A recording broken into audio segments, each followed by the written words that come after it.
This book was specially acquired by NLS for inclusion in its digital collection and is presented unabridged. Any announcements concerning cassettes or compact disc sides do not apply to this recording. This edition is for the exclusive use of patrons of the National Library Service for the Blind and Physically Handicapped. Moonlight and Vines, a Newford collection by Charles de Lint. Production of this accessible audiobook was made possible in part by the generous support of CNIB donors. DELINT. Published by A Tor Book. Published by Tom Dotery Associates, Incorporated. 175 Fifth Avenue, New York, New York. Copyright 1999 by Charles de Lint. ISBN 0-312-86518-X. All rights reserved, including the right to reproduce this book or portions thereof in any form. Grateful acknowledgments are made to Kaya Hartwood for the use of lines from her song Robert's Waltz from the Wishing Chair album Singing with the Red Wolves, Terracan Records. Copyright 1996 by Kaya Hartwood, Outlaw Hill Publishing. Lyrics reprinted by permission. For more information about Kaya, her band Wishing Chair, or Terracan Records, call 1-800-ROAD DOG, ROADDOG, or email Terracan, TERRAKIN, @AOL.com. The city, characters, and events to be found in these pages are fictitious. Any resemblance to actual persons, living or dead, is purely coincidental. The city, characters, and events to be found in these pages are fictitious. Sweetgrass and City Streets is original to this collection. Saskia first appeared in Space Opera, edited by Anne McCaffrey and Elizabeth Ann Scarborough, DAW Books, 1996, copyright 1996 by Charles de Lint. In This Soul of a Woman, first appeared in Love in Vain, edited by Poppy Z. Bright, Harper Prism, 1994, copyright 1994 by Charles de Lint. The Big Sky first appeared in Heaven Sent, edited by Peter Crowther, DAW Books, 1995, copyright 1995 by Charles de Lint. Birds first appeared in The Shimmering Door, edited by Catherine Kerr, Harper Prism, 1996, copyright 1996 by Charles de Lint. Passing was first published in Excalibur, edited by Richard Gilliam, Martin H. Greenberg, and Edward E. Kramer, Warner Books, 1995, copyright 1995 by Charles de Lint. Held Safe by Moonlight and Vines, first appeared in Castle Perilous, edited by John de Chauncey and Martin H. Greenberg, DAW Books, 1996, copyright 1996 by Charles de Lint. In the Pines first appeared in Destination Unknown, edited by Peter Crowther, White Wolf Publishing, 1997, copyright 1997 by Charles de Lint. Shining Nowhere But in the Dark first appeared in Realms of Fantasy, Volume 3, Number 1, October 1996, copyright 1996 by Charles de Lint. If I Close My Eyes Forever is original to this collection. Heartfires first appeared as a limited edition chapbook, published by Triskel Press, 1994, copyright 1994 by Charles de Lint. The Invisibles first appeared in David Copperfield's Beyond Imagination, edited by David Copperfield and Janet Berliner. Harper Prism, 1997, copyright 1997 by Charles de Lint. Seven for a Secret first appeared in Immortal Unicorn, edited by Peter S. Beagle, and Janet Berliner. New York, Harper Prism 1995. Copyright 1995 by Charles de Lint. Crow Girls first appeared as a limited edition chapbook, published by Triskel Press 1995. Copyright 1995 by Charles de Lint.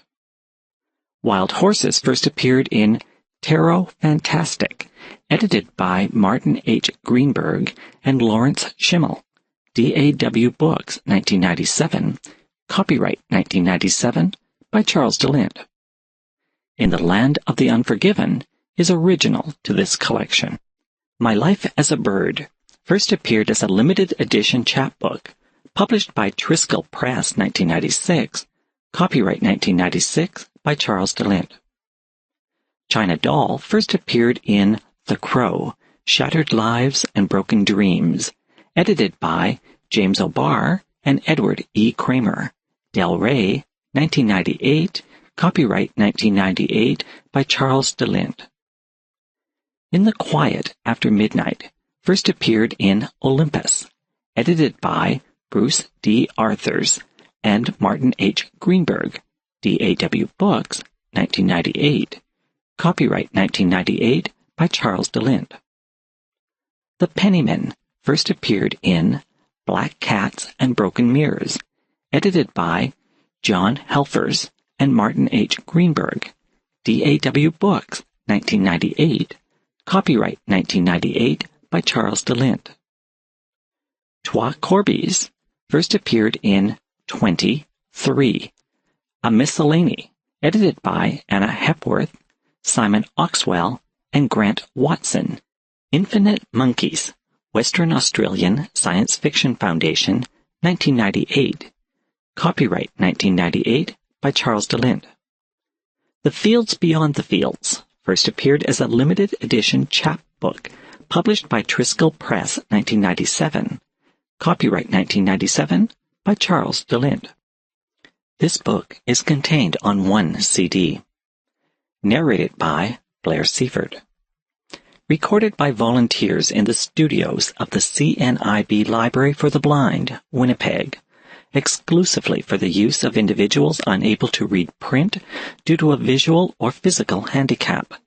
This book is protected by copyright and may not be duplicated. The production of this Daisy Talking Book was made possible through a generous grant from the Winnipeg Foundation. About this Daisy Talking Book. This Daisy Talking Book allows you to navigate directly to the headings within it. You can access these headings by using the navigation controls on your playback device. If you are using Daisy playback software on your computer, you can also access any heading by searching the text of that heading. There are 2 levels of headings. Level 1 indicates About this Daisy Talking Book, Dust Jacket, Dedication, Contents, Author's Note, The Stories. Level 2 indicates Contents of the Dust Jacket, including the back cover, inside front and back flap, and chapters within stories. Page numbers are not included in the narration. Page numbers are present in the text display and are placed at the end of the sentence in which they appear. When you search by page, you will be taken to the beginning of that page, but the page number will not be announced. A simple way to let the library know. You can help us to reduce the handling time required to identify broken or misplaced talking books and improve our service. If you find that a disc is damaged, or if the wrong disc is in the container, we ask that you tear the corner of the mailing card, which has the hole in it, before returning the talking book to the library. Or, if the mailing container you have does not have a mailing card, place an elastic band around the container of the book. In this way, we will be able to identify damaged or misplaced books without opening the mailing containers. The library will be able to process and distribute talking books to you more quickly and efficiently if we do not have to open every container returned. Thank you for your cooperation. Dust Jacket. Moonlight and Vines. Charles de Lint, author of Moonheart and someplace to be flying. Back cover. Quote, De Lint clearly has no equal as an urban fantasist, and very few equals among fantasists as a folklorist. End quote. Book list. Quote, De Lint is as engaging a stylist as Stephen King, but considerably more inventive and ambitious. End quote. Toronto Globe and Mail. Quote, De Lint is a romantic. He believes in the great things, faith, hope, and charity, especially if love is included in that last. But he also believes in the power of magic, or at least the magic of fiction, to open our eyes to a larger world. End quote. Edmonton Journal. Quote, De Lint can feel the beauty of the ancient lore he is evoking. He can well imagine what it would be like to conjure the other world among ancient standing stones. His characters have a certain fallibility that makes them multidimensional and human, and his settings are gritty. This is no Disney-like Never Never Land. Ellipsis. Life and death in De Lint's world are more than a matter of a few words or a magic crystal.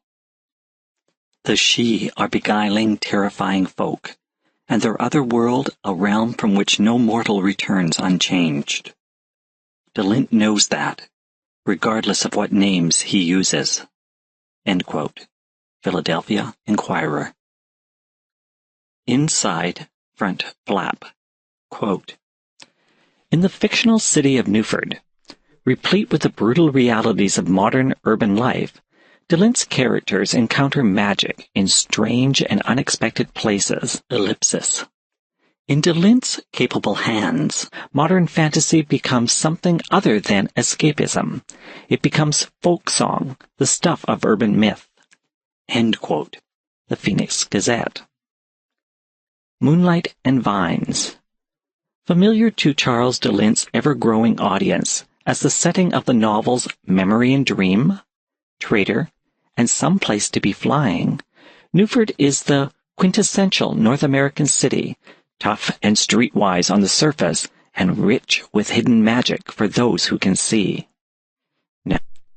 Now de Lint, quote, one of the world's leading fantasists, end quote, Toronto Star, returns to this extraordinary city for a third volume of stories set there, including many never before published in book form. Here is enchantment under a street lamp. The landscape of urban North America as only Charles de Lint can show it. Quote, blending Lovecraft's imagery, Dunsany's poetry, Carroll's surrealism, and Alice Hoffman's small-town strangeness, end quote, wrote Interzone on Dreams Underfoot. De Lint's Newford tales are, quote, a haunting mixture of human warmth and cold inevitability, of lessons learned and prices to be paid, end quote. Inside, back flap. Charles de Lint. Charles de Lint and his wife, the artist Marianne Harris, live in Ottawa, Ontario, Canada. Jacket collage by Terry Windling. Jacket design by Carol Russo Design. A Tor hardcover, www.tor.com. Distributed in the United States by St. Martin's Press, 175 Fifth Avenue, New York, New York, 10010. Distributed in Canada by H.B. Fenn and Company Limited. Printed in the USA. Dedication. For all those who seek light in the darkness. For all those who shine light into the darkness. Contents. Author's note, page 11. Sweetgrass and City Streets, page 13. Saskia, page 15. In This Soul of a Woman, page 41. The Big Sky, page 56. Birds, page 80. Passing, page 92. Held Safe by Moonlight and Vines, page 116. In the Pines, page 132. Shining Nowhere But in the Dark, page 148. If I Close My Eyes Forever, page 171. Heartfires, page 189. The Invisibles, page 202. Seven for a Secret, page 221. Crow Girls, page 238. Wild Horses, page 257. In the Land of the Unforgiven, page 279. My Life as a Bird, page 287. China Doll, page 311. In the Quiet After Midnight, page 330.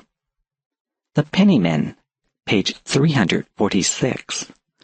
Trois Corbies, page 363. The Fields Beyond the Fields, page 373. Author's Note. I've said it before, but it bears repeating. No creative endeavor takes place in a vacuum. I've been very lucky in having incredibly supportive people in my life to help in the existence of these stories, be it in terms of the nuts and bolts of editing and the like, or on more elusive, inspirational levels.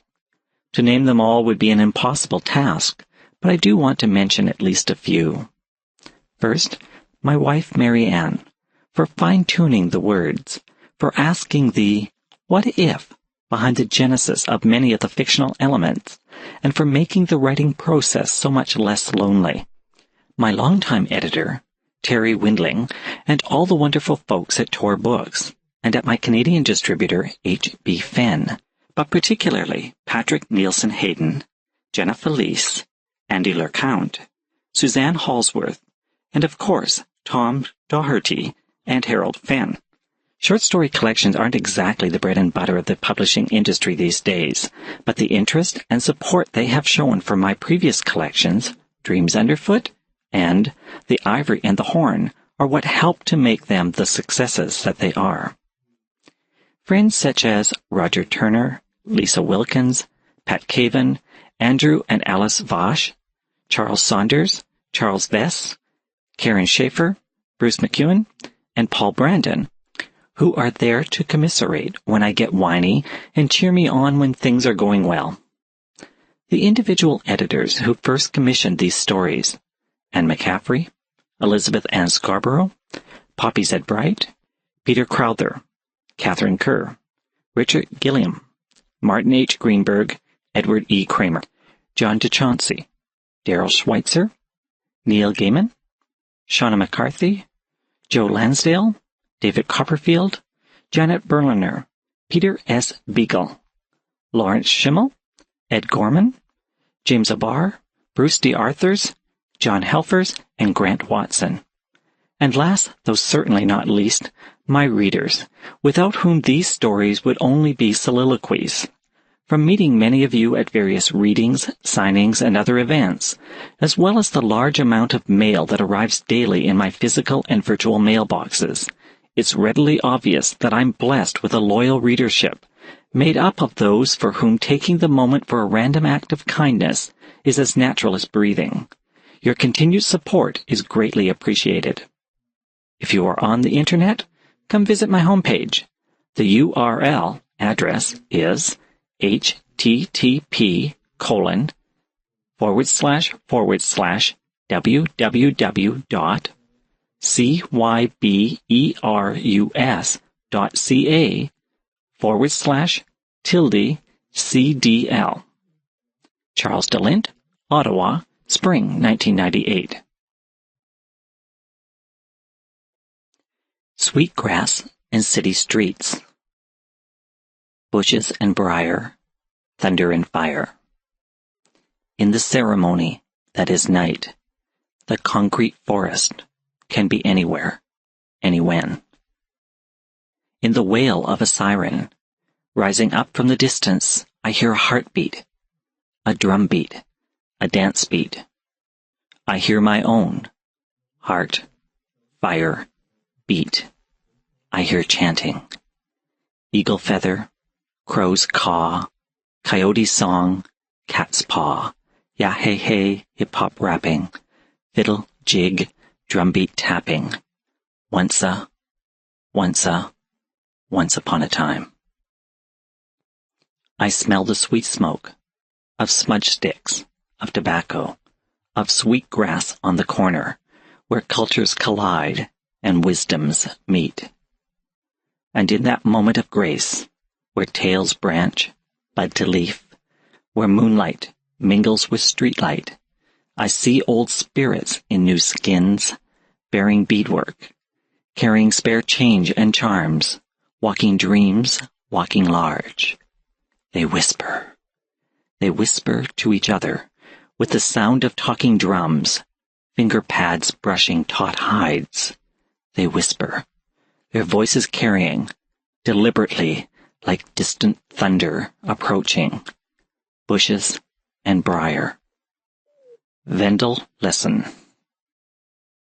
Saskia. The music in my heart I bore, long after it was heard no more. Wordsworth. 1. I envy the music lovers hear. I see them walking hand in hand, standing close to each other in a queue at a theater or subway station, heads touching while they sit on a park bench, and I ache to hear the song that plays between them. The stirring chords of romance's first bloom, the stately airs that whisper between a couple long in love. You can see it in the way they look at each other, the shared glances, the touch of a hand on an elbow, the smile that can only be so sweet for the one you love. You can almost hear it if you listen close. Almost, but not quite, because the music belongs to them, and all you can have of it is a vague echo that rises up from the bittersweet murmur and shuffle of your own memories, ragged shadows stirring restlessly, called to mind by some forgotten incident, remembered only in the late night, the early morning, or in the happiness of others. My own happinesses have been few and short-lived, through no choice of my own. That lack of a lasting relationship is the only thing I share with my brother besides a childhood neither of us cares to dwell upon. We always seem to fall in love with women that circumstance steals from us. We chase after ghosts and spirits, and are left holding only memories and dreams. It's not that we want what we can't have. It's that we've held all we could want, and then had to watch it slip away. 2. The only thing exotic about Saskia, Aaron tells me, is her name. But there's nothing more going on behind those sea-blue eyes of hers than he can see. What no one seems to realize is that she's always paying attention. She listens to you when you talk instead of waiting impatiently for her own turn to hold forth. She sees what's going on at the periphery of things, the whispers and shadows and pale might-be's that most of us only come upon in dreams. The first time I see her, I can't look away from her. The first time I see her, she won't even look at me, probably because of the company I'm keeping. I stand at the far end of the club, wineglass in hand, no longer paying attention to the retro beat, standing on the stage declaiming her verses in a voice that's suddenly strident, where earlier I thought it was bold. I'm not the only one Saskia distracts from the reading. She's pretty and blonde with a figure that holds your gaze even when you're trying to be polite and look away. Silicone, Jenny informs me. Even her lips. And besides, her forehead's way too high. Or maybe it's just that her head's too long. Aaron nods in agreement. Nobody seems to like her. Men look at her, but they keep their distance. Women arch their eyebrows cattily and smile behind their hands as they whisper to each other about her. No one engages her in conversation.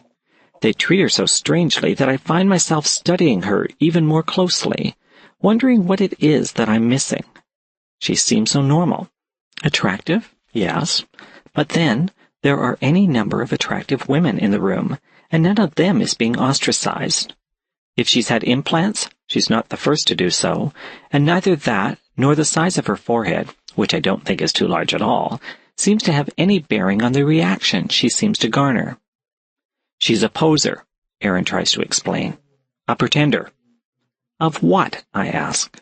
Of everything. Nothing about her is the way it seems. She's supposed to be a poet. Supposed to be published. But have you ever heard of her? I shake my head, but what Aaron is saying doesn't mean much in this context. There are any number of fine writers that I've never heard of, and, judging from what I know of Aaron's actual reading habits, the figure is even more dramatic for him. And then there's the way she leads you on, he goes on, leaning close, like you're the most important person in the world, but turning a cold shoulder the moment any sort of intimacy arises. So she turned you down, I want to ask, but I keep the question to myself, waiting for him to explain what he means. She's just so full of herself, Jenny says when Aaron falls silent. The way she dresses, the way she looks down at everybody. Saskia is wearing faded jeans, black combat boots, a short white cotton blouse that leaves a few inches of her midriff bare, and a plaid vest. Her only jewelry is a small silver Celtic cross that hangs from a chain at the base of her throat. I look at my companions, both of them overdressed in comparison. Jenny in silk blouse and skirt, heels, a clutch purse, hair piled up at the back of her head in a loose bun, nose ring, bracelets, 2 earrings per ear, a ring for almost every finger. Aaron in chinos, and a dark sports jacket over a white shirt, goatee, hair short on top and sides, pulled into a tiny ponytail in back. One ear double pierced like Jenny's, the other virgin. Pinky ring on each hand. I didn't come with either of them. Aaron's the book editor for The Daily Journal, and Jenny's a feature writer for In the City, Newford's little, too cool to not be hip weekly arts and entertainment paper.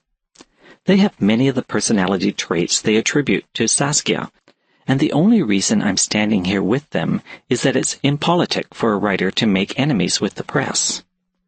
I don't seek out their company. Frankly, I don't care at all for their company, but I try to make nice when it's unavoidable. It drives my brother Geordie crazy that I can do this, but maybe that's why I can make a comfortable living following my muse, while all too often he still has to busk on the streets to make his rant. It's not that I don't have convictions, or that I won't defend them. I save my battles for things that have meaning, instead of tilting at every mild irritation that comes my way. You can fritter away your whole life with those kinds of windmills.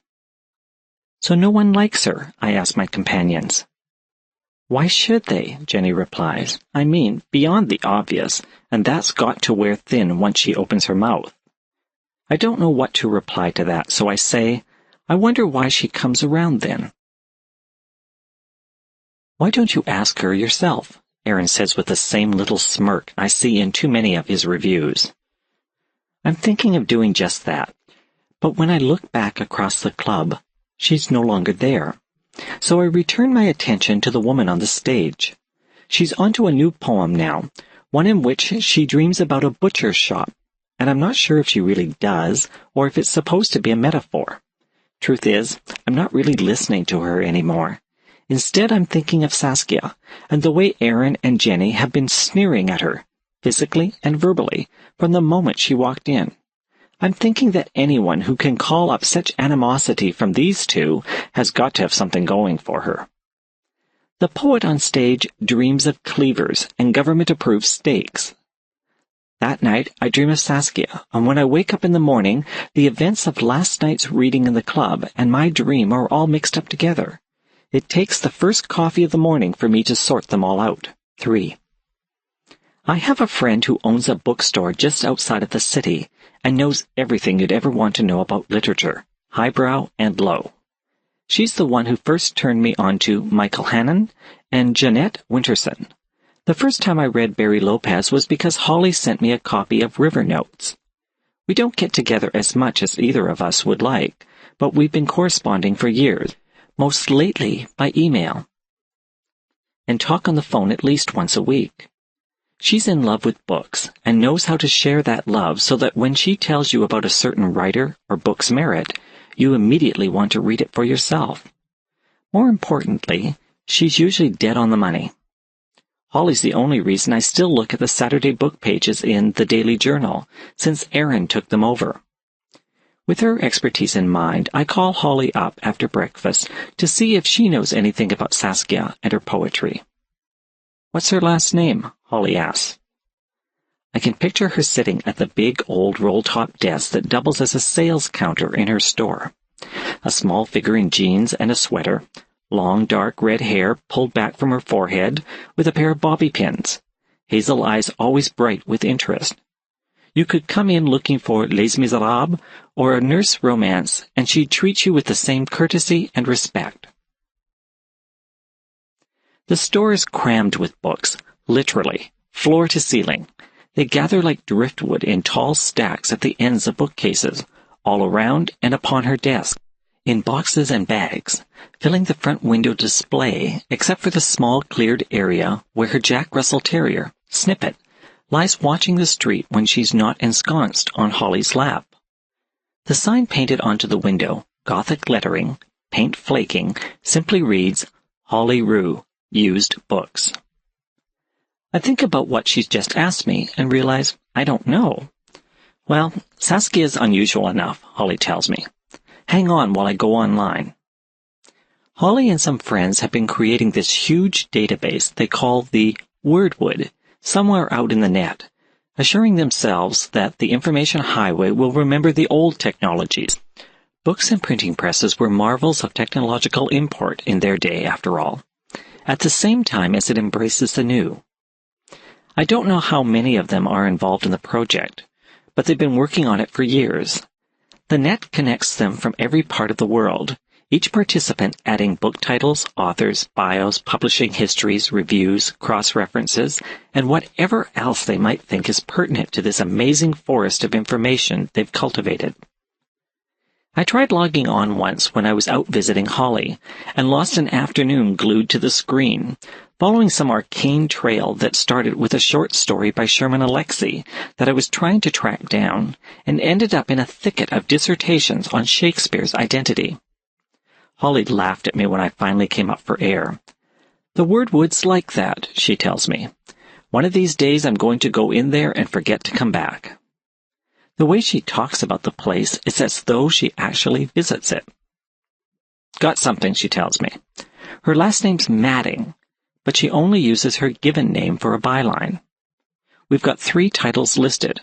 Hey, wait a minute. I think I have one of these. I hear her get up from her chair and go looking for it, Rome phone in hand, because she's still talking to me. Yeah, here it is. It's called Mirrors, and it's her, second collection. More shuffling noises as she makes her way back to the desk and looks through the book. You want me to read one to you? They're all pretty short. Sure. Okay, here. I'll just do the first one. Tarot.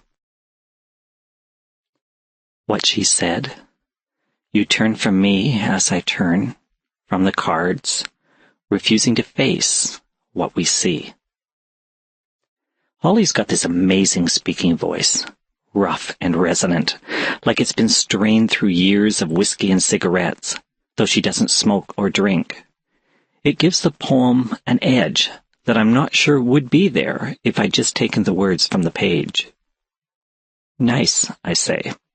It sneaks up on you, doesn't it? There's a lot of sadness in those few lines. Oh, this is cool. The words just come back in fashion, but Holly never gave it up. She's been known to say far out as well. What's that? I ask. I was looking back at the Wordwood, and I see she's involved with Street Times. She does some editorial work for them. That is interesting. Street Times is a thin little paper produced for street people to sell in lieu of asking for spare change. You see them selling it on half the corners downtown. The vendors pay something like 50 cents an issue, and whatever you give them above that is what they earn. Most of the material is produced by the street people themselves. Little articles, cartoons, photographs, free classifieds. Every issue they run a profile of one of the vendors. Seriously heartbreaking stories. Jilly and some of her friends do free art for it occasionally, and I remember Geordie played at a benefit to raise the money to set the whole thing up a couple of years ago. I wonder who entered this stuff on her, Holly asks. The question's rhetorical. Considering how many people are involved in building and maintaining the Wordwood, it could be anybody. So you want me to keep this book for you, she goes on? Sure. I'm too intrigued to even ask the price. Should I put it in the mail, or are you actually going to visit me for a change? It's been months. 5 weeks, if you're counting, I say. Who's counting? I'll be by later today, if I can catch a ride with someone. There are buses that come out this far, she says with a smile in her voice. If you don't mind walking the last couple of miles. That's right, I forgot. You're an artiste and need to be chauffeured. So, is she cute? Sometimes Holly's abrupt changes of topic throw me. You'd think I'd get used to it, hanging around with Jilly, who can be worse, but I never do. Conversations between her and Holly are bewildering for common folk to follow. What do you mean, cute? I ask. Oh, come on. You're calling up, looking for books by someone whose last name you don't even know, and then, and this is the real giveaway, you don't even ask how much the book is. She's got to be cute. Maybe I'm just stimulated by her, intellectually. I can almost see her shake her head. Uh-huh. It's a guy thing, Christy. I know, I've called you an honorary woman in the past, but you're still a guy, a single guy yet. So I tell her about last night. 4. It starts with a heartbeat. Rhythm laid down. 1, 2, 1, 2, deep in your chest. It's not the pulse of everyday life, but something that runs more profound. A dreaming cadence, a secret drumming that you can't share at first, not with anyone, and especially not with her. The melody and chordal patterns might come later, when you've first made contact, when you discover that you haven't made an utter fool of yourself, and she might actually reciprocate what you feel, adding her own harmonies to the score tattooed across your heart. For now, all you can do is repeat her name, like a mantra. Saskia Madding, Saskia Madding, Saskia. For now, it's all unrequited. New age washes of sound when you think of her, great swelling chords if you happen to catch her going about her business. There, across the street, walking briskly in a light rain, skin glistening, hair feathered with moisture. There, squeezing melons at a fruit vendor's stall, laughing at something the man said, standing with one hip jutted out, leaning over the front of the stall. There, leafing through a magazine in a smoke shop, a brief glimpse of her on the other side of the glass before you force yourself to walk by. The music thunders in your chest. Nothing with structure, nothing that can be transcribed or scored, but it leaves you helpless before its tumultuous presence, desperate to breathe. 5. I've read Mirrors a half-dozen times since Sue drove me by Holly's to pick it up. I've got Holly doing book searches for the other 2 collections. I've been by Angel's walk-in on Grasso Street and gone through her back issues of Street Times. I've even got my own modem hooked up, the one the professor gave me that's been languishing unused in a drawer of my desk for the past few months, entering the Wordwood myself to see if I can find some trace of her that Holly might have missed. A bio, a review, anything. In short, I've become obsessed with Saskia Madding. I couldn't meet her now if I wanted to, because I've become too desperate, and there's nothing quite so pathetic or off-putting as the scent of desperation. It clings to you like a second skin, a nimbus of melancholy and pathos that, contrary to the romantics with their marble skin and pining eyes, adds nothing to your attractiveness. You might as well have, "Avoid me, I'm so hopeless," stenciled on your brow. The problem, Holly tells me the next time we're talking on the phone, is that you're treating her no better than Aaron or Jenny do. No, hear me out, she says when I try to protest. They've got their misconceptions concerning her, and you're blithely creating your own. Not so blithely, I say. But still. But still what? Don't you think it's time you stopped acting like some half-assed teenager, tripping over his own tongue, and just talk to her? And say what? I ask. The last time I saw her was at that launch for Wendy's new book. But before I could think of something to say to her, Aaron showed up at my elbow, and might as well have been surgically implanted. He stayed so close to me. She probably thinks we're friends, and I told you how he feels about her. I don't doubt that she knows, too. So, what's she going to think of me? You don't have to put up with him, Holly says. I know. He was on about her half the night again until I finally told him to just shut up. Good for you. Yeah, Geordie'd be proud, too. Wait till Aaron reviews my next book. Does that bother you? Holly asked. Not really. What bothers me is that I can't get her out of my head. But I can't even find the few ounces of courage I need to go up to her. Instead, I just keep seeing her everywhere I go. I feel like I'm being haunted, except I'm the one playing the stalker, and I'm not even doing it on purpose. She's probably seen me as often as I've seen her, and thinks I'm seriously twisted.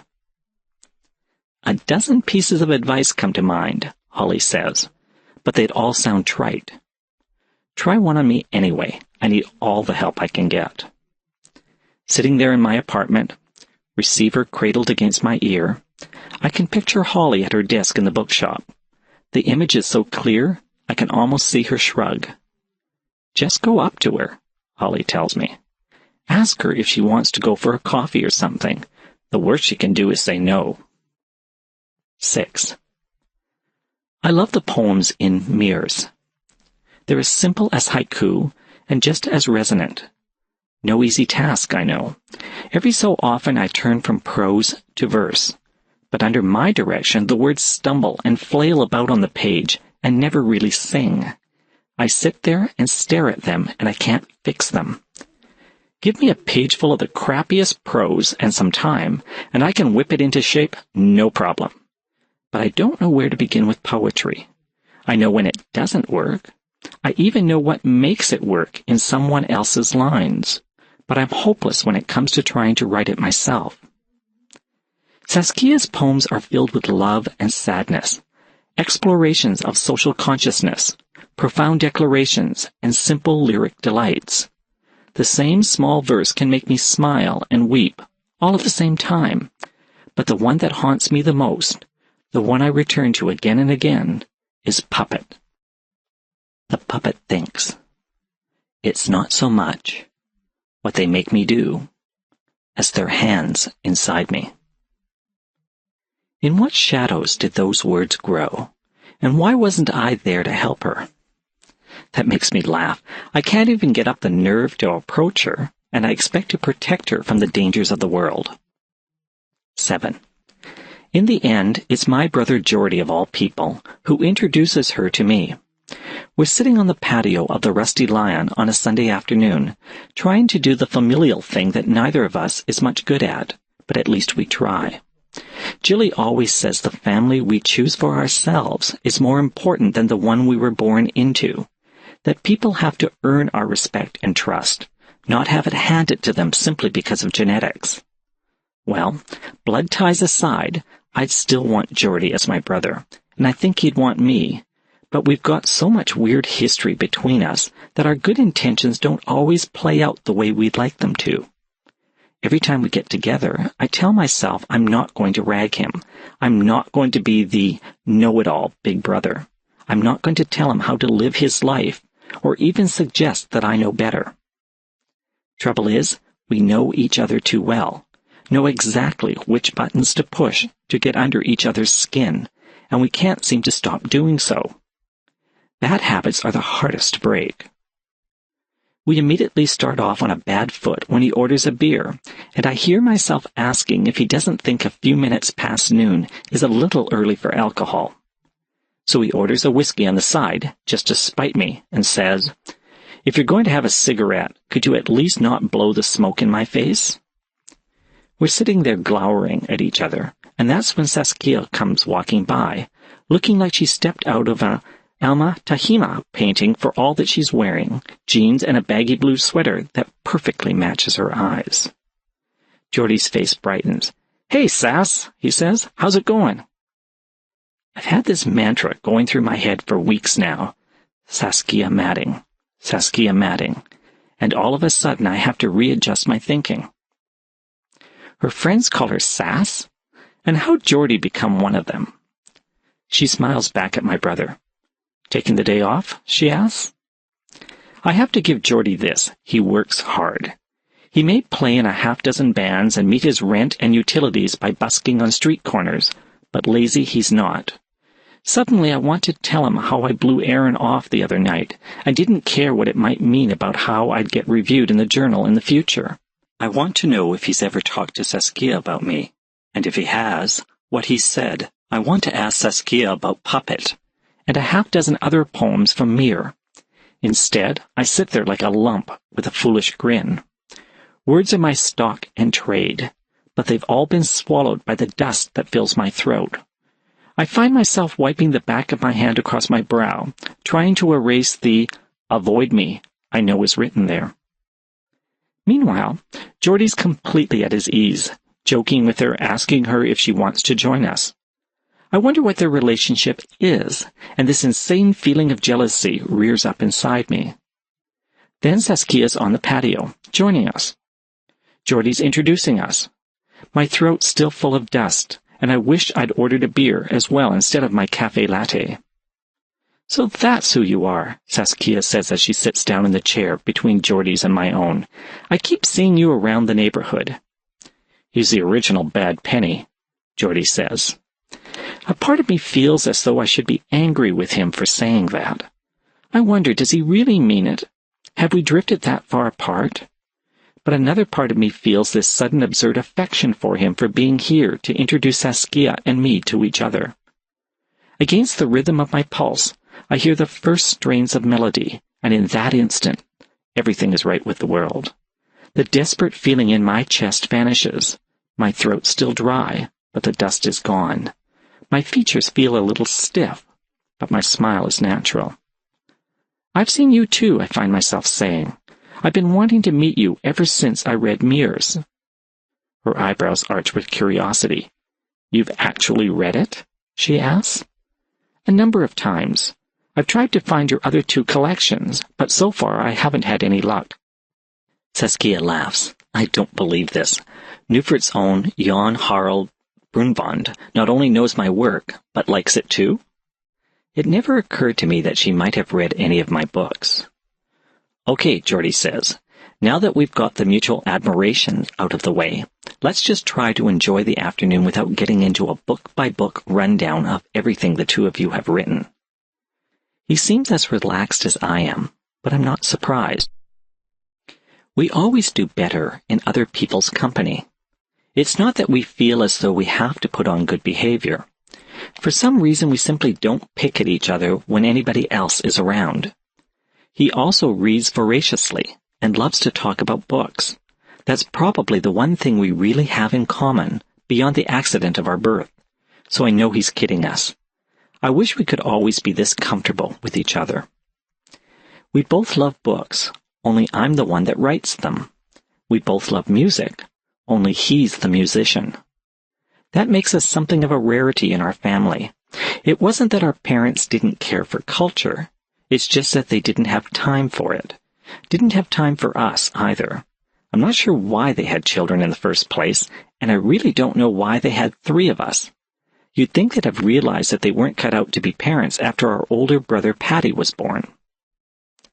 The only thing they asked of us was that we be invisible, which was like an invitation to get in trouble, because we soon learned it was the only way we'd get any attention.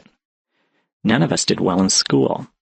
We all had attitude problems, which expanded into more serious run-ins with authority outside of school.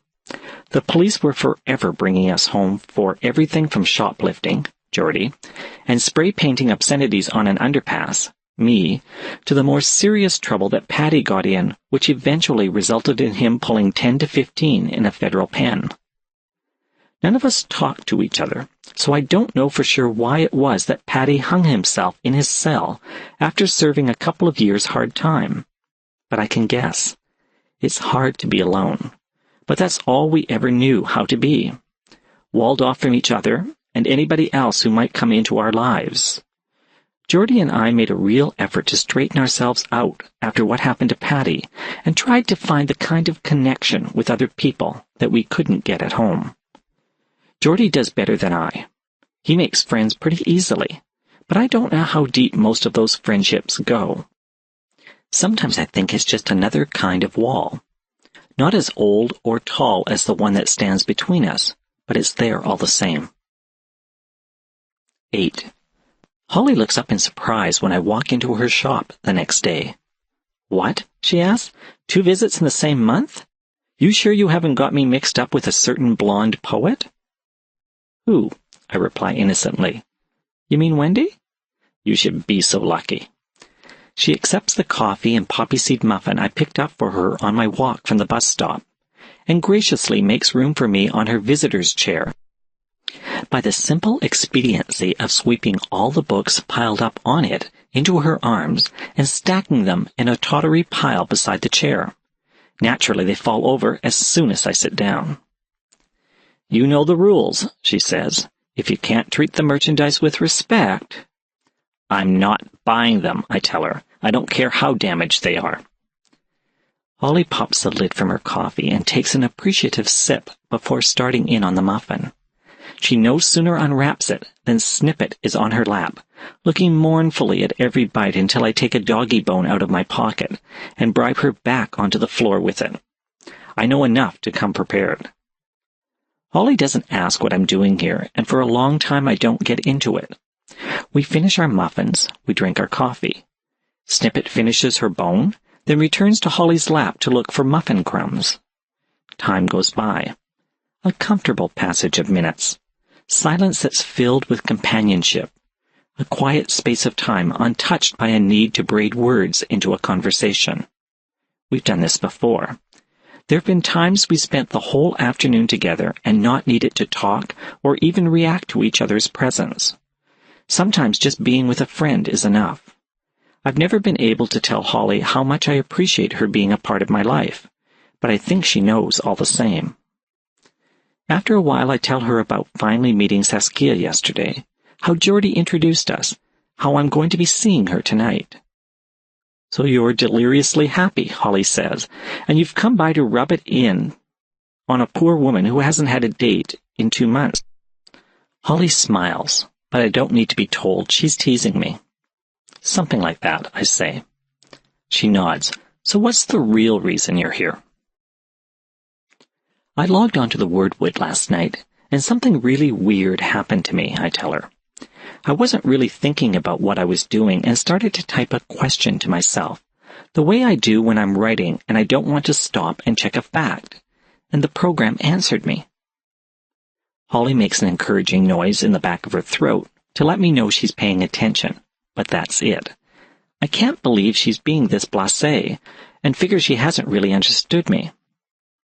"Holly," I say, "I didn't type something like, 'Go Emily Carr,' and wait for the program to take me to whatever references it has on her. I entered a question, misspelled a couple of words too, and before I had a chance to go on, the answer appeared on my screen." She shrugs. "That kind of thing happens all the time in the Wordwood." "What? There's somebody sitting at their keyboard somewhere, scanning whoever else happens to be online and responding to their questions?" Holly shakes her head. "The program wasn't set up for two-way dialogues between users. It's just a database." "So, who answered me?" "I don't know." I hear a nervousness in the laugh she offers me. "It just happens." "And you're not the least curious about it?" "It's hard to explain," Holly says. "It's like the program's gone AI, kind of taken on a life of its own, and none of us quite knows how to deal with it, so we've sort of been ignoring it. But this has got to be a real technological breakthrough." "I suppose." I can't figure out why she's not as excited about it as I am. I don't keep up on all the scientific journals, but I've read enough to know that no one's managed to produce a real artificial intelligence program yet, something indistinguishable from a real person, except it hasn't got a body. It's just living out there in the net somewhere. There's something you're not telling me, I say. Holly gives me a reluctant nod. None of us has been entering data into the program for months, she admits. What are you saying? I'm saying it's getting the information on its own. The wordwood's so comprehensive now that we couldn't have entered all the information it now holds, even if each of us had spent all our time keying it in, 24 hours a day, 7 days a week. And the really weird thing is, it's not on the hard drive of our server anymore. It's just out there somewhere. I give her a blank look, still not understanding why she's not excited about this, why she hasn't trumpeted their accomplishment to the world. The wordwood's everything we hoped it would be, and more, she explains when I ask. It's efficient beyond anything we could have hoped for. And we're afraid of screwing around with it, or talking it up for fear that it'll go away. It? I suddenly find myself reduced to one-word responses, and I don't know why. The program, Holly says, the entity that's taken up residence in the wordwood, whatever it is like a piece of magic, our own guardian angel of books and literature. Nobody wants to take the chance of losing it. Not now. It's become indispensable. Holly? Did you recognize its voice? She asks. I shake my head. Some of the others using the program recognize its speech patterns, the cadence of its language, as belonging to people they once knew, or still know, but rarely see anymore. I finally manage a whole sentence. You mean it's mimicking these people? No, it's more like it really is these people, or at least it is them when you happen to be talking to it. When I'm online with the wordwood, I hear my grandmother's voice and the way it responds to me. Sometimes, she hesitates and goes on, sometimes it's like I'm actually sitting in a forest somewhere with Gran, talking about books. I love a good mystery, and this has all the makings of the best kind of urban myth. How long has this been going on, I ask. About 2 years. It's not until much later that I realize this is around the same time Saskia first arrived in Newford. 9. Spirits and Ghosts. My last serious relationship was with a woman who wasn't so much flesh and blood as a spirit, borrowing her cloak of humanity. Her name was Tallulah, the essence of the city, made manifest for the nights we stole from its darker corners, the hours in which we made light between us when everything else lay in shadows. She left because she had to be hard, she had to be tough to survive, the way the city is now. Loving me, she couldn't meet the spite and meanness with like intent. She couldn't survive. She's out there still, somewhere. I don't see her, but I can still feel her presence sometimes, on certain nights. The last time Geordie got serious about a woman, she turned into a ghost. My therapist would have a heyday with this material, but I've never come right out and told her about any of it. I couch the truths I give her with the same thin veneer of plausibility that I slip onto the facts of some of my stories. I know how weird that sounds, considering what I write, but I've seen things that are real, that I know are true, but they're so outrageous the only way I can write about them is to start with, once upon a time. Truth masquerading as lies, but then it's all artifice, isn't it? Language, conversation, stories, all of it. Since Babel fell, words can no longer convey our intent, not the way that music can. And the music I hear now? I can't get enough of it. Long, slow chords that resonate deep in my chest for hours after Saskia and I have been together, tempered only by the fear that she's too deeply cloaked in mystery and that, like Tally, that mystery will one day take her away. I don't mean the mystery that we are to each other, small islands of flesh and bone that are yet great with thought, lumbering like behemoths through dark waters, occasionally interacting with one another, but rarely understanding the encounter. No, I sense that Saskia is part of a deeper mystery, the kind that catwalks over the marrow of our spines, the kind that wakes awe deep in our chests and makes our ribs reverberate with her sacred tones. The kind that we may experience, but only briefly. The kind that resonates so deeply as much because of its brevity. Because our mortal frailty was not meant to hold such music for more than a whisper of time. A few days, a few weeks at most. In short, I imagine Saskia as Geordie's ghost, as my tallying spirit, a mystery that will hold me for a brief time, fill me with her inescapable music, then leave me holding only memories, chasing echoes. I try to tell Geordie about it one day, but all he says is that I'm merely exaggerating what all new lovers feel, blowing my insecurities way out of proportion.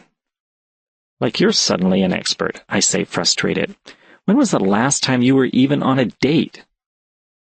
I regret the words as soon as they're out of my mouth, long before the hurt look comes into my brother's eyes. It was a cheap shot.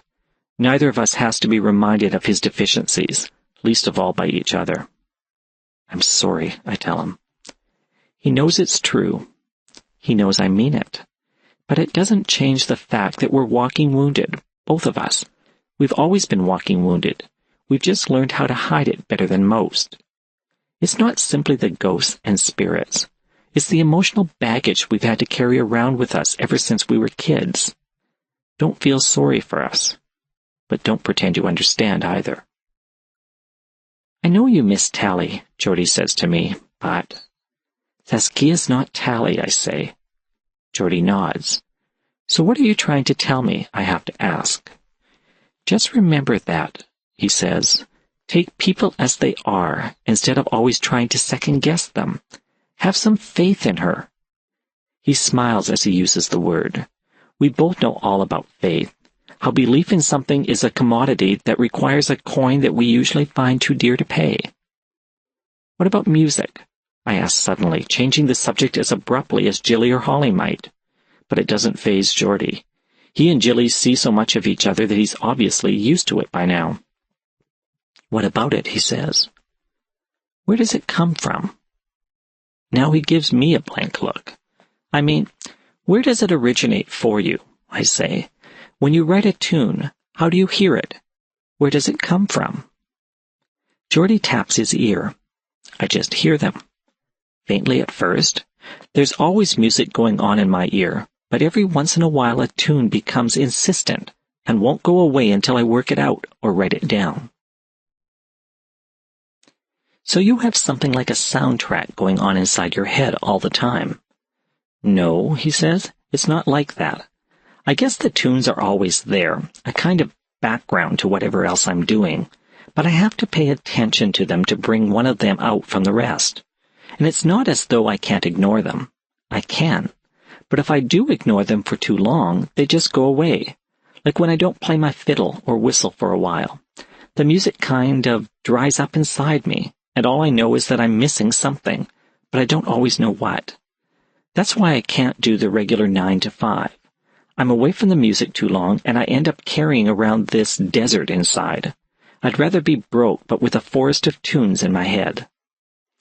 I can't remember the last time Geordie talked to me like this, exposing such a private piece of himself at such length.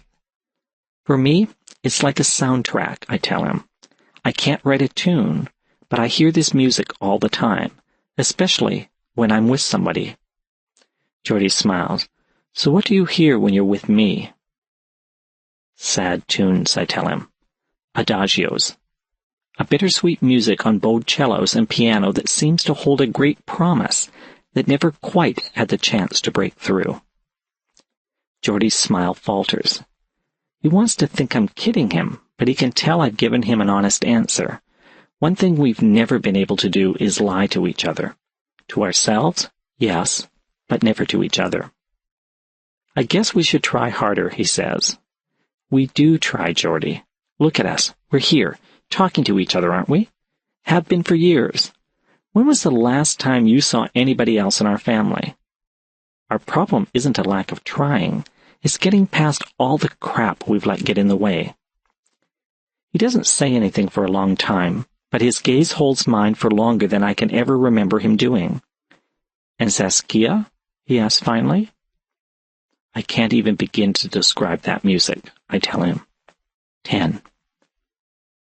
Until I met Saskia, the most curious person I knew was Jilly.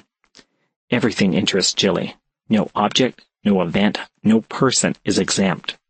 But she's particularly taken by the unusual, the same as I. I know the reason I started chasing down urban legends and the like was because it was a way for me to escape from what was happening in my home life at the time. A chance for me to feel like I was a part of something. I don't know what her excuse is. She and Geordie have exchanged war stories, but conversations between Jilly and me invariably center around the latest curiosity we've happened to stumble across.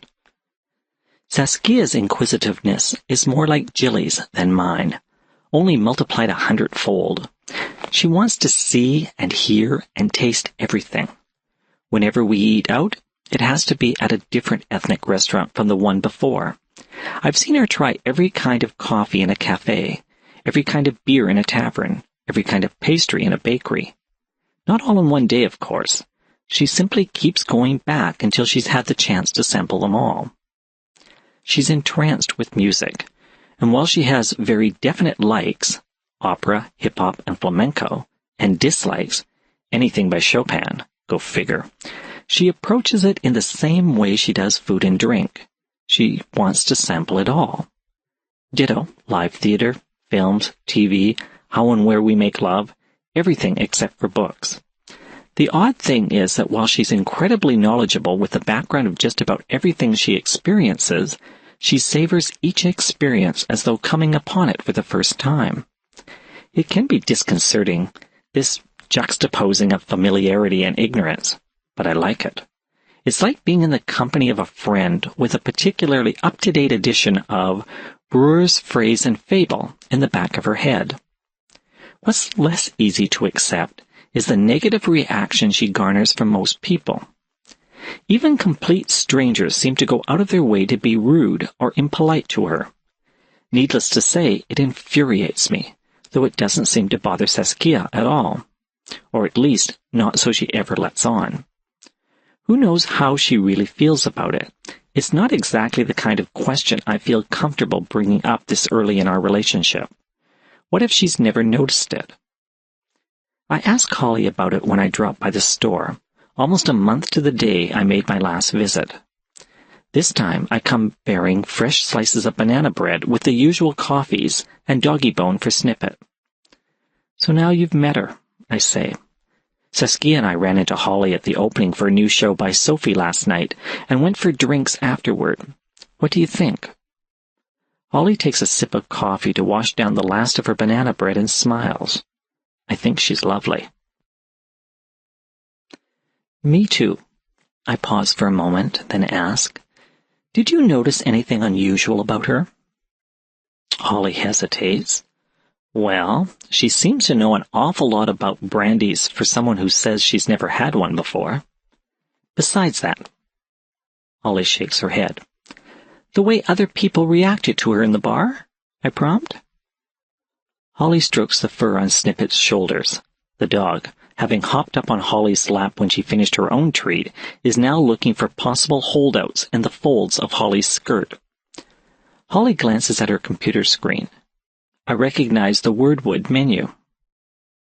A lot of people feel uncomfortable around magic, she says finally. You must have noticed this by now. The way some people will review your work, going into it with a negative attitude simply because of its content, or the way they start to fidget and look uneasy if the conversation turns to the inexplicable. Of course, I say, but I'm not sure I'm getting your point. Is Saskia, Holly says. She's magic. Magic. I'm back to one-word echoes again. Holly nods. Her being magic is what antagonizes them. They recognize it in her, but they don't want to believe it. They can't believe it, so they lash out at her in defense. Humanity's whole unfortunate history is one long account of how we attack what we don't understand, what's strange to us. And what's stranger than magic? How is she magic? I want to know. It's like, well, does she remind you of anyone? Not the way she looks, though that seems familiar too, but the way she talks, the cadence of her voice. I shake my head. Well, she reminds me of Gran. I'm starting to get a bad feeling about this as I realize that after one brief meeting, Holly's picked up on something that I should have seen from the start. Your grandmother, I say. Mm-hmm. This time I'm the one who glances at the Wordwood menu on her computer screen. I turn back to Holly, but she won't quite meet my gaze. What exactly are you saying? I ask. Maybe you should ask her about the Wordwood, Holly says. That's when I realize that Saskia does remind me of someone. Not in what she's saying, but in how she says it. She reminds me of Tally. 11. I feel like the person in the folk tale who calls the cat by its true name, which makes it leave. Like the shoemaker putting out clothes for the brownies. Like the seventh bride with Bluebeard's key in hand, approaching the forbidden door. I can hear, in the joyful music that arcs between Saskia and myself, the first faint strains of sadness, a bittersweet whisper of strings, a foreshadowing of the lament to come. If this were a film, I'm at the point where I'd want to shout up at the screen, "Don't screw it up! Leave well enough alone!" But I can't stop myself. I have to know. Even understanding the price one must pay when unmasking Fairy, I have to know. So, heart and throat, I asked Saskia that night, where did she live before she moved to Newford? Where's she from? Expecting I'm not sure what, but not that a merry laugh would start in her eyes and spread across her face. Not that she'd put her hand tenderly against my cheek, look long into my eyes, and then lean forward to kiss my mouth. I can taste the good humor on her lips. I thought you knew, she says. I lived in the forest. The Wordwood. She nods. A forest of words and names and stories. I love it there, but I had to know more. I had to experience firsthand what I could only read about in the forest. I knew what the sun was supposed to feel like. I knew about rain and how it must feel against your face. I could imagine what food tasted like, and drink and music and love. But reading about something's not the same as doing it, is it? I shake my head. So I chose a shape from a magazine picture that I thought would be pleasing, and came across to be here. How? I want to ask, but I realize it's irrelevant. Mysteries are what they are. If they could be explained, they would lose their resonance. Do you miss it at all? I end up asking. Saskia shakes her head. No, She hesitates, looking for a way to explain herself clearly. Part of me's still there, she settles on. That's why she laughs again, seem to know so much. I just look it up in the forest. When I put it all together, I tell her, I didn't know what to think. I guess I still don't know. You think I'm going to leave you, she says. You think I'm going back, and when I do, I'll leave you behind. I don't trust myself to speak. All I can do is nod. I can feel a deep chord welling up in my chest, building to a crescendo. A tsunami of swelling, thrumming sound. The merriment flees her eyes, and she leans close to me again. So close, I'm breathing her breathing. She looks so serious. The deep sea blue of her eyes start to swallow me. The only way I'll leave you, she says, is if you send me away. The tsunami breaks over me as I hold her close. 12. Geordie doesn't usually come over to where I live unless it's to help me move, which I seem to do about once a year. So he gets to see the old place twice, the new place once, until I move again. The image he carries in his head of where I live must consist of empty apartments, bare walls and rugless floors, the furniture in odd arrangements, preparing to leave or having just arrived.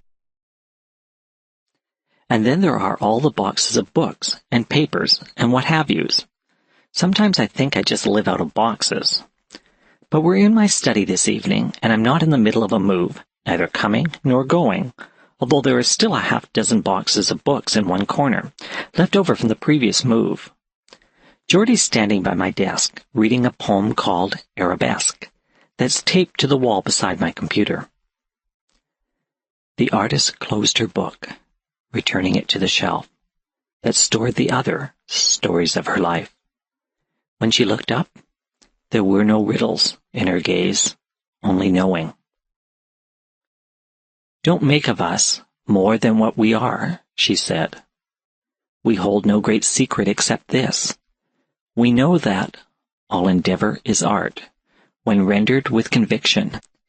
The simple beauty of the everyday strikes chords as stirring as oil on canvas, finger on string, the bourrée in perfect demi-point.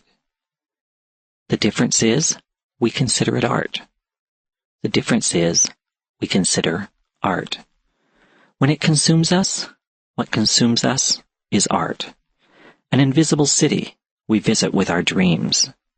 Returning, we are laden down with the baggage of our journeys, and somewhere, in a steamer trunk or a carry-on, we carry souvenirs, signposts,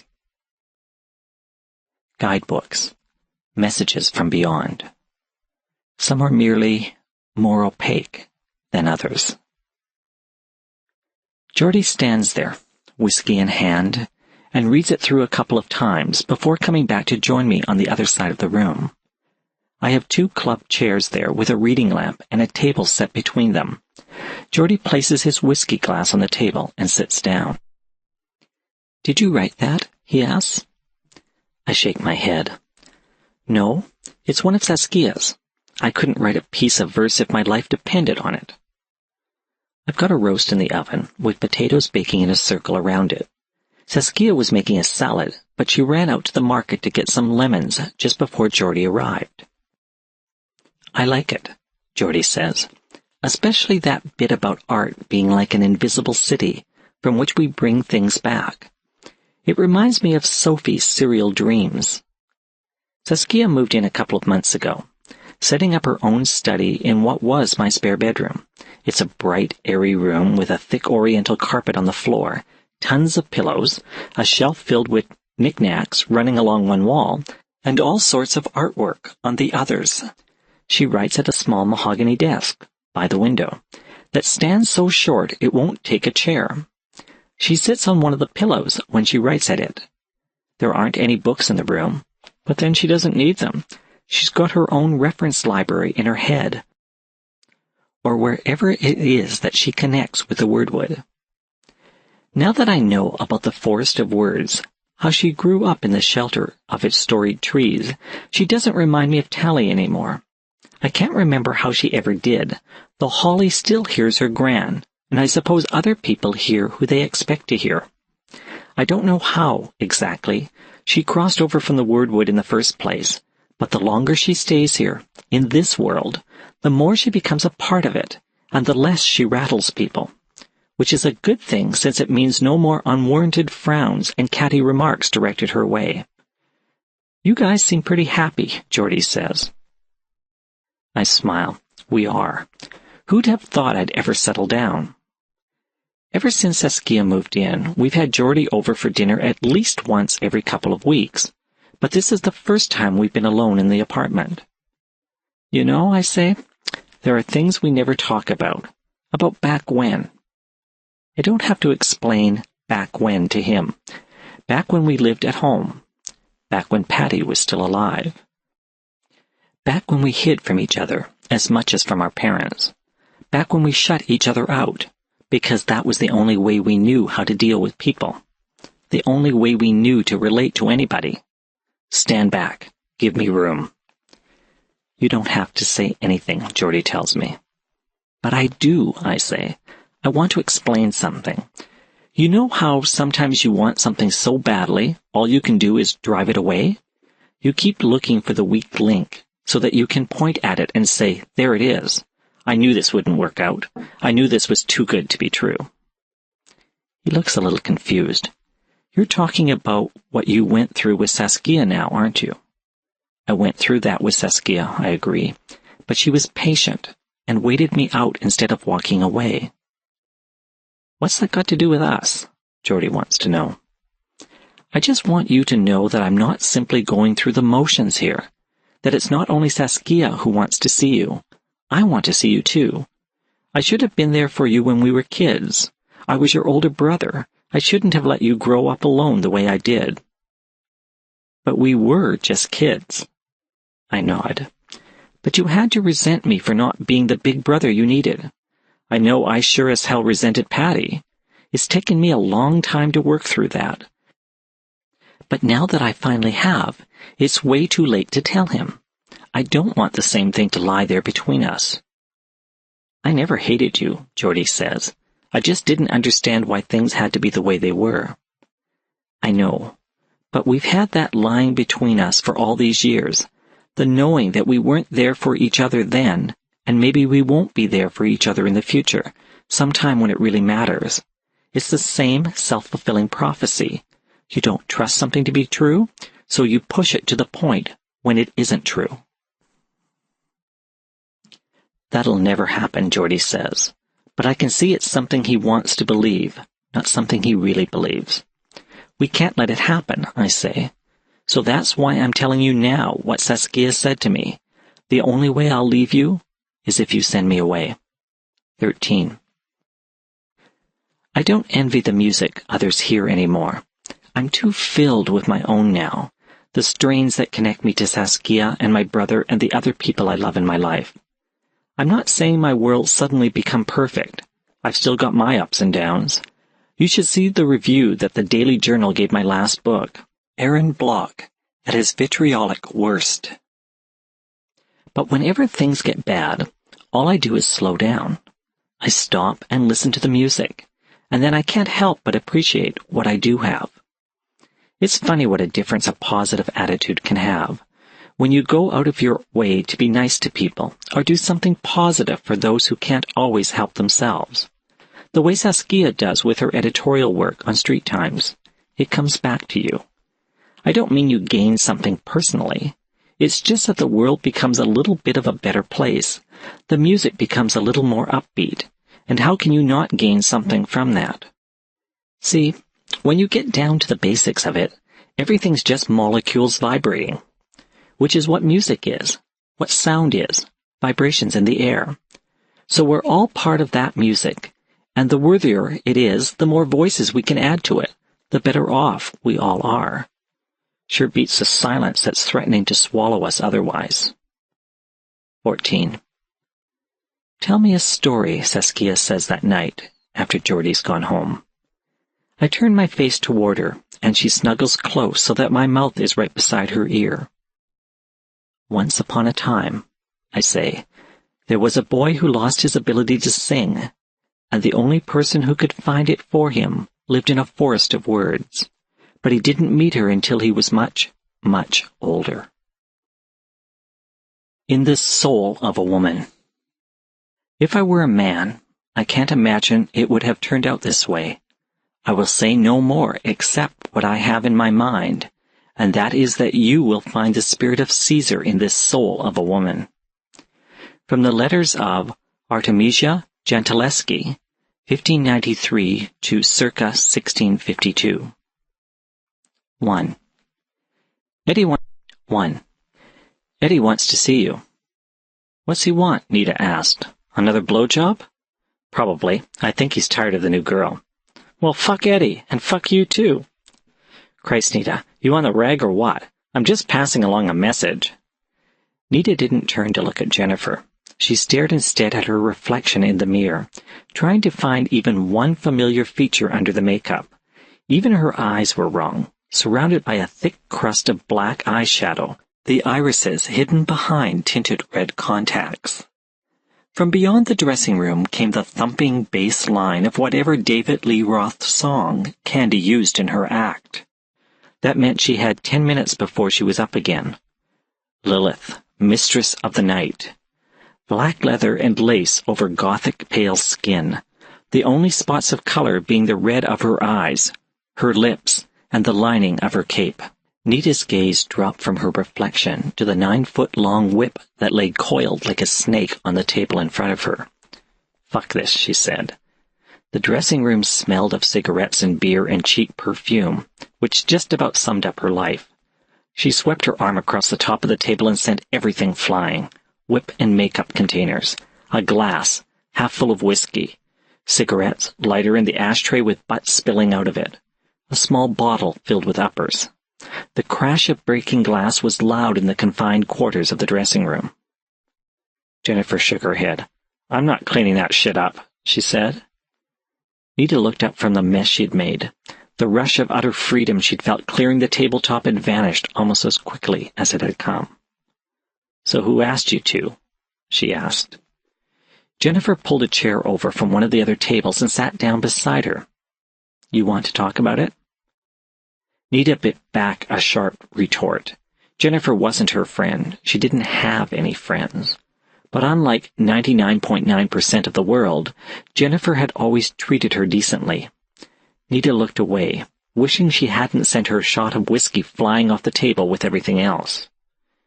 "Last time I was up, my ex's old man was in the audience," she said. "So?"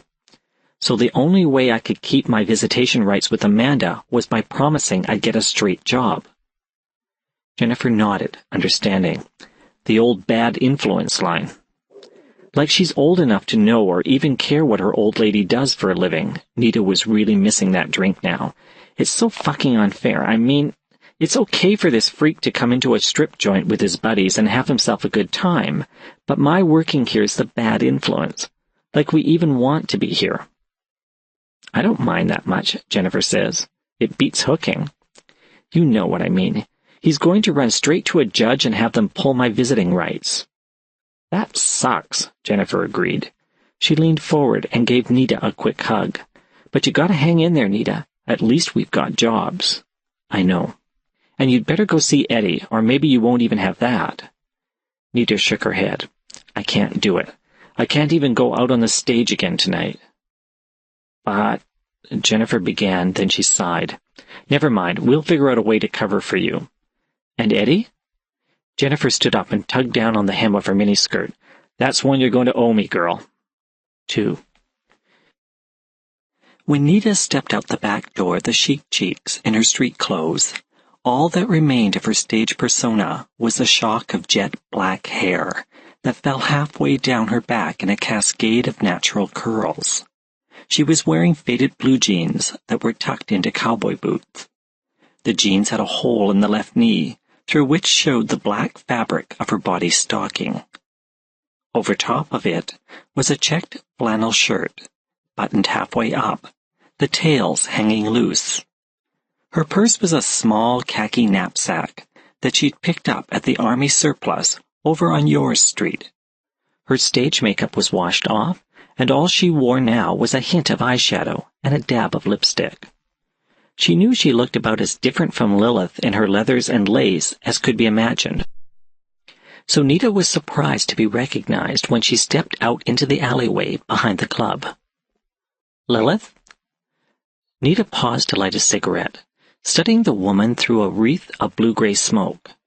The stranger was dressed the way Nita knew the club's customers imagined the dancers dressed off stage: short, spike-heeled boots, black stockings and miniskirt, a jean vest open enough to show more than a hint of a black lace bra.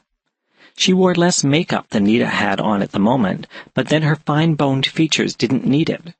Her hair was so blonde it was almost white. It was cut punky and seemed to glow in the light cast from a nearby street lamp. "Who wants to know?" Nita finally asked. "Does it matter?" Nita shrugged and took another drag from her cigarette. "I saw you dancing," the woman went on. "You're really something."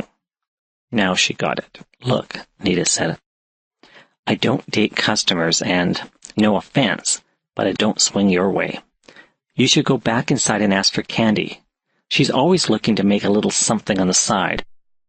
And I don't think she much cares what you've got between your legs, just so long as you can pay. I'm not looking for a hooker." "So what are you looking for?" "Someone to talk to. I recognized a kindred soul in you." The way she said it made Nita sigh. She'd heard this about 100 times before.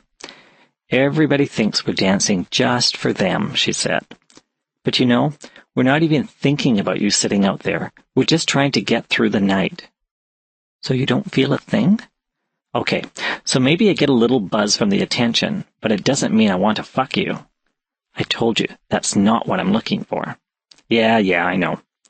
Nita ground her cigarette out under the heel of her boot. You just want to talk. Well, you picked the wrong person. I'm not having a good night, and to tell you the truth, I'm not all that interesting anyway. All the guys figure women with my job are going to be special. You know, real exotic or something. But as soon as we go out on a date with somebody, they figure out pretty quick that we're just as boring and fucked up as anybody else. But when you're on the stage, the woman said, it's different then, isn't it? You feed on what they give you. Nita gave her an odd look. What are you getting at? Why don't we go for a drink somewhere and talk about it, the woman said. She looked around the alleyway. There's got to be better places than this to have a conversation. Nita hesitated for a moment, then shrugged. Sure, why not? It's not like I've got anything else to do. Where'd you have in mind? Why don't we simply walk until we happen upon a place that appeals to us? Nita lit another cigarette before she fell in step with the woman. My name's not Lilith, she said. I know. The woman stopped and turned to face her. That's my grandmother's name. Like people couldn't share the same name, Nita thought. Weird. She used to call me Imogen, the woman added. She offered her hand, so Nita shook it and introduced herself. Imogen's grip was strong, her skin surprisingly cool and smooth to the touch. Shaking hands with her was like holding onto a hand made of porcelain. Imogen switched her grip on Nita's hand, shifting from her right to her left, and set off down the alleyway again. Nita started to pull free, but then decided she'd like the feel of that smooth, cool skin against her own, and let it slide. What does Nita mean? Imogen asked. I don't know. Who says it's supposed to mean anything? All names mean something. So what does your name mean? Granddaughter. Nita laughed. What do you find so humorous? Nita flicked her cigarette against the nearest wall, which it struck in a shower of sparks. Sounds to me like your grandmother just found a fancy way of not giving you a name. Perhaps she had to, Imogen said. After all, names have power. Now what's that supposed to mean? Nita asked. Imogen didn't answer. She came to an abrupt halt, and then Nita saw what had distracted her. They'd been walking toward the far entrance of the alley, and were now only a half-dozen yards from its mouth. Just ahead lay the bright lights of Palm Street. Unfortunately, blocking their way were 3 men, 2 Anglos and a Hispanic. Not yet falling down drunk, but well on the way. Palm Street was as busy as ever, but Nita knew that in this part of the city, at this time of night, she and Imogen might as well have been on the other side of the world for all the help they could expect to get from the steady stream of pedestrians by the mouth of the alley. Looking good, one of the 3 men said. But the thing is, added one of his companions, I've just got to know. When you're fucking each other, which one's pretending to be the guy? Drunken laughter erupted from all 3 of them. Imogen let go of Nita's hand. She was probably scared, Nita thought. Nita didn't blame her. She'd be scared herself if it wasn't for the fact that she'd come to a point in her life where she just didn't give a shit anymore. Reaching into one of the front pockets of her jeans, she pulled out a switchblade. When she thumbed the button on the side of the handle, it opened with an evil-sounding schnick. "Fucking cheetah," the Hispanic said, shaking his head in mock sorrow. "We were just going to have some fun with you, but now there's got to be some pain." He stepped forward, the Anglos flanking him, one on either side. Before Nita could decide which of them was going to get the knife, Imogen moved to meet them. What happened next? Didn't seem to make any sense at all. It looked to Nita that Imogen picked up the first by his face, thumb on one temple, fingers on the other, and simply pitched him over her shoulder, back behind them, deeper into the alley. The second she took out with a blow to the throat that dropped him on the spot. The third tried to bolt, but she grabbed his arm and wrenched it up behind his back until Nita heard the bone snap. He was still screaming from the pain when Imogene grabbed his head and snapped his neck with a sudden twist. Imogene held the dead man for a long moment, staring into his face as though she wanted to memorize his features. Then she let him fall to the pavement. Nita stared at the body, at the way it lay so still on the ground in front of them. Her gaze went to the other two assailants. They lay just as unmoving. One moment there had been 3 half-drunk men about to assault them, and in the next they were all dead. "What?" Nita had to clear her throat. "What the fuck did you do to them?" Imogene didn't even seem to be breathing hard. "It's, a kind of judo," she said. Nita looked at her companion, but it was hard to make out her features in the poor light. She seemed to be smiling, her teeth flashing as white as did her hair. Nita slowly closed up her knife and stowed it back in her jeans. "Judo," Nita repeated slowly. Imogene nodded. "Come on," she said, offering Nita her hand again. Nita hesitated. She lit a cigarette with trembling fingers and took a long drag before she eased her way around the dead man at her feet to take Imogene's hand. The porcelain coolness calmed her, quieting the rapid drum of her pulse. "Let's get that drink," Imogene said. "Yeah," Nita said. "I think I could really use a shot right about now." 3. They ended up in Fajita Joe's, a Mexican bar on Palm Street with a terrace overlooking Fitzhenry Park. The place catered primarily to yuppies, and normally Nita wouldn't have been caught dead in it, but by the time they were walking by its front door, she would have gone in anywhere just to get a drink to steady her jangled nerves. They took a table on the terrace at Imogene's insistence. "I like to feel the night air," she explained. Nita gulped her first shot and immediately ordered a second whiskey, double, on the rocks. With another cigarette lit and the whiskey to sip, she finally started to relax. "So tell me about yourself," Imogene said. Nita shook her head. "There's nothing to tell. I'm just a loser. Same as you've got to be if the only way you can find someone to have a drink with you is by hanging out around back of a strip club." Then she thought of the 3 men in the alley. "Of course, the way you took out those freaks. Those moves weren't the moves of any loser." "Forget about them," Imogene said. "Tell me why you're so sad." Nita shook her head. "I'm not sad," she said, lighting up another cigarette. "I'm just fucked up. The only thing I'm good at is running away. When the going gets tough, I'm gone. My whole life, that's the way I deal with the shit." "And the dancing doesn't help?"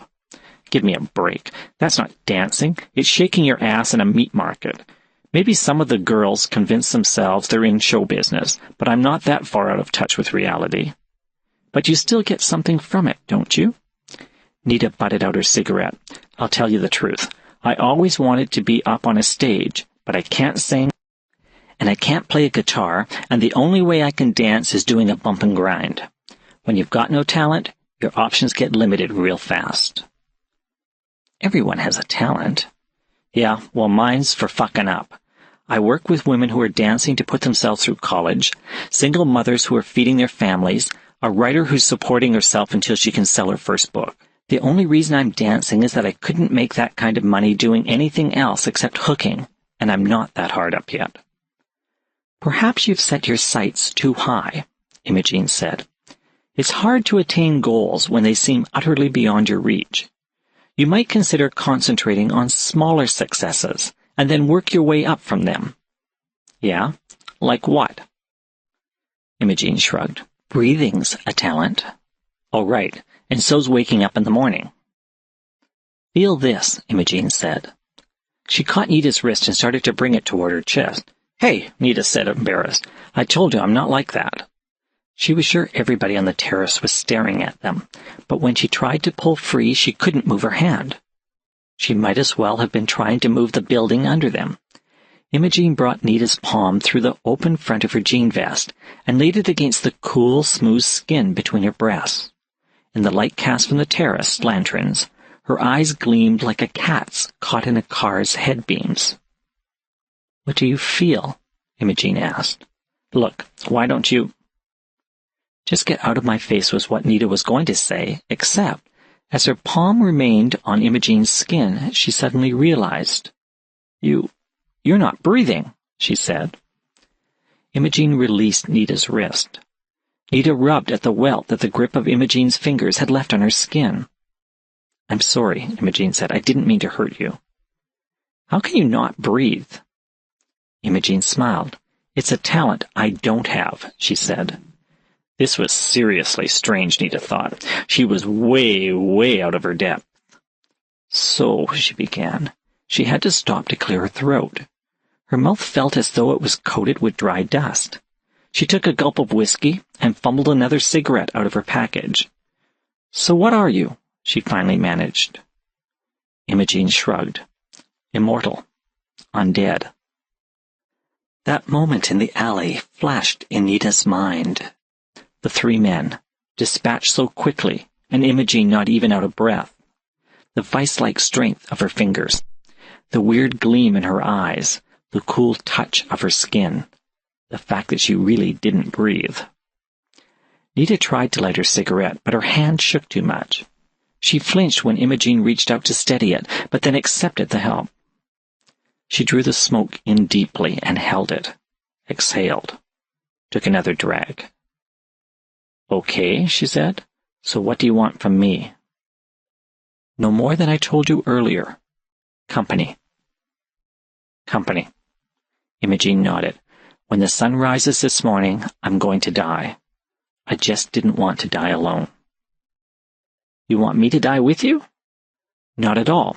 I just want you to be there when I do. I've lived this hidden life of mine for too long. Nobody knows me. Nobody cares about me. I thought you'd understand. Understand what? I just want to be remembered. This is too weird, Nita said. I mean, you don't look sick or anything. Like I'd know, Nita added to herself. I'm not sick. I'm tired. Imogene gave a small laugh that held no humor. I'm always amazed at how humans strive so desperately to prolong their lives. If you only knew. Nita thought about her own life and imagined it going on forever. I think I see where you're coming from, she said. It's not so bad at first, when you outlive your first set of friends and lovers. But it's harder the next time, and harder still each time after that, because you start anticipating the end, their deaths, from the first moment you meet them. So you stop having friends, you stop taking lovers, only to find it's no easier being alone. But aren't there others like you around? Nita asked. They're not exactly the sort of people I care to know. I'm not exactly the sort of person I care to know. We're monsters, Nita. We're not the romantic creatures of myth that your fictions perpetuate. We're parasites, surviving only by killing you. She shook her head. I look around and all I see is meat. All I smell is blood. Some diseased and not fit for consumption, it's true. But the rest? So how do I smell? Nita wanted to know. Imogene smiled. Very good. Though not as good as you did when those men attacked us in the alley earlier. Adrenaline adds a spicy flavor to human scent, like a mix of jalapenos and chili. The new turn their conversation had taken made Nita feel too much like a potential meal. If your life's so shitty, she asked, why have you waited until now to put an end to it? My existence is monstrous, Imogene told her, but it's also seductive. We are so powerful. I hate what I am at the same time as I exult in my existence. Nothing can harm us but sunlight. Nita shivered. What about the rest of it? She asked, thinking of the dozens of late-night movies she'd watched. You know, the running water, the garlic, and the crosses. Only sunlight. So tomorrow morning you're just going to sit in the sun. Imogene nodded. And die. With you by my side to wish my spirit safe journey, and to remember me when I'm gone. It was so odd. There was no question in Nita's mind but that Imogene was exactly what she said she was.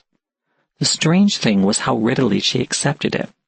But accepting it and watching Imogene die were two different things. The endings of all those late-night movies went tumbling through her in all their grotesque glory. I don't know if I can do it, Nita said. Imogene's eyebrows rose questioningly. I'm not real good with gross shit, Nita explained. You know, what's going to happen to you when the sunlight touches you? Nothing will happen, Imogene assured her. It's not like in the films. I'll simply stop living, that's all. Oh. Have you finished your drink? Imogene asked. I'd like to go for a last walk in the park. 4. Fitzhenry Park was probably the last place Nita would go for a walk at this time of night. But remembering how easily Imogene had dealt with their attackers in the alley behind the club, she felt safe enough doing so tonight. Walking hand in hand, they seemed to have the footpaths to themselves. As they got deeper inside the park, all sense of the city surrounding them vanished. They could have been 1,000 miles away, 1,000 years away from this time and place. The moon was still working its way up to its first quarter, a silvery sickle hanging up among the stars that came and went from view, depending on the foliage of the trees lining the path. Nita kept stealing glances at her companion whenever there was enough light. She looked so normal, but that was how it always was, wasn't it? The faces people put on when they went out into the world could hide anything. All you ever knew about somebody was what he or she cared to show you. Nita normally didn't have much interest in anyone, but she found herself wanting to know everything she could about Imogene. You told me you live a hidden life, she said, but the way you look, seems to me, would turn more heads than let you keep a low profile. I dress like this to attract my prey. Since I must feed, I prefer to do so on those the world can do better without. Makes sense, Nita thought. She wondered if she should introduce Imogene to Eddie back at the club. How often do you have to feed? She asked. Too often. Imogene glanced at her. The least we can get by on is once a week. Oh, I've been fasting, Imogene went on, preparing for tonight. I want it to be as weak as possible when the moment comes. If Imogene was weak at the moment, Nita couldn't imagine what she'd be like at full strength. She wasn't sure if she was being more observant, or if her companion had lowered her guard now that they were more familiar with each other's company. But Imogene radiated a power and charisma unlike anyone Nita had ever met before. You don't seem weak to me, she said. Imogene came to a stop and drew Nita over to a nearby bench. When they sat down, she put a hand on Nita's shoulder and looked her directly in the face. It doesn't matter how weak or hurt we feel, she said. We have to be strong in here. Her free hand rose up to touch her chest. We have to project that strength, or those around us will simply take advantage of us. We can take no pride in being a victim. We belittle not only ourselves, but all women, if we allow that to happen to us without protest. You must stand up for yourself. You must always stand up for yourself and your sisters. I want you to remember that as you go on with your life. Never give in. Never give up. But you're giving up. Imogene shook her head. Don't equate the two. What I am doing is taking the next step on a journey that I should have completed 300 years ago. I am not surrendering. I am hoping to kill the monster that I let myself become, and finally moving on. Imogene looked away then. She shifted her position slightly, settling her back against the bench. After a few moments, she leaned her head against Nita's. What do you think it's like when you die? Nita asked. Do you think everything's just over? Or do we, go on somewhere? I think we go on. What'll you miss the most? Imogene shrugged. What would you miss if you were in my position? Nothing. Not even your daughter? Nita didn't even bother to ask how Imogene knew about Amanda. You've got to understand, she said. I love her, and it makes me feel good to know that something I was a part of making isn't fucked up. But it makes me feel even better knowing that she's going to be raised properly, that she'll be given all the chances I never had. I didn't want her to grow up to be like me. But you still visit her. Nita nodded. But once she's old enough to understand what I am, I'll stop. If not sooner. If John's old man didn't get the judge to revoke her visitation rights because of what he'd seen her doing tonight. It's getting late, Imogene said. She stood up, drawing Nita to her feet. Where are we going? To my apartment. 5. To call it an apartment was a bit of a misnomer. It turned out that Imogene owned the penthouse on top of the Brighton Hotel, overlooking the harbor. The only time Nita had ever seen a place this fancy was in the movies. While Imogene went to get her a drink, she walked slowly around the immense living room, trailing her hand along the polished wood tables and the back of a Chesterfield that could seat 5 people comfortably. There was even a baby grand in one corner. She finally ended up at the glass doors leading out onto a balcony, where she saw 2 images superimposed over each other, a view of the lake and Wolf Island in the distance, and one of herself standing at the window with the living room behind her, Imogene walking toward her with a brandy glass in each hand. Nita turned to accept the brandy. Imogene touched her glass against Nita's, and then they both drank. "Why'd you pick me?" Nita asked. "The name on the flyer outside the club first caught my eye," Imogene said. "Then, when I began to study your life, I realized that we are much the same. I was like you before the change, deadened by the ennui of my life, feeding on the admiration of those who courted my favor, much the same as you do with those who come to watch you dance. It's not such a great leap from using their base interest as a kind of sustenance to taking it from their flesh and blood." Nita couldn't think of anything to say in response to that, so she took another sip of her brandy. "I want you to have this when I'm gone," Imogene went on. "Have what?" Imogene made a languid movement with her arm that encompassed the penthouse. "This place. Everything I have. I've already made the arrangements for everything to be transferred into your name. Barring unforeseen difficulties, the transaction will be completed tomorrow at noon. But I have amassed a considerable fortune over the years, Nita. I want it to go to you. It will give you a chance to make a new start with your life." Nita shook her head. "I don't think it'd work out." She'd won $1,000 in a lotto once. She'd planned to do all sorts of sensible things with it, from taking some development courses to better herself to simply saving it. Instead, she'd partied so hardy over the space of one weekend she'd almost put herself in the hospital. The only reason she hadn't ended up in emergency was that everybody else that weekend had been too wasted to help her. She still didn't know how she'd managed to survive. "It just made me fuck up big time," she said. Imogene nodded, not so much in acceptance of what she was saying, Nita realized, as to indicate that she was listening. "I have to admit that I haven't been entirely honest with you," Imogene said. "What we're about to embark upon when the sun rises could be very dangerous to you." "I don't understand." "I won't die the instant the sunlight strikes me," Imogene said. "It will take a few minutes, enough time for the beast inside me to rise. If it can feed immediately and get out of the sun, it will survive." "You mean you'd eat me?" "It's not something I would do, given a choice, but the survival instinct is very strong." Nita knew about that. She'd tried to kill herself 3 times to date, deliberately, that is, twice with pills, once with a razor blade. It was astonishing how much she'd wanted to survive once it seemed she had no choice but to die. "I will fight that need," Imogene told her. "It's why I've been fasting, to make the beast weak, but I can't guarantee your safety." Nita filled in the silence that followed by lighting a cigarette. "Understand," Imogene said, "it's not what I want. I don't normally have conversations with my meals, any more than you would with a hamburger you're about to eat. I truly believe that it's time for me to put the monster to rest and go on. Long past time. But the beast doesn't agree."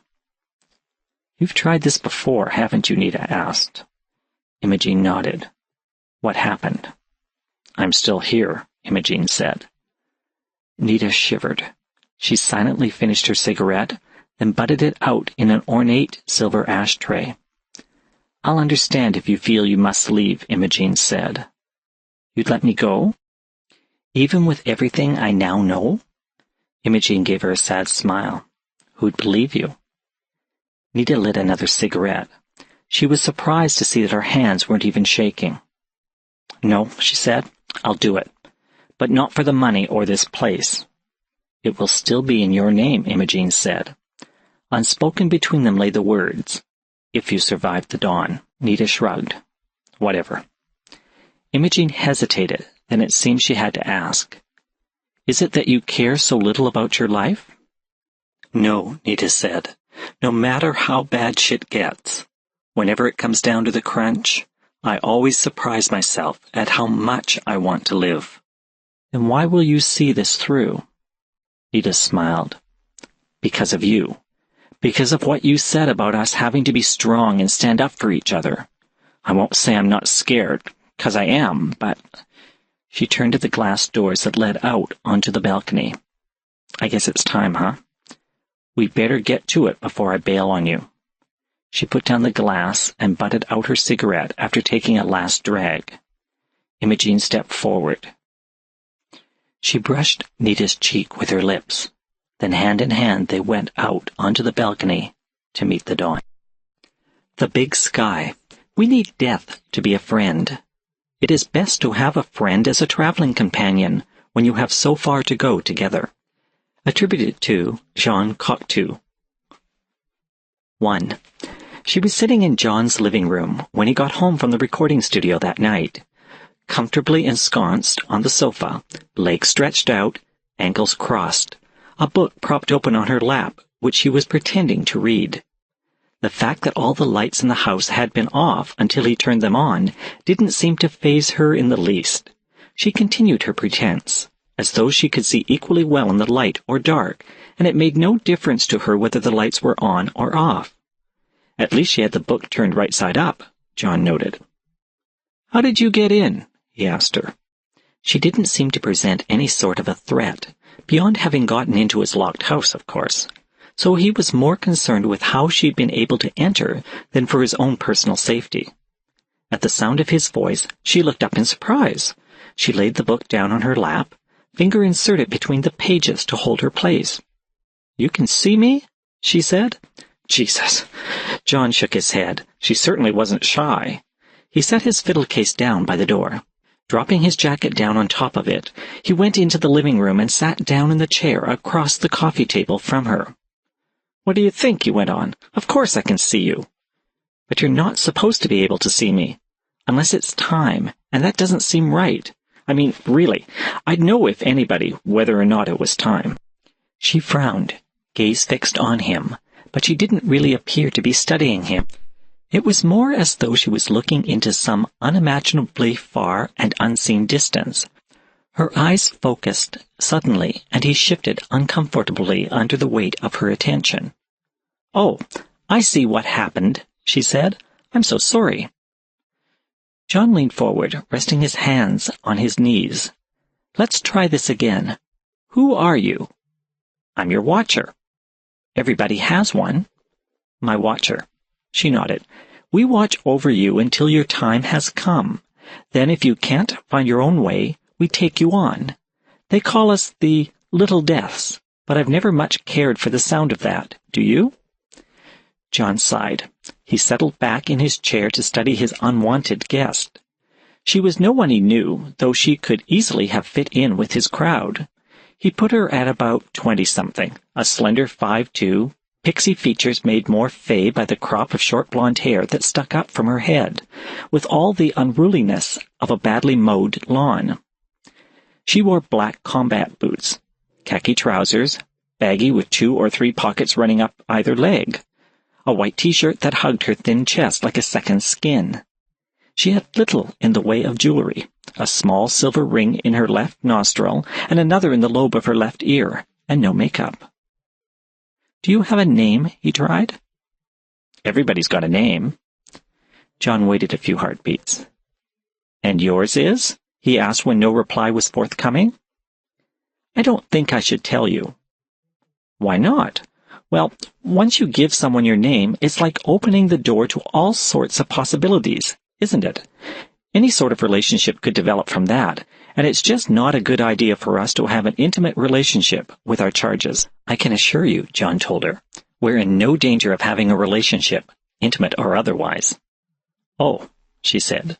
She didn't look disappointed so much as annoyed. Dakota, she added. I'm sorry? You wanted to know my name? John nodded. That's right. Oh, I get it. Your name's Dakota. Bingo. And you've been watching me? Well, not just you. Except for when we're starting out, we look out after any number of people. I see, John said. And how many people do you watch? She shrugged. Oh, dozens. That figured, John thought. It was the story of his life. He couldn't even get the undivided attention of some loony stalker. She swung her boots to the floor and set the book she was holding on the coffee table between them. Well, I guess we should get going, she said. She stood up and gave him an expectant look, but John remained where he was sitting. It's a long way to the gates, she told him. He didn't have a clue as to what she was talking about, but he was sure of one thing. I'm not going anywhere with you, he said. But you have to. Says who? She frowned at him. You just do. It's obvious that you won't be able to find your way by yourself. And if you stay here, you're just going to start feeling more and more alienated and confused. Let me worry about that, John said. Look, she said, we've gotten off on the wrong foot. My fault, I'm sure. I had no idea it was time for you to go already. I'd just come by to check on you before heading off to another appointment. Somebody else that you're watching? Exactly, she replied, missing or more probably ignoring the sarcastic tone of his voice. There's no way around this, you know. You need my help to get to the gates. What gates? She sighed. You're really in denial about all of this, aren't you? You were right about one thing, John told her. I am feeling confused, but it's only about what you're doing here and how you got in. I don't have time for this. Me neither, so maybe you should go. That earned him another frown. Fine, she said, but don't wait too long to call me. If you change too much, I won't be able to find you, and nobody else can help you. Because you're my personal watcher. No wonder you don't have many friends, she said. You're really not a very nice person, are you? I'm only like this with people who break into my house. But I didn't. Oh, never mind. Just remember my name and don't wait too long to call me. Not that I'd want to, John said, but I don't even have your number. Just call my name and I'll come, she said, if it's not too late. Like I said, I might not be able to recognize you if you wait too long. Though he was trying to take this all in stride, John couldn't help but start to feel a little creeped out at the way she was going on. He'd never realized that crazy people could seem so normal, except for what they were saying, of course. Goodbye, he told her. She bit back whatever it was that she was going to say and gave him a brusque nod. For one moment, he half expected her to walk through a wall. The evening had taken that strange a turn. But she merely crossed the living room and let herself out the front door. John waited for a few moments, then rose and set the deadbolt. He walked through the house, checking the windows and back door, before finally going upstairs to his bedroom. He thought he might have trouble getting to sleep. The woman's presence had raised far more questions than it had answered. But he was so tired from 12 straight hours in the studio that it was more a question of, could he get all his clothes off and crawl under the blankets before he faded right out? He had one strange moment. When he turned off the light, he made the mistake of looking directly at the bulb. His uninvited guest's features hung in the darkness along with 100 dancing spots of light before he was able to blink them away. But the moment didn't last long, and he was soon asleep. 2. He didn't realize that he'd forgotten to set his alarm last night until he woke up and gave the clock a bleary look. 11:15. Christ, he was late. He got up, shaved, and took a quick shower. You'd think someone would have called him from the studio, he thought as he started to get dressed. He was doing session work on Darlene Flatt's first album, and the recording had turned into a race to get the album finished before her money ran out. He had 2 solos up first thing this morning, and he couldn't understand why no one had called to see where he was. There was no time for breakfast. He didn't have much of an appetite at the moment anyway. He'd grab a coffee and a bagel at the deli around the corner from the studio. Tugging on his jeans, he carried his boots out into the living room and phoned the studio while he put them on. All he got was ringing at the other end. Come on, he muttered. Somebody pick it up. How could there be nobody there to answer? It was as he was cradling the receiver that he saw the book lying on the coffee table, reminding him of last night's strange encounter. He picked the book up and looked at it, turning it over in his hands. There was something different about it this morning. Something wrong. And then he realized what it was. The color dust wrapper had gone monochrome. The book and... His gaze settled on his hand, and he dropped the book in shock. He stared at his hand, turning it front to back, then looked wildly around the living room. Oh, Jesus! Everything was black and white. He'd been so bleary when he woke up that he hadn't noticed that the world had gone monochrome on him overnight. He'd had a vague impression of gloominess when he got up, but he hadn't really thought about it. He'd simply put it down to it being a particularly overcast day. But this... It was impossible. His gaze was drawn to the window. The light coming in was devoid of color where it touched his furniture and walls. But outside, he walked slowly to the window and stared at his lawn, the street beyond it, the houses across the way. Everything was the way it was supposed to be. The day was cloudless, the colors so vivid, the sunlight so bright it hurt his eyes. The richness of all that color and light burned his retinas. He stood there until tears formed in his eyes, and he had to turn away. He covered his eyes with his hands until the pain faded. When he took his palms away, his hands were still leached of color. The living room was 1,000 monochrome shades of black and white. Numbly, he walked to his front door and flung it open. The blast of color overloaded the sensory membranes of his eyes. He knelt down where he'd tossed his jacket last night, and scrabbled about in its pockets until he found a pair of shades. The sunglasses helped when he turned back to the open door. It still hurt to look at all that color, but the pain was much less than it had been. He shuffled out onto his porch, down the steps. He looked at what he could see of himself, hands and arms, his legs, all monochrome. He was like a black and white cutout that someone had stuck onto a colored background. I'm dreaming, he thought. He could feel the start of a panic attack. It was like the slight nervousness that sometimes came when he stepped onto stage, the kind that came when he was backing up someone he'd never played with before, only increased 100-fold. Sweat beaded on his temples and under his arms. It made his shirt clammy and stick to his back. His hands began to shake so much that he had to hug himself to make them stop. He was dreaming, or he'd gone insane. Movement caught his eye down the street, and he recognized one of his neighbors. He stumbled in the man's direction. "Bob," he called. "Bob, you've got to help me." The man never even looked in his direction. John stepped directly in front of him on the sidewalk, and Bob walked right into him, knocking him down. But Bob hadn't felt a thing, John realized. Hadn't seen him. Hadn't felt the impact. Was just walking on down the street as if John had simply ceased to exist for him. John fled back into the house. He slammed the door, locked it. He pulled the curtains in the living room and started to pace from the fireplace to the hallway, back again, back and forth, back and forth. At one point he caught sight of the book he'd dropped earlier. Slowly he walked over to where it lay and picked it up. He remembered last night's visitor again. Her voice returned to him. "If you change too much." This was all her fault, he thought. He threw the book down and shouted her name. "Yes?" Her voice came from directly behind him, and he started violently. "Jesus," he said, "you could have given me a heart attack." "It's a little late for that." She was wearing the same clothes she'd worn last night, except today there was a leather bomber's jacket on over her t-shirt, and she wore a hat that was something like a derby, except the brim was wider. There was one other difference. Like himself, like the rest of his house, she'd been bleached of all color. "What did you do to me?" he demanded.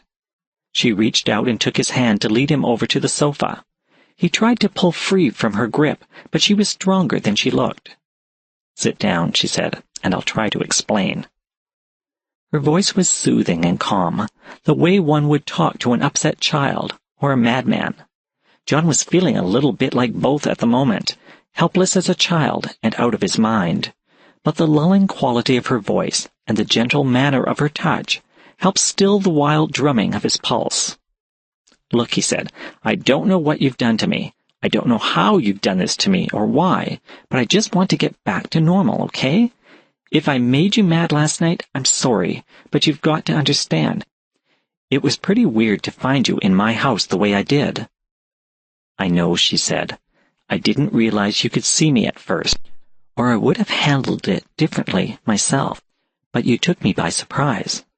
"I took you by surprise?" "What do you remember of last night?" she asked.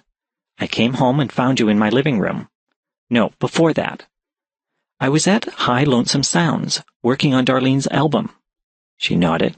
"And what happened between when you left the studio and came home?" I don't remember." "You were hit by a car," she said, "a drunk driver." "No way," John said, shaking his head. "I'd remember something like that." She took his hand. "You died instantly, John Narrowway." He didn't want to believe her, but her words settled inside him with a finality that could only be the truth. "It's not something that anyone could have foreseen," she went on. "You were supposed to live a lot longer. That's why I was so surprised that you could see me. It's never happened to me like that before." John had stopped listening to her after she had said, "You were supposed to live a lot longer." He clung to that phrase, hope rushing through him. "So it was a mistake," he said. Dakota nodded. "So what happens now?" he asked. "I'll take you to the gates." "No, wait a minute. You just said it was a mistake. Can't you go back to whoever's in charge and explain that?" "If there's anyone in charge," she said, "I've never met or heard of them. But I understand your confusion and your fear. Really, I do. It comes from the suddenness of your death and my not being there to help you adjust. That's the whole reason I exist, to help people like you who are unwilling or too confused to go on by themselves. I wasn't ready to go myself when my time came." "Well, I'm not ready either." Dakota shook her head. "It's not the same thing. I wasn't ready to go because when I saw how much some people need help to reach the gates, I knew I had to stay and help them. It was like a calling. You just aren't willing to accept what happened to you." "Well, Christ, who would?" "Most people. I've seen how their faces light up when they step through the gates. You can't imagine the joy in their eyes." "Have you been through yourself?" John asked. "No, but I've had glimpses of what lies beyond. You know how sometimes the sky just seems to be so big it goes on forever?" John nodded. "You stand there and look up," she went on, "and the stars seem so close you feel as though you could just reach up and touch them. But at the same time the sky itself is enormous and has no end. It's like that, except that you can feel your heart swelling inside you, big enough to fill the whole of that sky. If what's waiting beyond these gates is so wonderful," John wanted to know, "why haven't you gone through?" "One day I will. I think about it more and more all the time. But what I'm doing now is important, and I'm needed. There are never enough of us. Maybe I'll become a watcher instead, like you." "It's not something one takes on lightly," Dakota said. "You can't just stop when you get tired of doing it. You have to see through all of your responsibilities first. Make sure that all of your charges have gone on, that none are left behind to fend for themselves. You share the joys of your charges, but you share their sorrows too. And the whole time you know them, you're aware of their death. You watch them plan, you watch their lives, and the tangle of their relationships grow more complex as they grow older, but the whole time you're aware of their end." "I could do that," John said. Dakota shook her head. "You have always been sparing with your kindnesses. It's why your circle of friends is so small. You're not a bad person, John Narrowway, but I don't think you have the generosity of spirit it requires to be a watcher." The calm certainty with which she delivered her judgment irritated John. "How would you know?" he said. She gave him a sad smile. "Because I've been watching you ever since you were born." "What? Every second of my life?" "No, that comes only at first. It takes time to read a soul, to unravel the tangle of possibilities and learn when the time of death is due. After that, it's a matter of checking in from time to time to make sure that the assessment one made still holds true." John thought about the minutiae that made up the greater portion of everyone's life and slowly shook his head. And what if you picked a person who was really dull? Everybody had slow periods in their lives, but some people's whole lives were one numbed shuffle from birth to death. And since you knew the whole time when the person was going to die, God, it'd be like spending your whole life in a doctor's waiting room. Boring and depressing. You don't get tired of it? He asked. Not tired, a little sad sometimes, because everybody's got to die. She shook her head. No, because I see so much unhappiness, and there's nothing I can do about it. Most of my charges never see me. They make their own way to the gates and beyond. I'm just there as a kind of insurance for those who can't do it by themselves, and I'm only with them for such a little while. I miss talking to people on a regular basis. Sometimes I see some of the other watchers, but we're all so busy. It sounds horrible. She shrugged. I never think of it that way. I just think of those who need help, and the looks on their faces when they step through the gates. She fell silent for a moment, then gave him a smile. We should go now. I've got other commitments. What if I refuse to go? What happens then? No one can force you, if that's what you mean. John held up his hand. He looked around himself. Okay, it was weird. But he could live with it, couldn't he? Anything'd be better than to be dead, even a half-life. I know what you're thinking, she said, and no, it's not because I'm reading your mind, because I can't. So what's going to happen to me? I take it you're already experiencing some discomfort. John nodded. I see everything in black and white, but only in the house. Outside, nothing's changed. That will grow more pronounced, she told him. Eventually, you won't be able to see color at all. You might lose the clarity of your vision as well, so that everything will seem to be a blur. Your other senses will become less effective as well. And you won't be able to interact with the world you've left behind. In time, the only people you'll be able to see are others like yourself, those too willful or disturbed to have gone on. They don't exactly make the best of companions, John Narroway, but then, by that point, you'll be so much like them, I don't suppose it will matter. But what about all the stories of ghosts and hauntings and the like? Do you have a particularly strong bond with a certain place or person? She asked. Someone or something you couldn't possibly live without. John had to admit that he didn't, but he could tell that she already knew that. But I'll still be alive, he said, knowing even as he said the words that they made no real sense, if you want to call it that. Don't you miss life? Dakota shook her head. I only miss happiness. Or maybe I should say, I miss the idea of happiness, because I never had it when I was alive. What happened to you? John wanted to know. She gave him a long, sad look. I'm sorry, John Narroway, but I have to go. I will listen for you. Call me when you change your mind. Just don't wait too long. Or you won't be able to recognize me. I know. You already told me that. Yes, she said, I did. This time she didn't use the door. One moment she was sitting with him on the sofa, and the next she faded away like Carol's Cheshire cat, except with her, it was her eyes that lingered the longest, those sad, dark eyes that told him he was making a mistake, those eyes to which he refused to listen. 3. He didn't move from the sofa after Dakota left. While the sunlight drifted across the living room, turning his surroundings into a series of shifting chiaroscuro images, he simply sat there, his mind empty more often than it was chasing thoughts. He was sure he hadn't been immobile for more than a few hours, but when he finally stood up and walked to the window, it was early morning, the sun just rising. He'd lost a whole night and a day, maybe more. He still had no appetite. But now he doubted that he ever would again.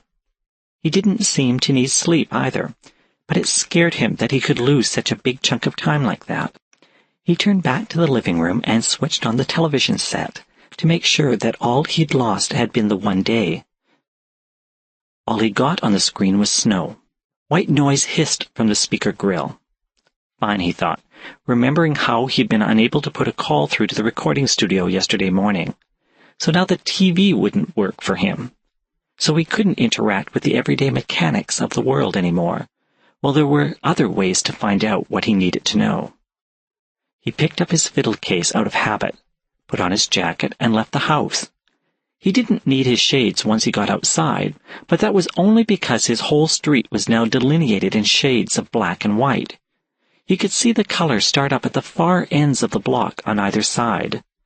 The sky was overcast above him, but it blued the further away from his house it got. This sucked, he thought, but not so much that he was ready to call Dakota back. He started downtown, putting on his sunglasses once he left the monochromic zone immediately surrounding his house. Walking proved to be more of a chore than he'd anticipated. He couldn't relax his attention for a moment or someone would walk into him. He always felt the impact while they continued on their way, as unaware of the encounter as his neighbor Bob had been. He stopped at the first newsstand he came upon and found the day's date. Wednesday, he read on the masthead of the Newford Star. November 10th. He'd only lost a day. A day of what, though? He could remember nothing of the experience. Maybe that was what sleep would be like for him in this state, simply turning himself off the way fiction described vampires at their rest. He had to laugh at the thought. The undead. He was one of the undead now, though he certainly had no craving for blood. He stopped laughing abruptly, suddenly aware of the hysterical quality that had crept into the sound. It wasn't that funny. He pressed up close against a building to keep out of the way of passing pedestrians, and tried to quell the panic he could feel welling up inside his chest. Christ, it wasn't funny at all. After a while he felt calm enough to go on. He had no particular destination in mind, but when he realized he was in the general vicinity of high, lonesome sounds, he decided to stop by the studio. He kept waiting for some shock of recognition at every corner he came to, something that would whisper, "This is where you died. This is where the one part of your life ended, and the new part began." But the street corners all looked the same, and he arrived at the recording studio without sensing that one had ever had more importance in his life than the next. He had no difficulty gaining entrance to the studio. At least doors still worked for him. He wondered what his use of them looked like to others, doors opening and closing, seemingly of their own accord. He climbed the stairs to the second-floor loft where the recording studio was situated, and slipped into the control booth where he found Darlene and Tom Norton, listening to a rough mix of one of the cuts from Darlene's album. Norton owned the studio and often served as both producer and sound engineer to the artists using his facilities. He turned as John quietly closed the door behind him, but he looked right through John. "It still needs a lead break," Norton said, returning his attention to Darlene. "I know it does, but I don't want another fiddle. I want to leave John's backing tracks just as they are. It doesn't seem right to have somebody else play his break." "Thank you, Darlene," John thought. He'd known Darlene flat for years, played backup with her on and off through the past decade and a half as she sang out her heart in far too many honky-tonks and bars. Her real name was Darlene Johnston, but by this point in her career, everyone knew her by her stage name. Dolly Parton had always been her idol, and when Darlene stepped on stage with her platinum wig and over-the-top rhinestone outfits, the resemblance between the two was uncanny. But Darlene had a deeper voice. And now that she'd finally lost the wigs and stage gear, John thought she had a better shot at the big time. There was a long tradition of covering other people's material in country music, but nothing got tired more quickly than a tribute act, so far as John was concerned. She didn't look great today. There was a gaunt look about her features, hollows under her eyes. Someone mourned him, John realized. "Why don't we have Greg play the break on his dobro?" Darlene said. She sounded so tired, as though all she wanted to do was get through this. "That could work," Norton said. John stopped listening to them, his attention taken by the rough mix that was still playing in the control booth. It was terrible. All the instruments sounded tinny and flat. There was no bass to speak of. And Darlene's voice seemed to be mixed so far back you felt you had to lean forward to be able to hear it.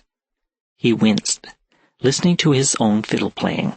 "You've got a lot more problems here than what instrument to use on the break," he said. But of course they couldn't hear him. So far as he could tell, They liked what they were hearing, which seemed particularly odd, considering how long they'd both been in the business. What did they hear that he couldn't? But then he remembered what his mysterious visitor had told him, how his sight would continue to deteriorate, how your other senses will become less effective as well. John thought back to the walk from his house to the studio. He hadn't really been thinking of it at the time, but now that he did, he realized that the normal sounds of the city had been muted. Everything, the traffic, the voices of passers-by, the construction site he'd passed a couple of blocks away from the studio. When he concentrated on Darlene and Norton's conversation again, listening to the tonal quality of their voices rather than what they were saying, he heard a hollow echo that hadn't registered before. He backed away from them and fumbled his way out into the sitting room on the other side of the door. There he took his fiddle out of his case. Tuning the instrument was horrible. Playing it was worse. There was nothing there anymore. No resonance, no depth. Only the same hollow, echoing quality that he'd heard in Darlene and Norton's voices. Slowly he laid his fiddle back into its case, loosened the frog on his bow, and set it down on top of the instrument. When he finally made his way back down the stairs and out into the street, he left the fiddle behind. Outside, the street seemed overcast, its colors not yet leached away, but definitely faded. He looked up into a cloudless sky. He crossed the street and plucked a pretzel from the cart of a street vendor, took a bite even though he had no appetite. It tasted like sawdust and ashes. A bus pulled up at the curb where he was standing, let out a clutch of passengers, then pulled away again, leaving behind a cloud of noxious fumes. He could barely smell them. It's just a phase, he told himself. He was simply adjusting to his new existence. All he had to do was get through it, and things would get back to normal. They couldn't stay like this. He kept telling himself that as he made his way back home, but he wasn't sure he believed it. He was dead, after all. That was the part of the equation that was impossible to ignore. Dakota had warned him that this was going to happen, but he wasn't ready to believe her either. He just couldn't accept that the way things were for him now would be permanent. For, he was right, things didn't stay the same. They got worse. His senses continued to deteriorate. The familiar world faded away from around him until he found himself in a gray-toned city that he didn't always recognize. He stepped out of his house one day and couldn't find his way back. The air was oppressive. The sky seemed to press down on him, and there were no people, no living people, only the other undead. They huddled in doorways and alleys, drifted through the empty buildings. They wouldn't look at him, and he found himself turning his face away as well. They had nothing they could share with each other, only their despair, and of that they each had enough of their own. He took to wandering aimlessly through the deserted streets, the high points of his day coming when he recognized the corner of a building, a stretch of street, that gargoyle peering down from an utterly unfamiliar building. He wasn't sure if he was in a different city, or if he was losing his memory of the one he knew. After a while, it didn't seem to matter. The blank periods came more and more often. Like the other undead, he would suddenly open his eyes to find himself curled up in a nest of newspapers and trash in some doorway, or huddled in the rotting bulk of a sofa in an abandoned building. And finally, he couldn't take it any more. He stood in the middle of an empty street and lifted his face to gray skies that only seemed to be kept aloft by the roofs of the buildings. "Dakota!" he cried. "Dakota!" But he was far too late, and she didn't come. "Don't wait too long to call me," she told him. "If you change too much, I won't be able to find you, and nobody else can help you." He had no one to blame but himself. It was like she'd said. He'd changed too much, and now, even if she could hear him, she wouldn't recognize him. He wasn't sure he'd even recognize himself. Still, he called her name again, called for her until the hollow echo that was his voice grew raw and weak. Finally, he slumped there in the middle of the road, shoulders sagged, chin on his chest, and stared at the pavement. "The name you were calling," a voice said. Did it belong to one of those watchers? John looked up at the man who'd approached him so silently. He was a nondescript individual, the kind of man he'd have passed by on the street when he was alive and never looked at twice. Medium height, medium build. His only really distinguishing feature was the fervent glitter in his eyes. A watcher, John repeated, nodding in response to the man's question. That's what she called herself. Damn 'em all to hell, I say, the man told him. He spat on the pavement.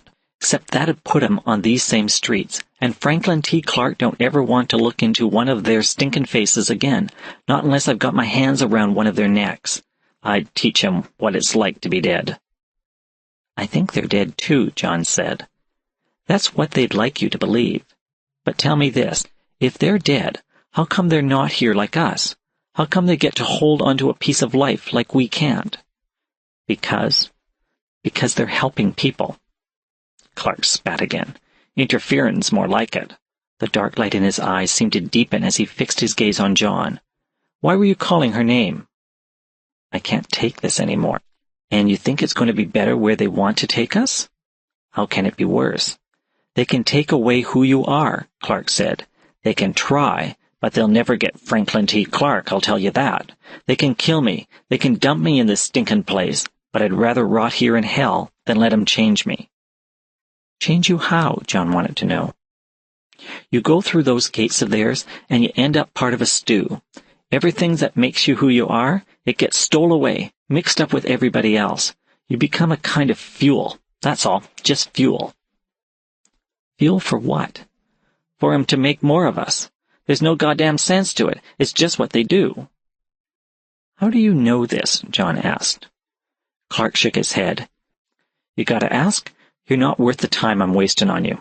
He gave John a withering look, as though John was something he'd stepped on that got stuck to the bottom of his shoe, and then he walked away. John tracked the man's progress as he shuffled off down the street.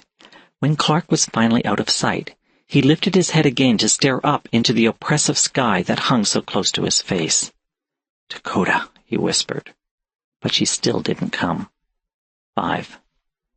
The day he found the infant wailing in a heap of trash behind what had once been a restaurant made John wonder if there wasn't some merit in Clark's anger toward the watchers. The baby was a girl, and she was no more than a few days old. She couldn't possibly have made the decision that had left her in this place, not by any stretch of the imagination. A swelling echo of Clark's rage rose up in him as he lifted the infant from the trash. He swaddled her in rags and cradled the tiny form in his arms. What am I going to do with you? He asked. The baby stopped crying, but she made no reply. How could she? She was so small, so helpless. Looking down at her, John knew what he had to do. Maybe Clark was right, and the watchers were monsters, although he found that hard to reconcile with his memories of Dakota's empathy and sadness. But Clark was wrong about what lay beyond the gates. He had to be. It couldn't be worse than this place. He set off then, still wandering aimlessly, but now he had a destination in mind. Now he had something to look for. He wasn't doing it for himself, though he knew he'd stepped through the gates when they stood in front of him. He was doing it for the baby. I'm going to call you Dolly, he told the infant. Darlene would have liked that. What do you think? He chucked the infant under her chin. Her only response was to stare up at him. 6. John figured he had it easier than most people who suddenly had an infant come into their lives. Dolly didn't need to eat, and she didn't cry unless he set her down. She was only happy in his arms. She didn't soil the rags he'd wrapped her in. Sometimes she slept, but there was nothing restful about it. She'd be lying in his arms one minute. The next it was as though someone had thrown a switch and she'd been turned off. He'd been frantic the first time it happened, panicking until he realized that she was only experiencing what passed for sleep in this place. He didn't let himself enter that blank state. The idea had crept into his mind as he wandered the streets with Dolly that to do so, to let himself turn off the way he and all the other undead did, would make it all that much more difficult for him to complete his task. The longer he denied it of himself, the more seductive the lure of that strange sleep became, but he stuck to his resolve. After a time, he was rewarded for maintaining his purposefulness. His vision sharpened. The world still appeared monochromatic, but at least it was all back in focus. He grew more clear-headed. He began to recognize more and more parts of the city, but the gates remained as elusive as Dakota had proved to be since the last time he'd seen her. One day he came upon Clark again. He wasn't sure how long it had been since the last time he'd seen the man. A few weeks, a few months. It was difficult to tell time in the city as it had become, because the light never changed. There was no day, no night, no comforting progression from one into the other. There was only the city, held in eternal twilight. Clark was furious when he saw the infant in John's arms. He ranted and swore at John, threatened to beat him for interfering in what he saw as the child's right of choice. John stood his ground, holding Dolly. "What are you so afraid of?" he asked when Clark paused to take a breath. Clark stared at him, a look of growing horror spreading across his features until he turned and fled without replying. He hadn't needed to reply. John knew what Clark was afraid of. It was the same fear that kept them all in this desolate city. Death. Dying. They were all afraid. They were all trapped here by that fear. Except for John. He was still trapped like the others. The difference was that he was no longer afraid. But if a fear of death was no longer to be found in his personal lexicon, despair remained. Time passed. Weeks, months, but he was no closer to finding these fabled gates than he had been when he first found Dolly and took up the search. He walked through a city that grew more and more familiar. He recognized his own borough, his own street, his own house. He walked slowly up his walk and looked in through the window, but he didn't go in. He was too afraid of succumbing to the growing need to sit somewhere and close his eyes. It would be so easy to go inside, to stretch out on the couch, to let himself fall into the welcoming dark. Instead, he turned away, his path now leading toward the building that housed High Lonesome Sounds. He found it without any trouble, walked up its eerily silent stairwell, boots echoing with a hollow sound, a sound full of dust and broken hopes. At the top of the stairs, he turned to his right and stepped into the recording studio's lounge. The room was empty, except for an open fiddle case in the middle of the floor, an instrument lying in it, a bow lying across the fiddle, horsehairs loose. He shifted Dolly from the one arm to the crook of the other. Kneeling down, he slipped the bow into its holder in the lid of the case and shut the lid. He stared at the closed case for a long moment. He had no words to describe how much he'd missed it, how incomplete he'd felt without it. Sitting more comfortably on the floor, he fashioned a sling out of his jacket so that he could carry Dolly snuggled up against his chest and leave his arms free. When he left the studio, he carried the fiddle case with him. He went down the stairs, out onto the street. There were no cars, no pedestrians. Nothing had changed. He was still trapped in that reflection of the city he'd known when he was alive, the deserted streets and abandoned buildings peopled only by the undead, but something felt different. It wasn't just that he seemed more himself, more the way he'd been when he was still alive, carrying his fiddle once more. It was as though retrieving the instrument had put a sense of expectation in the air. The gray, dismal streets, overhung by a brooding sky, were suddenly pregnant with possibilities. He heard the footsteps before he saw the man, a tall, rangy individual, arriving from a side street at a brisk walk. Faded blue jeans, black sweatshirt with matching baseball cap, flat-heeled cowboy boots. What set him apart from the undead was the purposeful set to his features. His gaze was turned outward rather than inward. "Hello," John called after the stranger as the man began to cross the street. "Have you got a minute?" The stranger paused in mid-step. He regarded John with surprise, but waited for John to cross the street and join him. John introduced himself and put out his hand. The man hesitated for a moment, then took John's hand. "Bernard Gare," the man said in response. "Pleased, I'm sure." His look of surprise had shifted into one of vague puzzlement. Have we met before?" John shook his head. "No, but I do know one of your colleagues. She calls herself Dakota." "The name doesn't ring a bell, but then there are so many of us, though never enough to do the job." "That's what she told me. Look, I know how busy you must be, so I won't keep you any longer. I just wanted to ask you if you could direct me to—" John's voice trailed off as he realized he wasn't being listened to. Gare peered more closely at him. "You're one of the lost, aren't you?" Gare said. "I'm surprised I can even see you. You're usually so insubstantial. But there's something different about you." "I'm looking for the gates," John told him. The gates. Something in the way he repeated the words made John afraid that Gare wouldn't help him. "It's not for me," he said quickly. "It's for her." He drew back a fold of the sling's cloth to show Gare the sleeping infant nestled against his chest. "I see," Gare said, "but does she want to go on?" "I think she's a little young to be making that kind of decision for herself." Gare shook his head.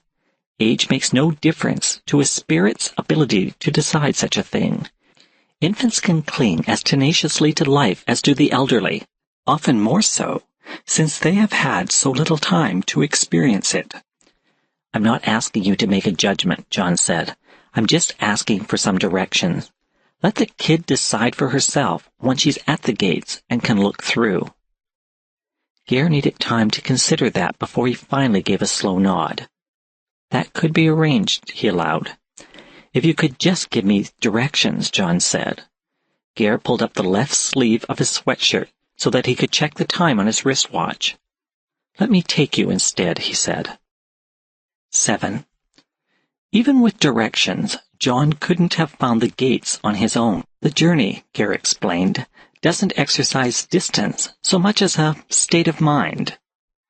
That was as good a description as any, John realized as he fell in step with his new companion, for it took them no time at all to circumvent familiar territory and step out onto a long boulevard. John felt a tugging in that part of his chest where his heart had once beaten as he looked down to the far end of the avenue. An immense archway stood there. Between its pillars the air shimmered like a heat mirage and called to him. When Gare paused, John came to a reluctant halt beside him. Gare looked at his watch again. "I'm sorry," he said, "but I have to leave you now. I have another appointment." John found it hard to look at the man. His gaze kept being drawn back to the shimmering air inside the arch. "I think I can find my way from here," he said. Gare smiled. "I should think you could." He shook John's hand. "Godspeed," he murmured. Then he faded away just as Dakota had faded from his living room, what seemed like 1,000 lifetimes ago. Dolly stirred against John's chest as he continued on toward the gates. He rearranged her in the sling so that she too could look at the approaching gates, but she turned her face away, and for the first time his holding her wasn't enough. She began to wail at the sight of the gates, her distress growing in volume the closer they got. John slowed his pace, uncertain now. He thought of Clark's cursing at him, of Gare telling him that Dolly, for all her infancy, was old enough to make this decision on her own. He realized that they were both right. He couldn't force her to go through, to travel on.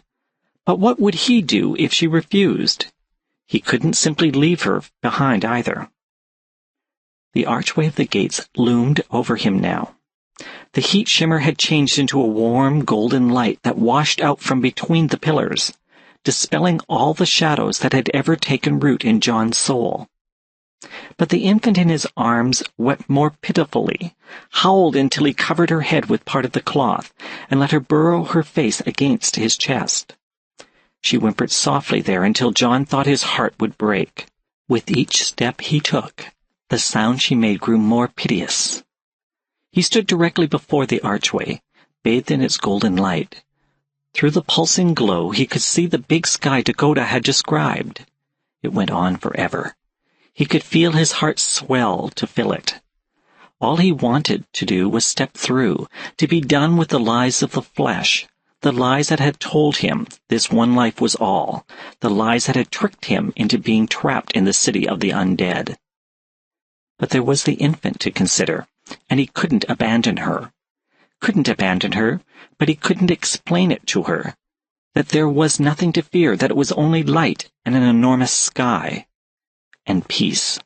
There were no words to capture the wonder that pulsed through his veins, that blossomed in his heart, swelled until his chest was full and he knew the light must be pouring out of his eyes and mouth. Now he understood Dakota's sorrow. It would be heartbreaking to know what waited for those who turned their backs on this glory. It had nothing to do with gods or religions. There was no hierarchy of belief entailed. No one was denied admittance.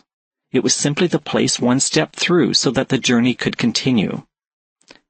John cradled the sobbing infant, jigging her gently against his chest. He stared into the light. He stared into the endless sky. "Dakota," he called softly. "Hello, John Narrowway." He turned to find her standing beside him, her own solemn gaze drinking in the light that pulsed in the big sky between the gates and flowed over them. She smiled at him. "I didn't think I'd see you again," she said, "and certainly not in this place. You did well to find it. I had help. One of your colleagues showed me the way. There's nothing wrong with accepting help sometimes." "I know that now," John said. "I also understand how hard it is to offer help and have it refused." Dakota stepped closer and drew the infant from the sling at John's chest. "It is hard," she agreed, cradling Dolly. Her eyes still held the reflected light that came from between the gates, but they were sad once more as she studied the weeping infant. She sighed, adding, "But it's not something that can be forced." John nodded. There was something about Dakota's voice, about the way she looked, that distracted him, but he couldn't quite put his finger on it. "I will take care of the little one," Dakota said. "There's no need for you to remain here." "What will you do with her?" "Whatever she wants. But she's so young." The sadness deepened in Dakota's eyes. "I know." There was so much empathy in her voice, in the way she held the infant, in her gaze. And then John realized what was different about her. Her voice wasn't hollow. It held resonance. She wasn't monochrome, but touched with color.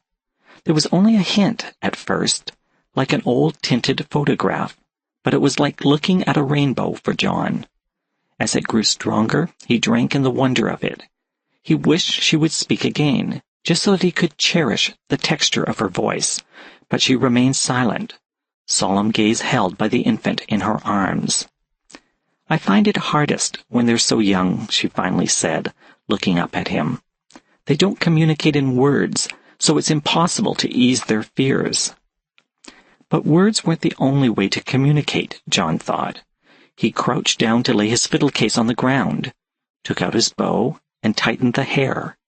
He ran his thumb across the fiddle strings to check the tuning, marveling anew at the richness of sound. He thought perhaps he'd missed that the most. "What are you doing?" Dakota asked him. John shook his head. It wasn't that he didn't want to explain it to her, but that he couldn't. Instead, he slipped the fiddle under his chin, drew the bow across the strings, and used music to express what words couldn't. He turned to the gates, drank in the light and the immense wonder of the sky, and distilled it into a simple melody, an air of grace and beauty.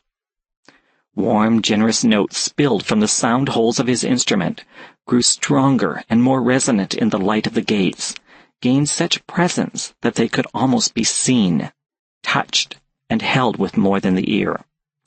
The infant in Dakota's arms fell silent and listened. She turned innocent eyes toward the gates and reached out for them. John slowly brought the melody to an end.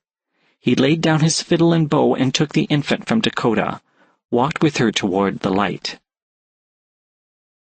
When he was directly under the arch, the light seemed to flare, and suddenly the weight was gone from his arms. He heard a joyous cry, but could see nothing for the light.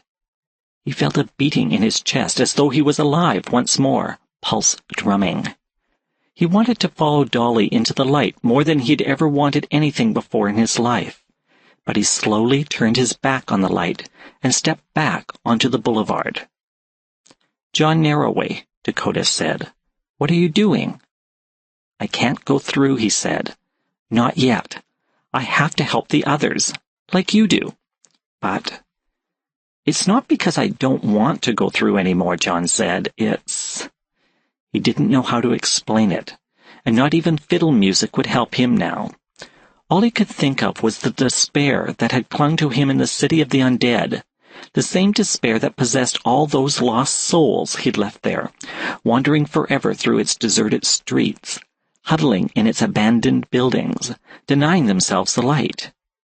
He knew that, like Dakota and Gare, he had to try to prevent others from making the same mistake. He knew it wouldn't be easy. He knew there would be times when it would be heartbreaking, but he could see no other course. "I just want to help," he said. "I have to help. You told me before that there aren't enough of you, and the fellow that brought me here said the same thing." Dakota gave him a long, considering look before she finally smiled. "You know," she said, "I think you do have the generosity of heart now." John put away his fiddle. When he stood up, Dakota took his hand and they began to walk back down the boulevard, away from the gates. "I'm going to miss that light," John said. Dakota squeezed his hand. "Don't be silly," she said.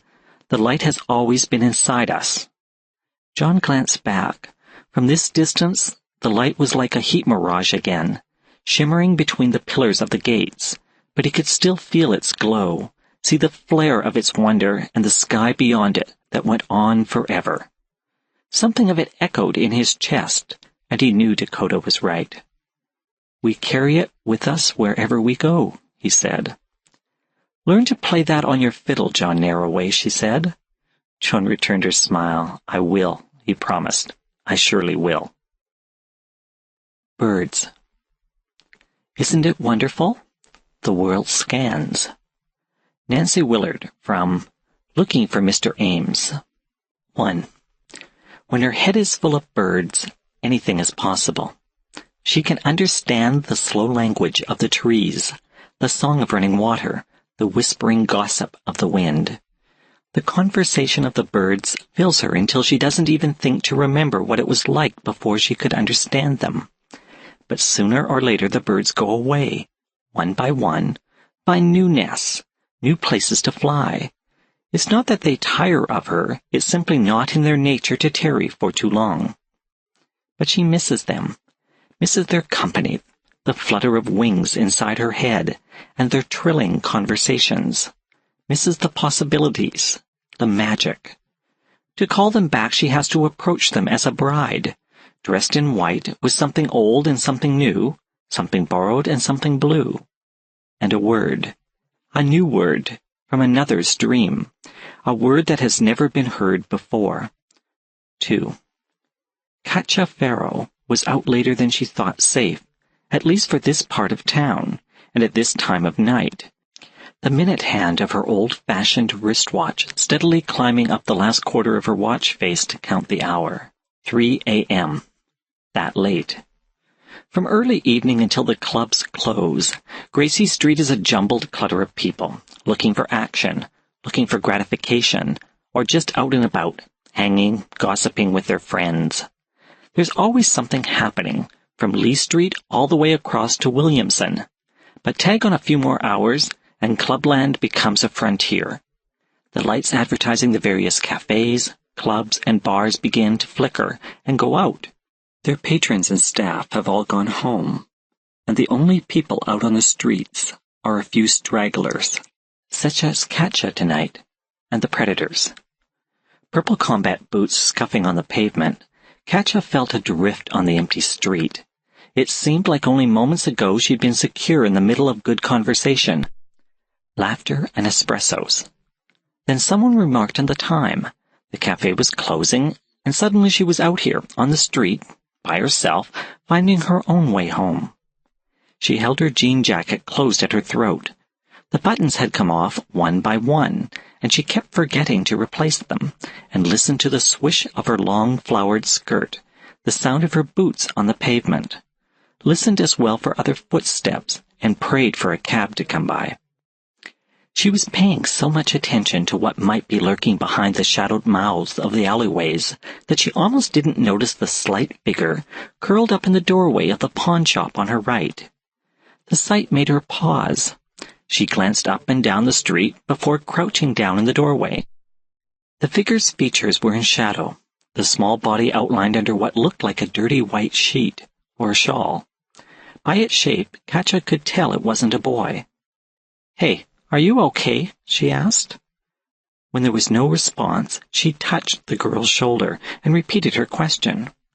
Large, pale eyes flickered open, their gaze settling on Katja. The girl woke like a cat, immediately aware of everything around her. Her black hair hung about her face in a tangle. Unlike most street people, she had a sweet smell, like a field of clover or a potpourri of dried rose hips and herbs, gathered in a glass bowl. "What makes you think I'm not okay?" the girl asked. Katja pushed the fall of her own dark hair back from her brow and settled back on her heels. "Well, for one thing," she said, "you're lying here in a doorway, on a bed of what looks like old newspapers. It's not exactly the kind of place people pick to sleep in if they've got a choice."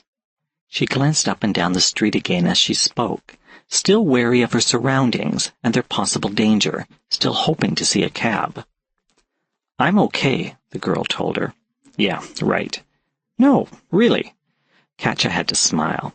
She wasn't so old that she had forgotten what it felt like to be in her late teens and immortal. Remembering, looking at the slight girl with her dark hair and strangely pale eyes, she got this odd urge to take in a stray, the way that Angel and Jilly often did. She wasn't sure why. She liked to think that she had as much sympathy as the next person, but normally it was hard to muster much of it at this time of night. Normally she was thinking too much about what terrors the night might hold for her to consider playing the Good Samaritan. But this girl looked so young.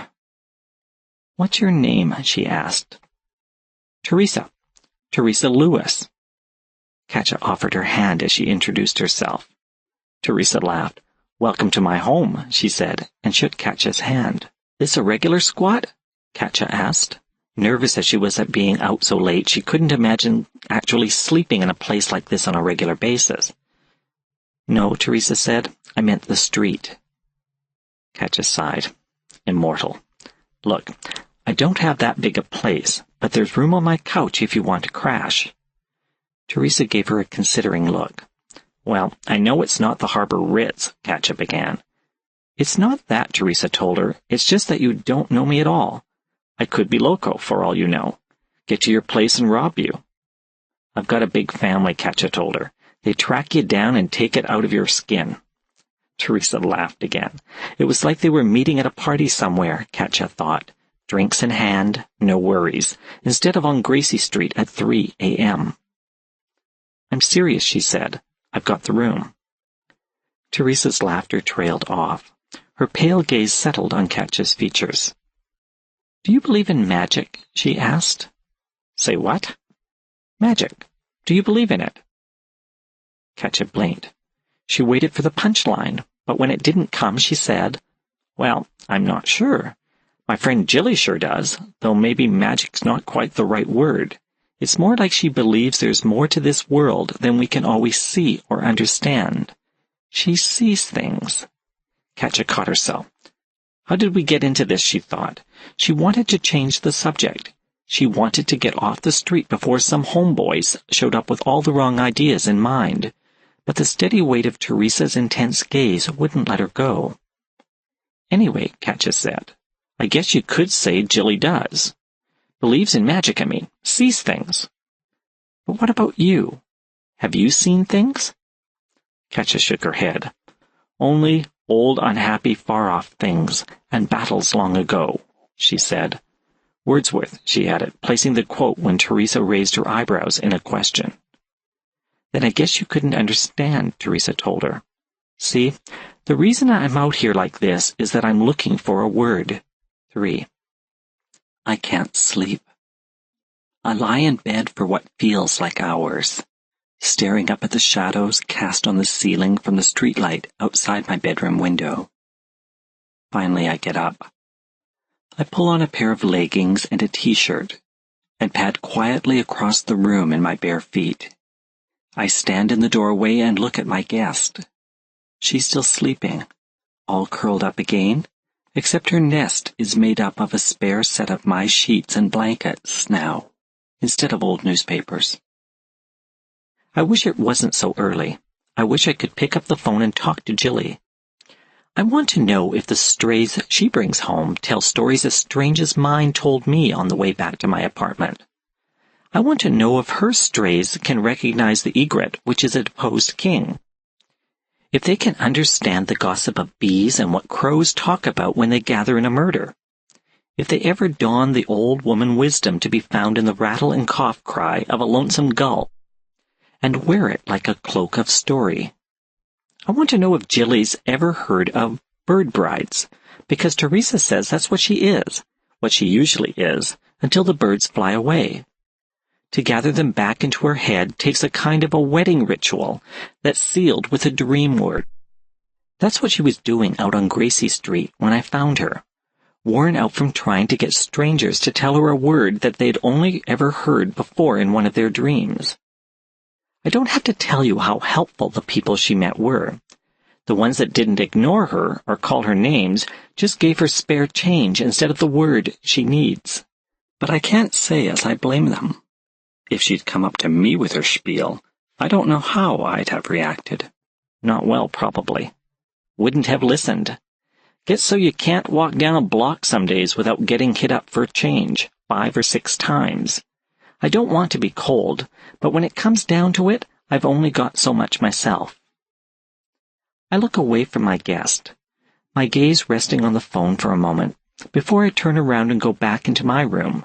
I don't bother undressing. I just lie there on my bed, looking up at the shadow play that's still being staged on my ceiling.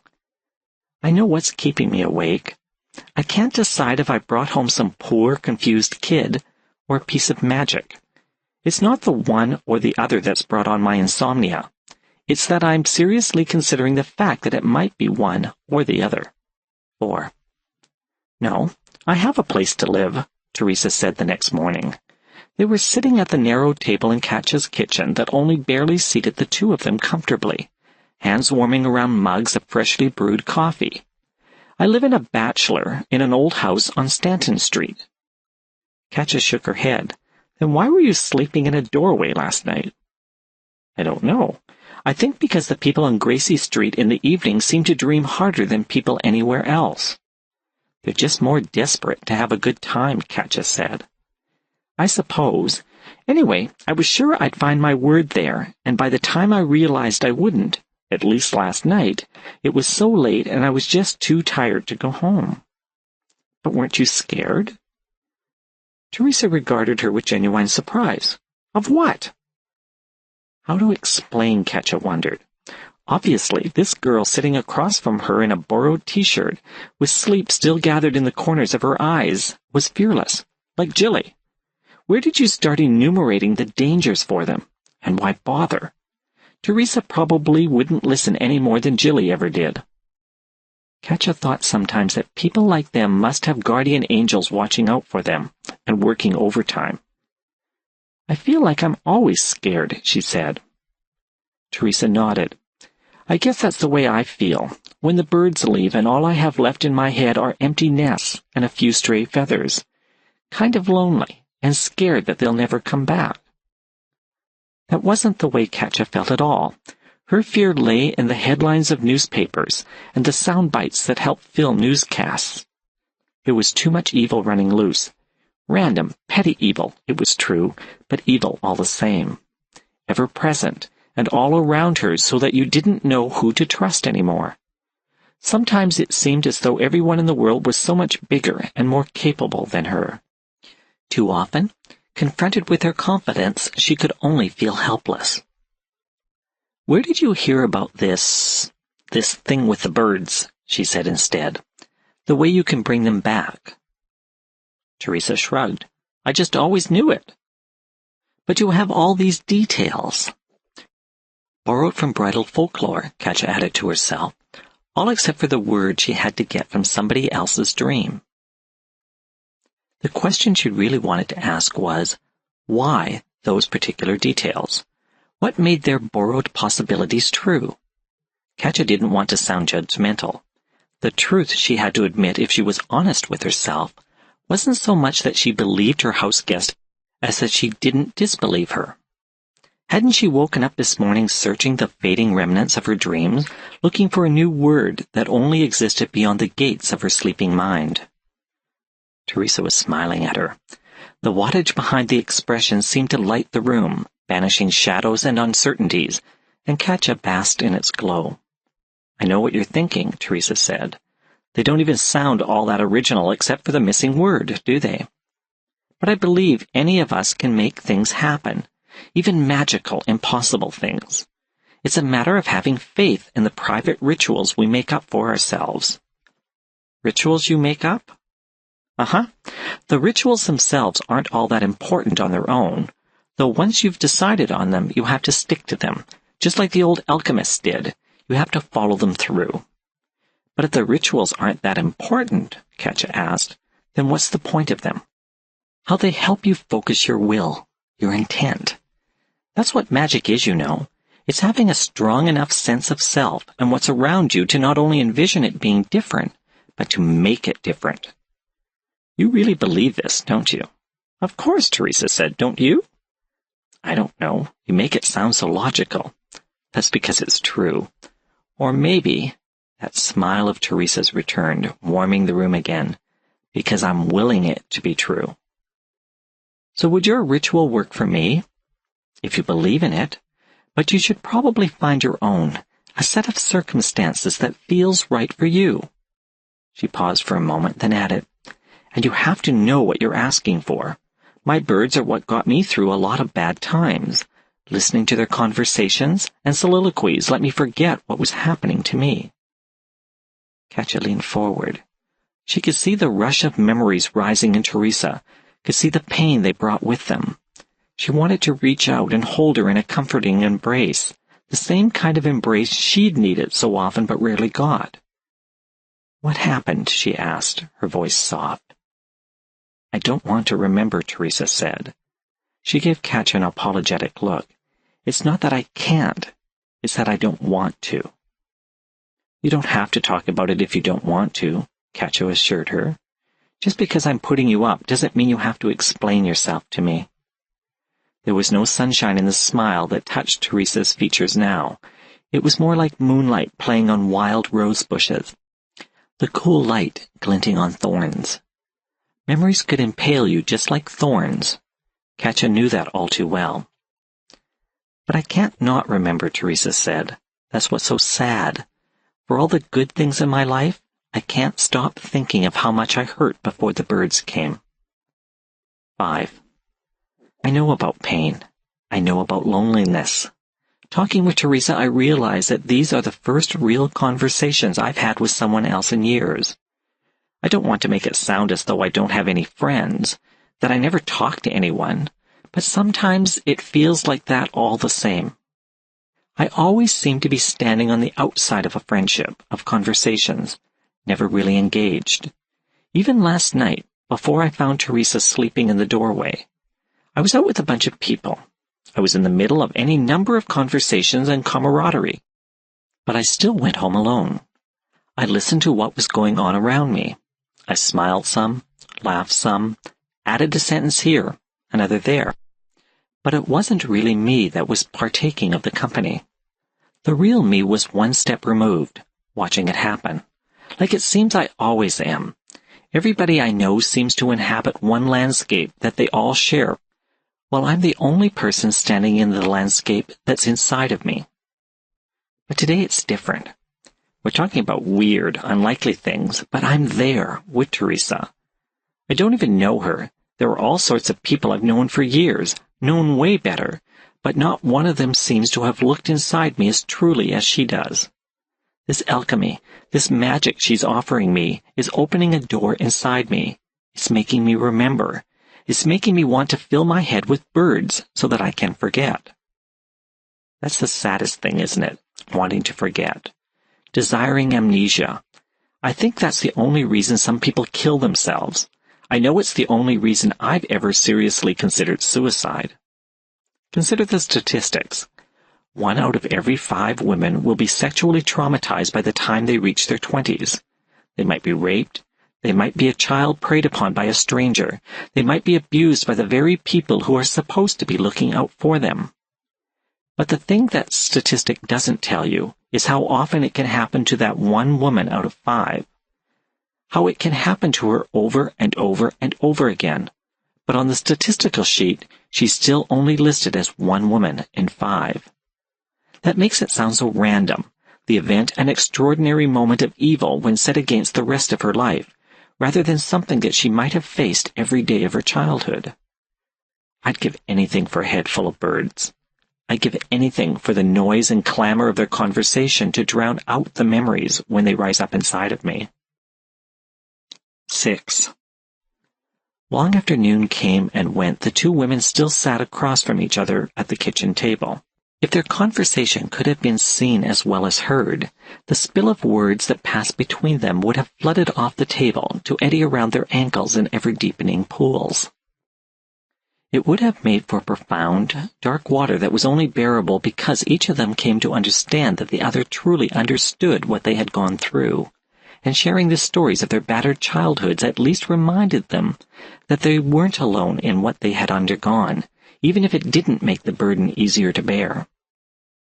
The coffee had gone cold in their mugs, but the hands across the table they held to comfort each other were warm, palm to palm. When they finally ran out of words, that contact helped maintain the bond of empathy that had grown up between them. "I didn't have birds," Katja said after a long silence. "All I had was poetry." "You wrote poems?" Katja shook her head. "I became poetry. I inhabited poems. I filled them until their words were all I could hear inside my head." She tilted her head back and quoted one. "Rough wind, that moanest loud, grief too sad for song. Wild wind, when sullen cloud nails all the night long.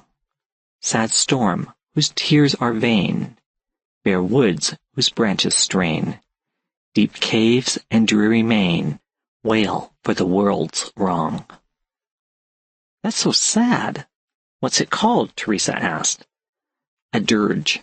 It's by Shelley. I always seem to choose sad poems, but I only ever wanted them for how I'd get so full of words I wouldn't be able to remember anything else." "Birds and words," Teresa said. Her smile came out again from behind the dark clouds of her memories. "We rhyme." 7. We washed Teresa's dress that afternoon. It wasn't very white anymore. Not after her having grubbed about in it on Gracie Street all day and then worn it as a nightgown while she slept in a doorway. But it cleans up better than I think it will. I feel like we're in a detergent commercial when we take it out of the dryer. The dress seems to glow against my skin as I hand it over to her. Her something old is a plastic crackerjack ring that she's had since she was a kid. Her something new is her sneakers, a little scuffed and worse for the wear this afternoon, but still passably white. Her borrowed is a white leather clasp purse that her landlady loaned her.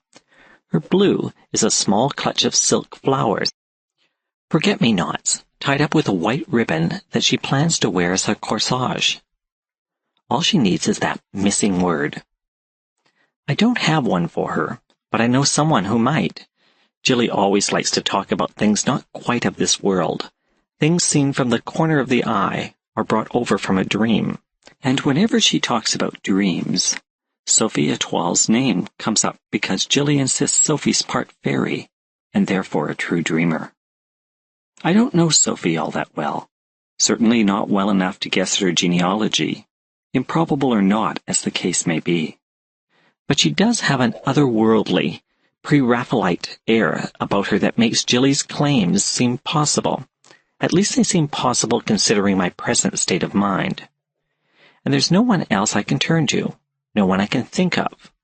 I can't explain this desperation I feel toward Teresa, a kind of mothering, big sister complex. I just have to help her. And while I know that I may not be able to make myself forget, I think I can do it for her. Or at least I want to try. So that's how we find ourselves knocking at the door of Sophie's studio later that afternoon. When Sophie answers the door, her curly brown hair tied back from her face, and her painting smock as spotless as Jilly says it always is, I don't have to go into a long explanation as to what we're doing there, or why we need this word. I just have to mention that Jilly's told me that she's a true dreamer, and Sophie gets this smile on her face, like you do when you're thinking about a mischievous child who's too endearing to get angry at. And she thinks for a moment, then says a word that at least I've never heard before. I turn to Teresa to ask her if it's what she needs, but she's already got this beatific look on her face. Is all she can manage. I thank Sophie, who's giving the pair of us a kind of puzzled smile, and lead Teresa back down the narrow stairs of Sophie's building and out onto the street. I wonder what I'm going to do with Teresa. She looks for all the world as though she's tripping. But just when I decide to take her home again, her eyes get a little more focused, and she takes my hand. I have to readjust to all of this, she says, but I don't want to have us just walk out of each other's lives. Can I come and visit you tomorrow? Sure, I tell her. I hesitate a moment, then have to ask, can you really hear them? Listen, she says. She draws my head close to hers until my ear is resting right up against her temple. I swear I hear a bird's chorus resonating inside her head, conducting through skin and bone from her mind into my mind. I'll come by in the morning, she says, and then drifts off down the pavement. All I can do is watch her go, that bird song still echoing inside me. 8. Back in my own living room, I sit on the carpet. I can feel a foreign vibe in my apartment, a quivering in the air from Teresa having been there.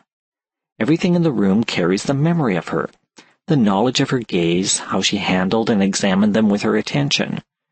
My furniture, the posters and prints on my walls, my knickknacks, all seem subtly changed, a little stiff from the awareness of her looking at them. It takes a while for the room to settle down into its familiar habits. The fridge muttering to itself in the kitchen, the pictures in their frames letting out their stomachs and hanging slightly askew once more. I take down a box of family photos from the hall closet and fan them out on the carpet in front of me. I look at the happy family they depict and try to see hints of the darkness that doesn't appear in the photos. There are too many smiles. Mine, my mother's, my father's. I know real life was never the way these pictures pretend it was. I sit there remembering my father's face, the last time I saw him.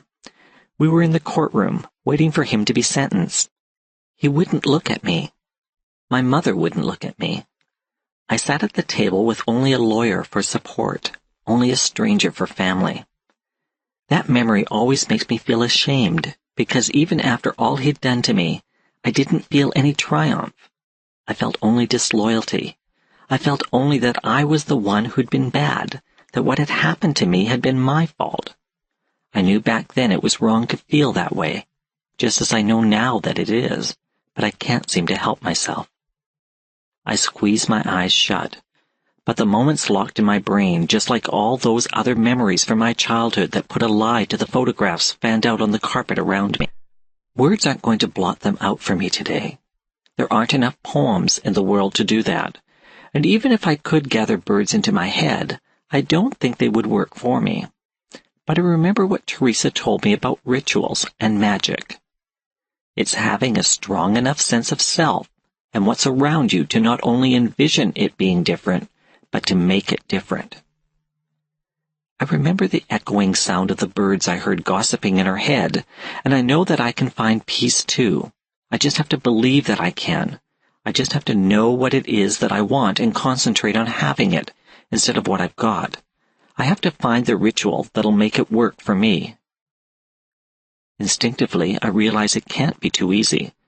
Like Teresa's dream word, the spell needs an element to complete it that requires some real effort on my part to attain it. But I know what the rest of the ritual will be. It comes into my head full-blown, as if I've always known it, but simply never stopped to access that knowledge before. I pick up a picture of my father from the carpet and carefully tear his face into 4 pieces, sticking one piece in each of the front and back pockets of my jeans. I remember something I heard about salt, about it being used to cleanse, and add a handful of it to each pocket. I wrap the fingers of my left hand together with a black ribbon and tie the bow so that it lies across my knuckles. I lick my right forefinger and write my name on the bare skin of my stomach with saliva. Then I let my shirt fall back down to cover the invisible word and leave the apartment, looking for a person who, when asked to name a 19th century poet, will mistakenly put together the given name of one with the surname of another. From somewhere I hear a sound like Teresa's birds, singing their approval. Passing. Great God, I'd rather be a pagan suckled in a creed outworn. So might I, standing on this pleasant lea, have glimpses that would make me less forlorn. William Wordsworth, from The World is Too Much with Us. 1. The sword lies on the grass beside me, not so much a physical presence as an enchantment. I don't know how else to describe it. It's too big to be real. I can't imagine anyone being able to hold it comfortably, little say wield it. Looking at it is like looking through water, as though I'm lying at the bottom of a lake and everything's slightly in motion, edges blurring. I can see the dark metal of the sword's pommel and crossguard, the impossible length of the blade itself that seems to swallow the moonlight, the thong wrapped round and round the grip, its leather worn smooth and shiny in places. I can almost believe it's alive. Whenever I study it, time gets swallowed up. I lose snatches of the night. 10 minutes, 15 minutes, time I don't have to spare. I have to be finished before dawn. With an effort, I pull my gaze away and pick up the shovel once more. Hallowed ground. I don't know how deep the grave should be. 4 feet? 6 feet? I'm just going to keep digging until I feel I've got it right. 2. Lucy Gray was a columnist and features writer for the Newford Sun, which was how she first found herself involved with the city's gay community. Her editor, enamored with the most recent upsurge of interest in gay chic and all things androgynous, sent her down to the girl bars on Gracie Street to write an op-ed piece that grew into a Sunday feature. Steadfastly heterosexual in terms of who she'd actually sleep with, Lucy discovered she was gay in spirit, if not in practice. Sick of being harassed by guys, she could relax in the gay clubs, stepping it out and flirting with the other girls on the dance floor, and never having to worry about how to go home alone at the end of the night. Her new girl pals seemed to understand, and she didn't think anybody considered her a tease until one night, sitting in a cubicle of a washroom in Neon Sister, she overheard herself being discussed by 2 women who'd come in to touch up their makeup. They were unaware of her presence. "I don't know," one of them said. "There's something about her that doesn't ring true. It's like after that piece she did in The Sun. Now she's researching a book, looking at us from the inside, but not really one of us." "Who, Lucy?" the other said. Lucy recognized her friend Tracy's voice. It was Tracy who befriended her the first night she hit Gracie Street and guided her through the club scene. "Of course, Lucy. She's all look, but don't touch. Sounds more to me like you're miffed because she won't sleep with you." "She doesn't sleep with anybody." "So? So she's like an emotional tourist passing through. You know what happens when the straights start hanging out in one of our clubs?" It becomes a straight club, Lucy thought, having heard it all before. The difference this time was that the accusation was being directed at her, and she wasn't so sure that it was unfair. She wasn't here just because she preferred the company of women, but to avoid men. It wasn't that she disliked men, but that her intimacy with them never seemed to go beyond the bedroom. She was neither bisexual nor experimenting. She was simply confused and taking refuge in a club scene where she could still have a social life. "You're reading way too much into this," Tracy said. "It's not like she's seriously coming on to anyone. It's just innocent flirting. Everybody does it." "So you don't want a piece of what she's got?" Tracy laughed. "I'd set up house with her in a minute." Sitting in the cubicle, Lucy found herself blushing furiously, especially when Tracy added, "Long term." "What you're setting yourself up for is a broken heart." "I don't think so," Tracy said. "I try to keep everything in perspective. If she just wants to be friends, that's okay with me, and I kind of like her the way she is, social but celibate." That was a description Lucy embraced wholeheartedly after that night, because it seemed to perfectly sum up who she was. Until she met Nina. 3. It all starts out innocently enough. Nina shows up at the North Star one night, looking just as sweet and lost as Tracy said I did the first time she saw me on Gracie Street, trying to work up the nerve to go into one of the clubs. She has her hair cut above her ears like Sadie Benning, and she's wearing combat boots with her black jeans and white t-shirt, but she looks like a femme, and a shy one at that, so I take her under my wing. Turns out she's married, but it's on the rocks. Maybe. There's no real intimacy in their relationship. Tell me about it. Thinks her husband's getting some on the side, but she can't swear to it. She's not sure what she's doing here. She just wants a night out, but she doesn't want to play the usual games in the straight bars, so she comes here. But now that she's here, she's not sure what she's doing here. I tell her to relax. We dance some, we have a few drinks. By the time she goes home, she's flushing prettily, and most of the shadows I saw haunting the backs of her eyes are gone. We start to hang out together. In the clubs. Have lunch. Dinner once. Not days. We're just girl pals, except after a few weeks I find myself thinking about her all the time, fixating on her. Not jealous. Not wondering where she is or who she's with. Just conversations we had running through my mind.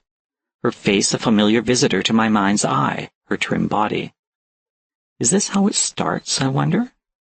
There's no definition to what's growing inside me. No, I used to like men, now I'm infatuated with a woman.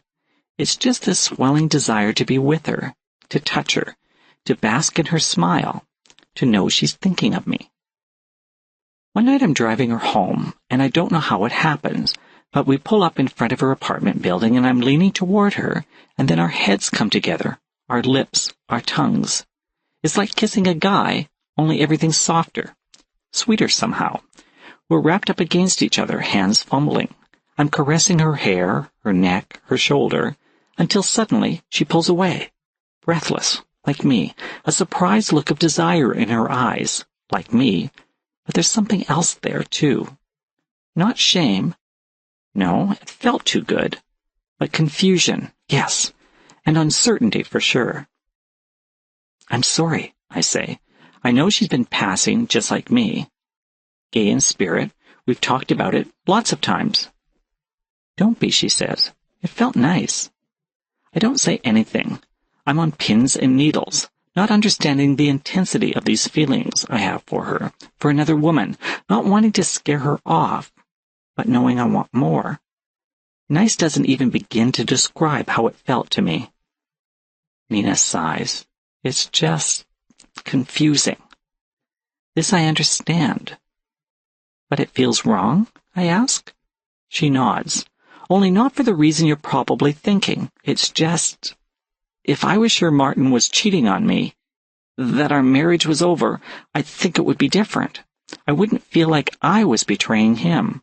I could do whatever I wanted, couldn't I? Do you still love him? I don't know, Nina says. If he's cheating on me again, the way I think he is... She gives me a lost look that makes me want to just take her in my arms once more, but I stay on my own side of the front seat. Maybe, she says in this small voice, her eyes so big and hopeful, maybe you could find out for me, for us. What? Like follow him? Nina shakes her head. No, I was thinking more like you could try to seduce him. Then we'd know.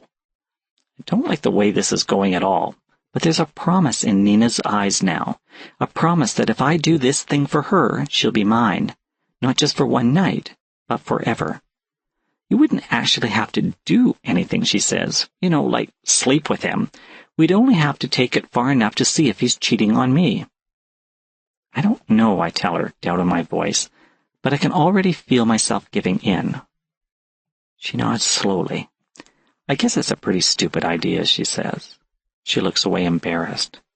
God, I can't believe I even asked you to do something like that. She leans forward and gives me a quick kiss, then draws back and starts to get out of the car. Wait a minute, I say, catching hold of her arm. She lets me tug her back in the car. I didn't say I wouldn't do it, it's just, we'd need a good plan, wouldn't we? I mean, where would I even meet him in the first place? So we start to talk about it, and before I know it, we've got the plan. She tells me where he goes after work for a drink on Fridays. We figure it'll be best if she goes away somewhere for the weekend. We work everything out, sitting there in the front seat of my car, arms around each other.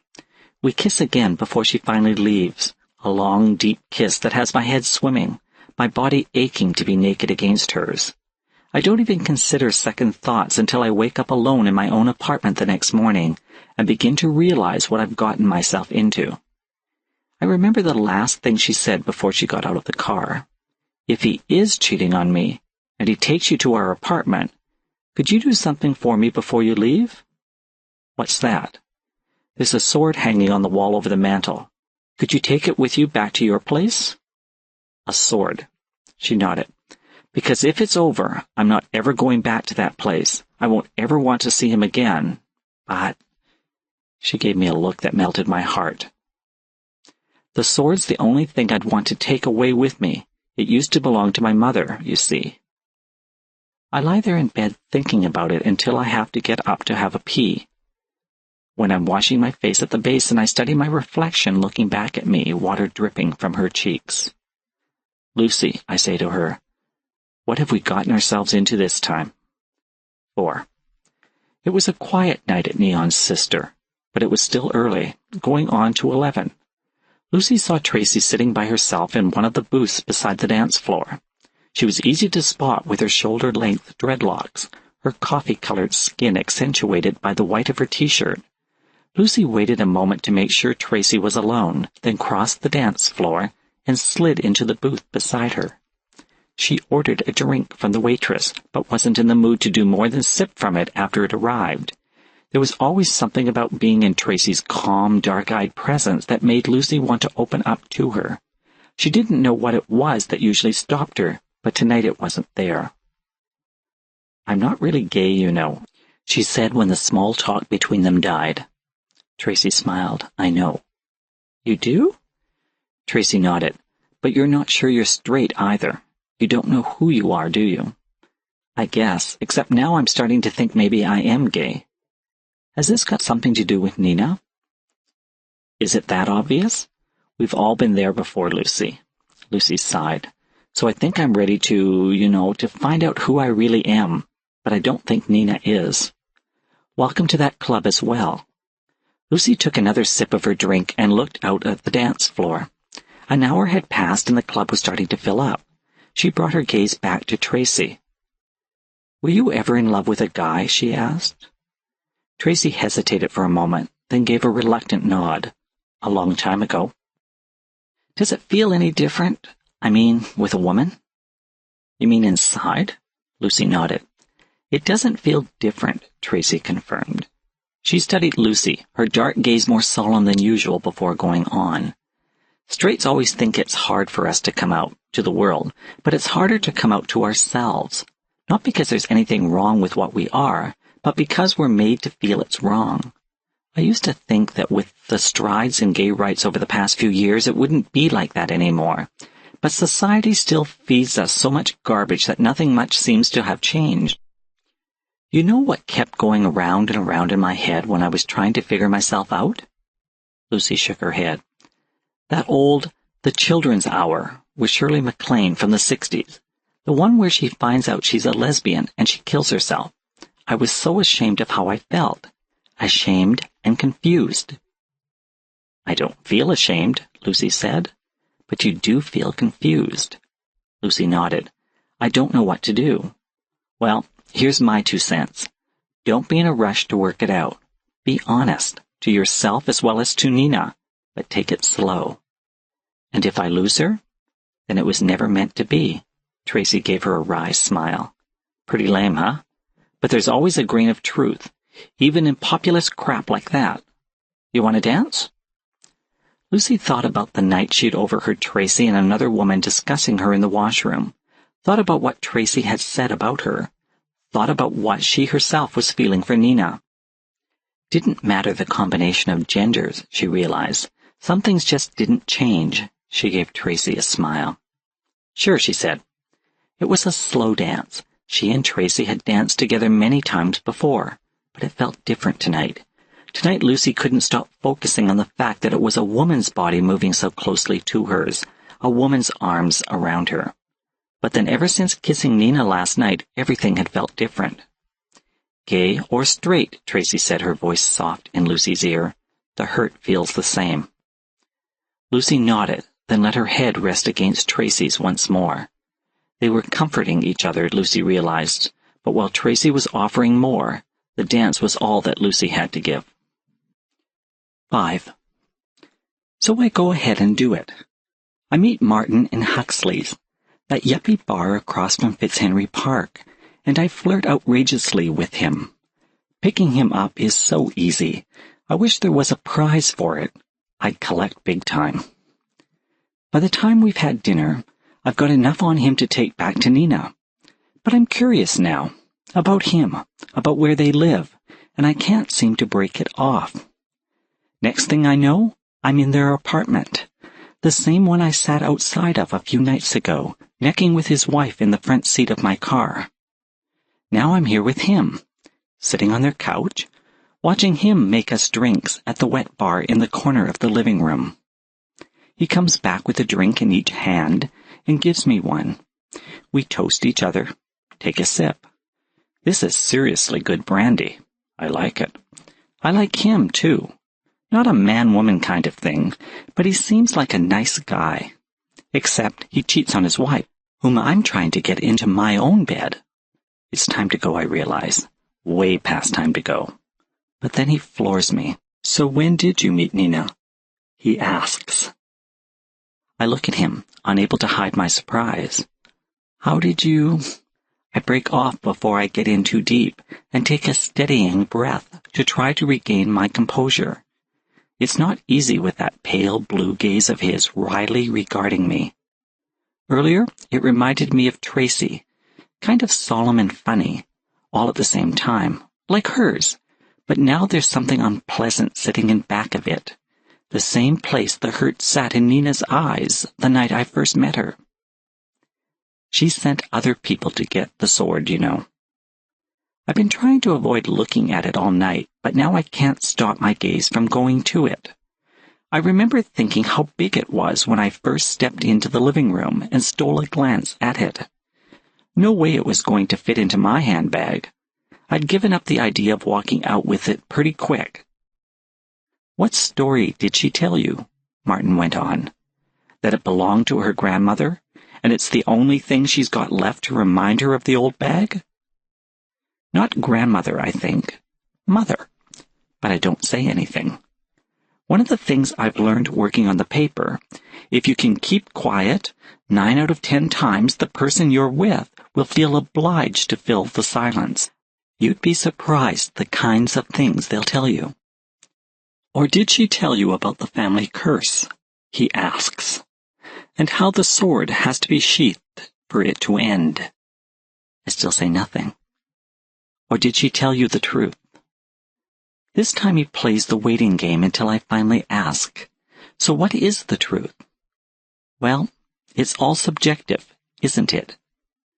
There's an undercurrent of weirdness happening here that tells me it's really time to go now. I take a good swig of the brandy to fortify myself, then pick up my jacket and slip it on. I don't mean to sound so vague, he says before I get up. It's just that, no matter what she's told you, it's only a piece of the truth. That's what I mean about it all being subjective. I find myself nodding. What he's saying is something I learned my first week at the paper. There's no one thing called truth, just one's individual take on it. We're not married, he says. Uh-huh. It's kind of late for that line, isn't it? No, you don't get it. She's not even human. She's this thing. His gaze shifts to the sword above the mantel, then returns to mine. I realize the unpleasant thing I see sitting in the back of his eyes is fear. What are you saying? I ask. She really is under a curse, except it's nothing like what she probably told you. She didn't say anything about a curse, except for being married to you. The way things look, Martin says, I deserve that, but we're really not married. I don't have a hold over her. It's the other way around. She scares the shit out of me. I shake my head. Considering the size of him and the size of her, I find that hard to believe. I met her a few years ago, he explains. At a party, I made her a promise that I'd help her break the curse that's on her, but I didn't. I broke my promise, and she's been haunting me ever since. Curses? Haunting? It's like he's trying to tell me Nina's a ghost. I'm beginning to wish that I'd just let it play out in the restaurant and gone on to my own place. By myself. Too late for that now. He's still sitting there, looking at me all expectantly, and I have to admit that while I think it's all a load of crock, I can't seem to check my curiosity. It's a bad habit I bring home from the office. It's probably why I applied for the job in the first place. So what's this curse? I ask. She's trapped in the shape of that sword, he says, pointing to the mantel. Oh, please. Nina passing as gay I can buy. I've been doing it myself. But passing as human as well? Look, I know what it sounds like, but it's true. She promised me a year of companionship. Good company, great sex, whatever I wanted. And at the end of that year, I had to fulfill my part of the bargain. But I couldn't go through with it. Which was? The only thing I'm really interested in now is how far he'll take all of this. The sword once had a scabbard, Martin says. When it was sheathed, she could stay in human form. But the scabbard got lost or stolen or something. There was something enchanted about it as well. It kept its bearer free from all hurt and harm. Anyway, the way things are now, she can only be human for short bits of time before she has to return into the sword. I give him a non-committal, uh-huh. The bargain I made, he says, was that I'd sheath the sword for her at the end of the year, but I couldn't do it. Why not? Because I have to sheath it in myself. I sit up straighter. What? You mean impale yourself on it? A kind of seppuku, like the samurai used to do in Japan? He doesn't answer me, but goes on instead. See, for the curse to be broken, I have to believe that it'll work while I do it. And I have to want to do it. You know, be a willing sacrifice. I can't do either. I look at him. I read his fear and realize that he really believes all of this. So why don't you just get rid of the sword? I ask, which seems reasonable enough to me. I'm scared to. I don't know what'll happen to me if I do. I think of Nina. I think of this big guy being scared of her, and I have to shake my head. So, has Nina threatened you? He shakes his head. No, she just stands there by the mantel, or at the foot of my bed and looks at me. Haunts me. She won't talk to me anymore. She doesn't do anything but stare at me. It's driving me crazy. Well, something sure is, I want to say. Instead, I consider the sword, hanging up there on the wall.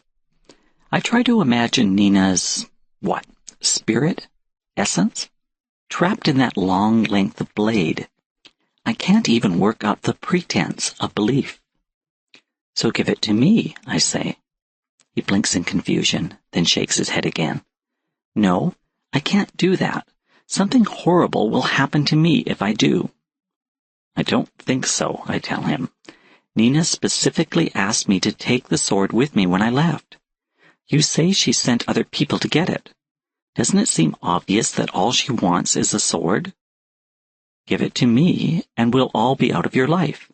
Nina, the sword, me. Your sanity, I add to myself, though maybe a good shrink can help you get some of it back. He looks from me to the sword, torn. Then he comes to a decision. He gets up and fetches a blanket, wraps the sword in it, and hands it to me. Look, I say, staggering a little under its weight. What you really should do is... Just go, he tells me. He doesn't physically throw me out, but it's close.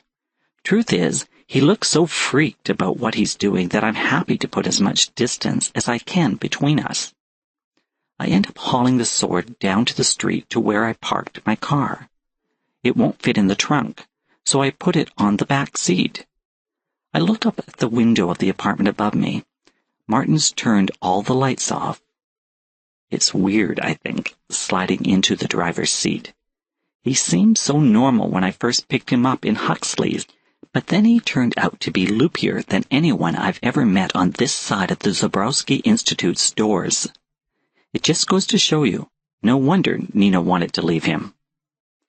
I stop at that thought, the car still in neutral. Except that wasn't why she said she wanted to leave him. I look up at the darkened apartment again, this time through my windshield. Though now that I think about it, if I were in her position, I probably wouldn't want to tell the truth about why I was leaving my husband either. I shake my head. What a mess. Putting the car into gear, I drive myself home. I have a column due for the Monday paper, and I don't know what it's going to be about yet. Still, I know this much. It won't be about swords. 6. Nina really was out of town, so Lucy couldn't call her. I don't want to lie to him, she'd told Lucy. That'd make me just as bad as he is. What about Nina's lying to her? Lucy wondered, but she knew she was willing to give Nina the benefit of the doubt, seeing how nuts her husband was. Besides, even if Nina wasn't out of town, the only number Lucy had for her was the same as Martin's. She'd looked his up as she was making herself a coffee on Sunday morning. She'd left the sword where she dropped it last night, wrapped in its blanket on the floor in her hallway, right beside the front door, and hadn't looked at it since. Didn't want to look at it. It wasn't that she believed any of Martin's very weird story about the sword and Nina, so much as that something about the weapon gave her the creeps. No, that wasn't quite right.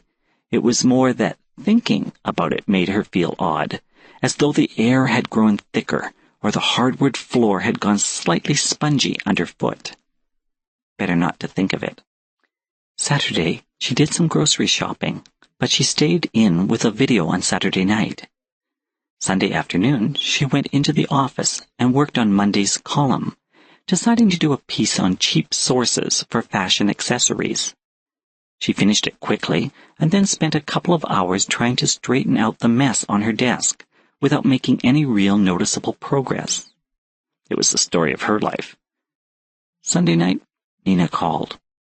As soon as she recognized Nina's voice, Lucy looked down the hall to where the sword still lay and thought of what Martin had told her. "I've got the sword," she said without any preamble. "It's here at my place. Do you want to come by to pick it up?" "And take it where?" Nina asked. "Back to Martin's and my apartment?" "Oh, I never thought of that. I guess you need to find a place to live first." She hesitated a moment, but before she could offer her own couch as a temporary measure, Nina was talking again. "I can't believe he just gave it to you," she said. "Did he give you a hard time? Was seducing him, was it horrible?" "It didn't go that far." "But still," Nina said, "it couldn't have been pleasant." "More like strange." "Strange? How?" Was there a new note in Nina's voice? Lucy wondered. A hint of, what, tension? "Well, he hit on me just like you said he would," she said. "He picked me up at Huxley's after work, took me out for dinner, and then back to," she almost said, "his. Your place. I guess I'm not surprised. Anyway, as soon as we got to the apartment, almost the first thing he asked me was when I'd met you. Nina, he told me you guys were never married. He told me all kinds of weird things." There was a moment's silence on the line, Then Nina asked, "Did you believe him?" "The stuff he was telling me was so crazy that I don't know what to believe," Lucy said. "But I want to believe you." "I'll tell you everything," Nina said. "But not now. I've just got a few things to do, and then I'll come see you." Lucy could tell that Nina was about to hang up. "What sort of things?" she asked, just to keep Nina on the line. Nina laughed. "Oh, you know, I just have to straighten my affairs, say goodbye to Martin, that kind of thing." Lucy found herself remembering Martin's fear. Crazy as he was, the fear had been real. Why he should be scared of Nina, Lucy couldn't begin to imagine, but he had been afraid. "Listen," she said, "you're not going to—" "I have to run," Nina broke in. "I'll call you soon." "Do anything crazy?" Lucy finished. But she was talking to a dead line. Lucy stared at the phone for a long moment before she finally cradled the receiver. A nervous prickle crept up her spine, and the air seemed to thicken. She turned to look at the sword again. It was still where she had left it, wrapped in Martin's blanket, lying on the floor. There's no such thing as an enchanted sword, she told herself. She knew that. But ever since leaving Martin's place last night, there'd been a niggling little doubt in the back of her mind, a kind of what if, that she hadn't been able to completely ignore or refute with logic.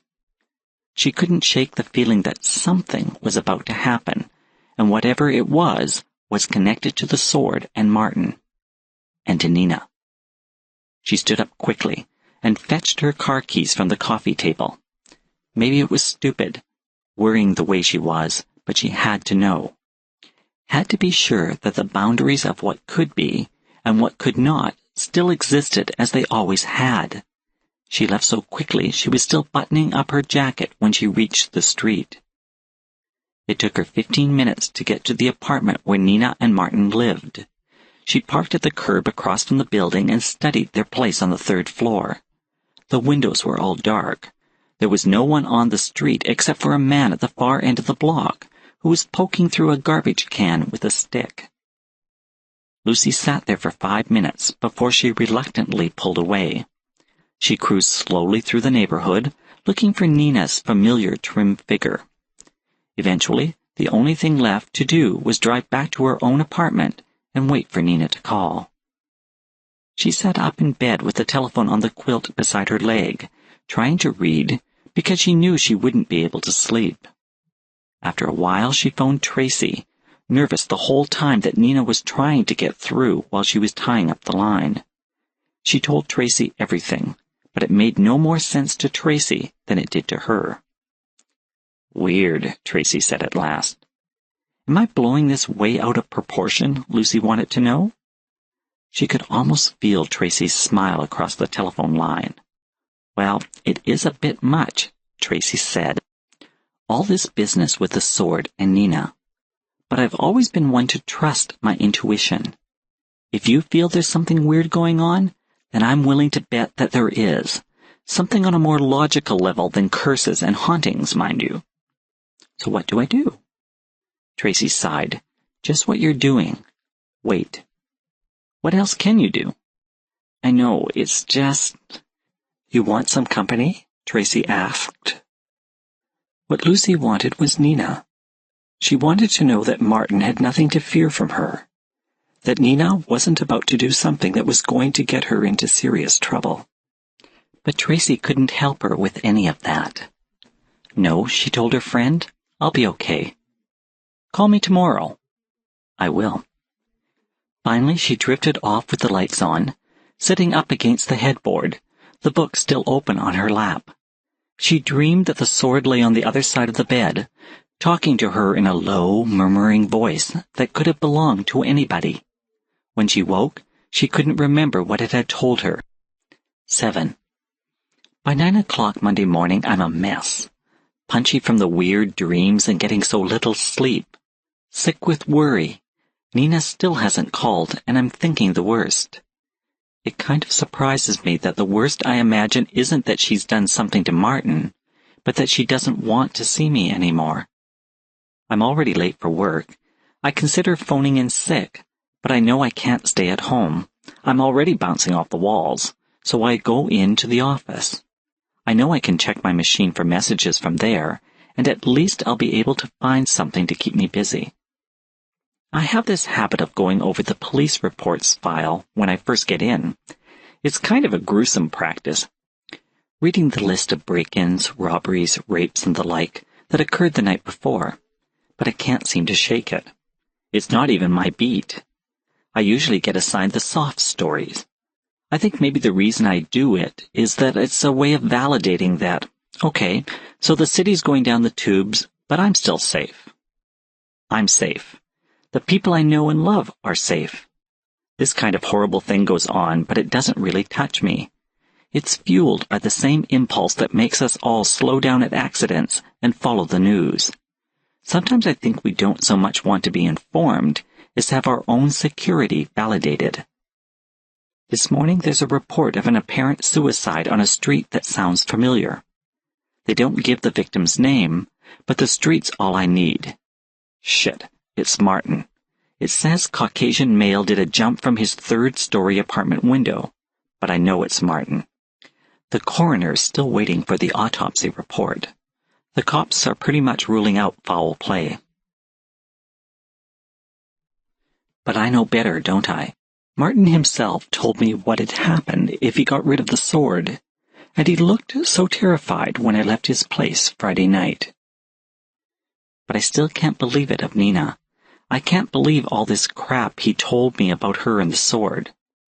I've only been away from home for 35 minutes, but I immediately closed the file and phoned my apartment to check for messages. Nothing. Same as 10 minutes ago. I called when I first got here. There's nothing all day. I try to stick it out, but in the end I have to leave work early. I start for home, but wind up driving by the apartment. Looking for Nina, I tell myself, but of course she wouldn't be there, hanging around on the pavement where Martin hit. I know why I'm really doing this. Morbid curiosity. I look up at the windows, 3rd floor. One of them's been boarded up. I go home, shower, change, then I hit the bars on Gracie Street, looking for Nina. The North Star, Neon Sister, Girl Jock, Skirts, no sign of her. I start to check out the hardcore places, the Jack and Jill off scenes in clubs where the rougher trade hangs out. Still nothing. The last place I go into, this blonde leatherette in a black push-up bra and hot pants smiles at me. I start to smile back, but then she makes a V with her fingers and flicks her tongue through them. I escape back up the stairs that let me into the place. I'm not sure what I am anymore. Gay, straight, what? But one thing I know is I'm still not into casual sex. Once outside, I lean against the front of the building, feeling just as lost as I did the night Tracy took me under her wing. I don't know what to do anymore, where to turn. I start to look for a payphone. I figure I can at least check my answering machine again. When someone grabs me by the arm, I yelp and pull free, but when I turn around, it's Nina I find standing beside me, not the blonde from the club I just left. "Sorry," she says. "I didn't mean to make you jump like that."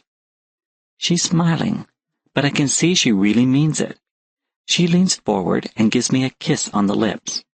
I don't know what to do, what to think. I'm so glad to see her, but so scared she had something to do with Martin's death. Not magic mumbo-jumbo, nothing like that. Just plain she couldn't take the shit from him anymore, and it all got out of hand. "Martin's dead," I say. I know. I was there. My breath catches in my throat. You didn't?" I can't get it out, but she knows what I'm asking. She shakes her head. Taking my arm, she leads me off down the street. "I think we have to talk," she tells me. She leads me to my car, but I don't feel like I'm in any condition to drive. I start to go to the passenger side. "I can't drive," Nina tells me. Right. So we sit there in my car, parked just off Gracie Street, looking out the windshield, not saying anything, not touching each other, just sitting there. "What did he tell you about me?" Nina asks finally. I look at her. Her face isn't much more than a silhouette in the illumination thrown by the streetlights outside. After a few moments, I clear my throat and start to talk, finishing with, "Is it true?" Mostly. I don't know what to say. I want to think she's crazy, but there's nothing about her that I associate with craziness. "Where did you go after you called me?" I ask instead. Nina hesitates, then says, "To the lake, to talk to my sister." Your sister? I hadn't stopped to think of it before, but of course she'd have family. We all do. But then Nina pulls that piece of normal all out of shape as well. "She's one of the ladies of the lake," she says, "bound to her sword, just like me, just like all of us." It's my turn to hesitate. Do I really want to feed this fantasy? But then I ask, "How many are you?" "7 of us, for 7 swords. My oldest sister is bound to the one you'd know best, Excalibur." I really have to struggle with what I'm hearing. I'd laugh, except Nina's so damn serious. "But," I say, "when you're talking about a lady of the lake, you mean like in Tennyson, King Arthur, and all that stuff?" Nina nods. The stories are pretty close, but they miss a lot. I take a deep breath. "Okay, but that's in England. What would your sister be doing here? What are you doing here?" "All lakes are aspects of the first lake," Nina says, "just as all forests remember the first forest." I can only look blankly at her. Nina sighs, "As all men and women remember first man and first woman, and the fall from grace." "You mean in Eden?" Nina shakes her head. "Grace is what gives this world its worth, but there are always those who would steal it away for the simple act of doing so. Grace shames a graceless people, so they strike out at it. Remember Martin told you about the scabbards that once protected our swords? I guess. They had healing properties, and when men realized that, they took the scabbards and broke them up, eliminating a little more of their grace and healing properties with each piece they took. That's why I'm in my present predicament. Of the 7 of us, only 2 still have their swords, kept safe in their scabbards. 3 more still retain ownership of their swords. Eileen, my sister, and I don't even have that. With our swords unsheathed, we've lost most of our freedom. We're bound into the metal for longer and longer periods of time. The time will come, I suppose, when we'll be trapped in the metal forever." She studies me for a long moment, then sighs again. "You don't believe any of this, do you?" I'm honest with her. It's hard. Of course, it's easy to forget marvels when your whole life you're taught to ignore them. It's just... "Lucy," Nina says, "I'll make the same bargain with you that I made with Martin. I'll stay with you for a year, but then you must hold up your side." I shake my head. I don't even have to think about it. "But you wanted to sleep with me," Nina says. "You wanted my love." "But not like this. Not bargaining for it like it's some kind of commodity. That's not love." Nina looks away. "I see," she says, her gaze locked on something I can't see. "Tell me what you'd want me to do," I say. Nina's attention returns to me. "There's no point. You don't believe." "Tell me anyway." "You must take the sword inside yourself. You must do it willingly. And you must believe that by doing so, you are freeing me." "I just stick it into myself?" "Something like that," Nina says. "It would be clearer if you believed." "And what would happen to me?" I ask. "Would I die?" "We all die, sooner or later." "I know that," I say impatiently, "but would I die from doing this?" Nina shakes her head. "No, but you'd be changed." "Changed how?" "I don't know, it's..." She hesitates and plunges quickly on. "I've never heard of it being done before." "Oh." We look some more out the windshield. The street we're on is pretty empty. Cars parked, but not much traffic, vehicular or pedestrian. Over on Gracie, we can see the nightlife still going strong. I want to ask her, "Why didn't you tell me the truth before?" But I already know. I don't believe her now. So what difference would having heard it a few days earlier have made? Did you love Martin? I asked instead. I mean, at first. I'm not sure what love is. I guess nobody really does, I think. Is what I'm feeling for Nina love? This feeling that's still swelling inside me, under the confusion and jumpiness, is it love? People die for love. It happens. But surely they know when they make the sacrifice. I really didn't kill him, she tells me. I went to the apartment. I'm not sure why or what I meant to do, and let myself in. When he saw me, he went crazy. He looked terrified. When I took a step closer, he threw himself out the window, straight through the glass and all. He didn't say anything, and he didn't give me a chance to speak either. He told me he was scared. Nina nods, but I don't know why. He had no reason to be scared of me. If I hadn't harmed him in the 2 years since he failed to keep his side of our bargain, why should he think that I'd hurt him now? I have no answer to that. Only Martin could explain it. But he'd taken the secret with him on his 3-story plunge to the pavement below his window. I should go, Nina says then, but she makes no move to open the door. What about the sword? I ask. She turns to me. My eyes are adjusted enough to the vagaries of the lighting to see the expression on her face, but I can't figure it out. Sadness? My own feelings returned? Fear? Maybe a mix of the three. Would you do this for me? She asks. Bury the sword there, she tells me. Tonight, before the sun rises. I nod. What'll happen to you? Eileen says it would let me sleep. Forever. She smiles, but it doesn't touch her eyes. Or at least until someone digs it up again, I suppose. I'd do this other thing, I say, but I'm too scared. She nods, understanding, and you don't believe. She says it without recrimination, and she doesn't say anything at all about love, about how, to make the sacrifice willingly, I'd have to really love her. And she's right. I don't believe. And if I love her, I don't love her enough. She leans across the seat and gives me a kiss. I remember the last time she did this. There was so much promise in her kiss, in her eyes. Now she's only saying goodbye. I want to talk to her. I want to explain it all over again. But I just let her go. Out of the car, down the street, out of my life.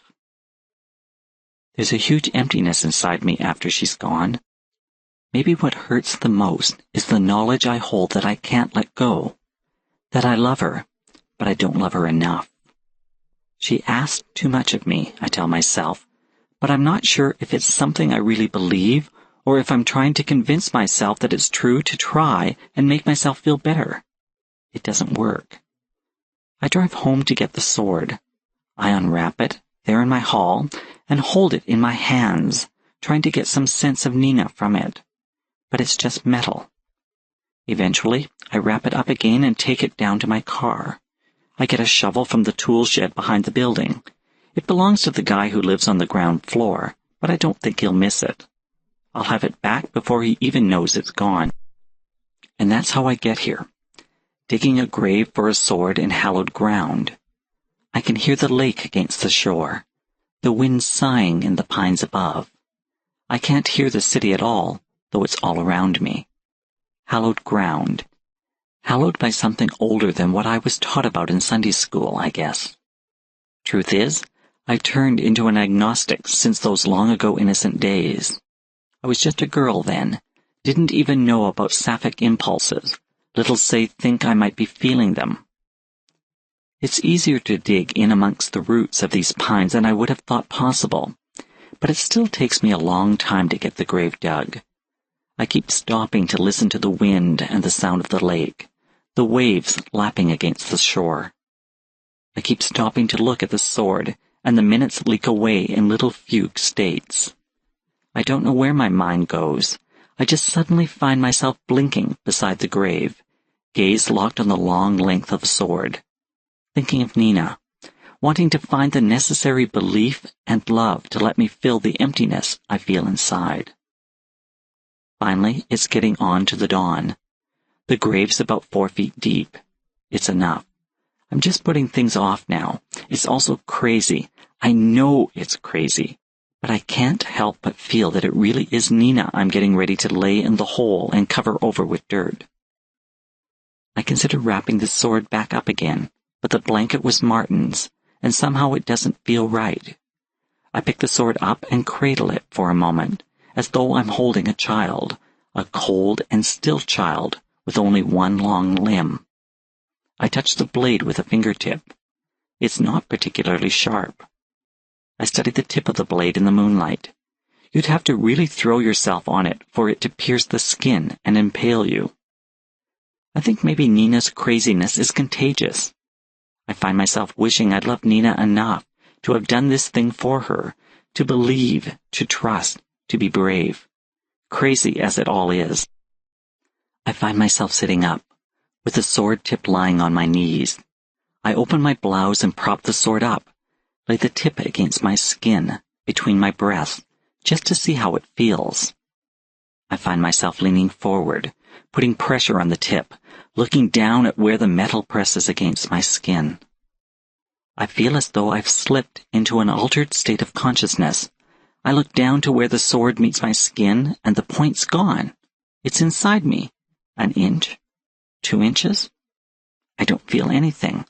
There's no pain. There's no blood.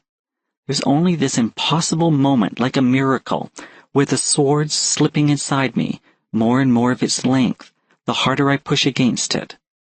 I'm bent almost double now, and still it keeps going inside me, inch after inch. It doesn't come out my back. It's just being swallowed by my body. Finally, I reach out with my hands, close my fingers around each side of the hilt, and push it up inside me, all the rest of the way, and pass out. 8. When I come to, the air's lighter. I can't see the sun yet, but I can feel its light seeping through the trees. I can still hear the lake and the wind in the pines above me, but I can hear the traffic from the city too. I sit up. I look at the grave and the shovel. I look at the blanket. I look for the sword, but it's gone. I lift my hands to my chest and feel the skin between my breasts. I remember the sword sliding into my chest last night, but the memory feels like a hallucinatory experience. No, I tell myself, believe. I hear Nina's voice in my mind, hear her telling me, it's easy to forget marvels when your whole life you're taught to ignore them. And tell myself, don't invalidate a miracle because you've been taught they're not real. Trust yourself. Trust the experience. And Nina. Trust Nina. But she's not here.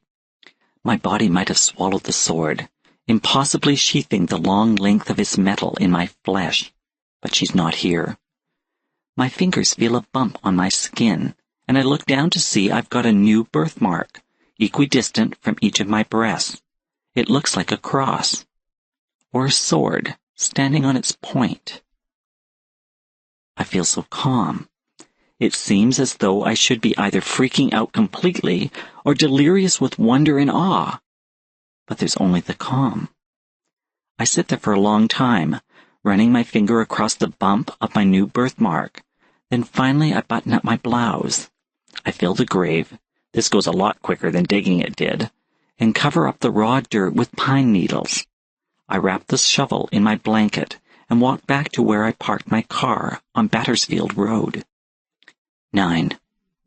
Tracy has to know the whole story, of course, so I tell her everything. I don't know how much she believes, but crazy as it all sounds, she believes that I believe, and that's enough for her. I'm afraid of getting involved with her at first, afraid that I'm turning to her on the rebound, from what I never quite had with Nina, but certainly felt for her. But it doesn't work that way, or if I am rebounding, it's in the right direction. I remember Nina telling me that I'd be changed if I guess absorbed the sword is the best way to put it, but that she didn't know how. I do now. It's not a big thing. My world hasn't changed, though I guess my view of it has to some degree. What's happened is that I'm more decisive. I've taken control of my life. I'm not drifting anymore, either in my personal life or on the job. I don't go for the safe, soft stories anymore. One person can't do a whole lot about all the injustice in the world, but I'm making damn sure that people hear about it, that we all do what we can about it. I'm not looking for a Pulitzer. I just want to make sure that I leave things a little better behind me when I go. 6 months or so after Tracy and I start living together, she turns to me one night and asks me why it didn't disappoint me that Nina never came back to me after I did what she asked. It's because I remember what she told me in that dream I had the night Martin died, I explain. You know, when I dreamed the sword was lying on the bed beside me and talking to me. I didn't remember when I woke, but it came back to me a few days after I got back from the pine grove. Tracy gives me a poke with her finger. So aren't you going to tell me? She says when I've fallen silent. I smile. She said that if she was freed, she might not be able to come back. That really being human, instead of passing for one, might mean that she'd be starting her life all over again as an infant, and she wouldn't remember what had gone before. Now it's Tracy's turn to fall silent. Is that why you want us to have a kid? She asks, finally. Tracy reaches over and tracks the contour of my sword birthmark with a finger. Think she'll have one of these? Does it matter? I ask. Doesn't matter at all, Tracy says. She rolls over to embrace me. And I guess it means we don't have to worry about what to name her either. I snuggle in close. I love finally knowing who I am, loving and being loved for who I am. I just hope that wherever and whenever Nina is reborn, she'll be as lucky as I feel I am. Held Safe by Moonlight and Vines. 1. Lily's in the graveyard again, looking for ghosts. She just can't stay away. I'm paying my respects, she says, but it doesn't make sense. These days, All Souls Cemetery's about as forgotten as the people buried in it. The land belongs to some big company now, and they're just waiting for the paperwork to go through at City Hall. One day soon, they'll be moving what's left of the bodies, tearing down all those old-fashioned mausoleums and crypts, and putting up something shiny and new. Who's going to miss it? Nobody goes there now except for the dealers with their little packets of oblivion, and junkies looking for a fix. The only people who care about the place are from the Crozy Heritage Society. And Lily. Everybody else just wants to see it go. Everybody else likes the idea of making a place gone wild safe again. Never mind they don't put it quite that way. But that's what they're thinking. You can see it in the back of their eyes when they talk about it. See, there's something that scares most people about the night. Something that rises out of old memories. Out of the genetic soup we all carry around inside us. Monsters in closets when we were kids, and further back still. A long way. All the way back to the things waiting out there, where the fire's light can't reach. It's not something anybody talks about, but I know that's what they see in All Souls, because I can see it, too. It's got nothing to do with the drug deals going down. People know a piece of the night is biding in there, thinking about them, and they can't wait to see it go. Even the dealers. You see them hanging around by the gates. Money moves from one hand to the other. Packets of folded paper follow suit. Everything's smooth, moves like magic. They're fearless, these guys. But they don't go any further in than they have to. Nobody does except for Lily. There's been nobody buried there in 50 years, I tell her, but that just gets her back up. All the more reason to give those old souls some respect, she says. But that's not it. I know she's looking for ghosts.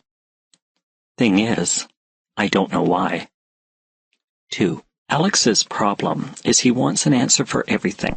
All he ever does is go around asking questions. Never lets a thing lie. Always has to know what's going on and why. Can't understand that some things don't have reasons, or that some people don't feel like explaining themselves. They just do what feels right. Get an idea in their head and follow it through, and don't worry about what someone else is going to think, or if anybody else understands. In Alex's world, there's only right and wrong, black and white. Me, I fall through the cracks of that world. In my head, it's all gray. In my head, it's all like walking in the twilight, 1,000 shades of moonglow and dusky skies and shadow. He thinks of me sitting here in the dark, all those old stone mausoleums standing around me, old and battered like the tenements leaning against each other on the streets where we grew up, and it spooks him. But All Souls comforts me. I don't know why. Half the trees inside are dead, the rest are dying. Most of the grass is yellow and brown, and the only flowers in this place these days grow on weeds, except in one corner where a scraggly old rose bush keeps on trying. Tough old bugger doesn't know enough to give up. The stone walls are crumbling down. The cast-iron gates haven't worked in years. There's a bunch of losers crowded around those gates, cutting deals, more nervous of what's here, inside, than of the man showing up and busting them. I come in over the wall and go deep, where the shadows hide me, and they never even know I'm here. Nobody does, except for Alex, and he just doesn't understand. I know what Alex sees when he looks at this place. I see it too at first, each time I come. But after a while, when I'm over the wall and inside, walking the narrow lanes in between the stones and tombs, uneven cobbles underfoot, the shadows lying thick everywhere I look, it gets different. I go someplace else. I don't hear the dealers. I don't see the junkies.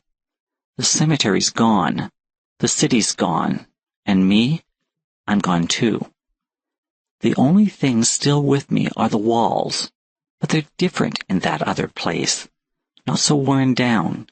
The stones have been fit together without mortar, each one cunningly placed against the other, and solid.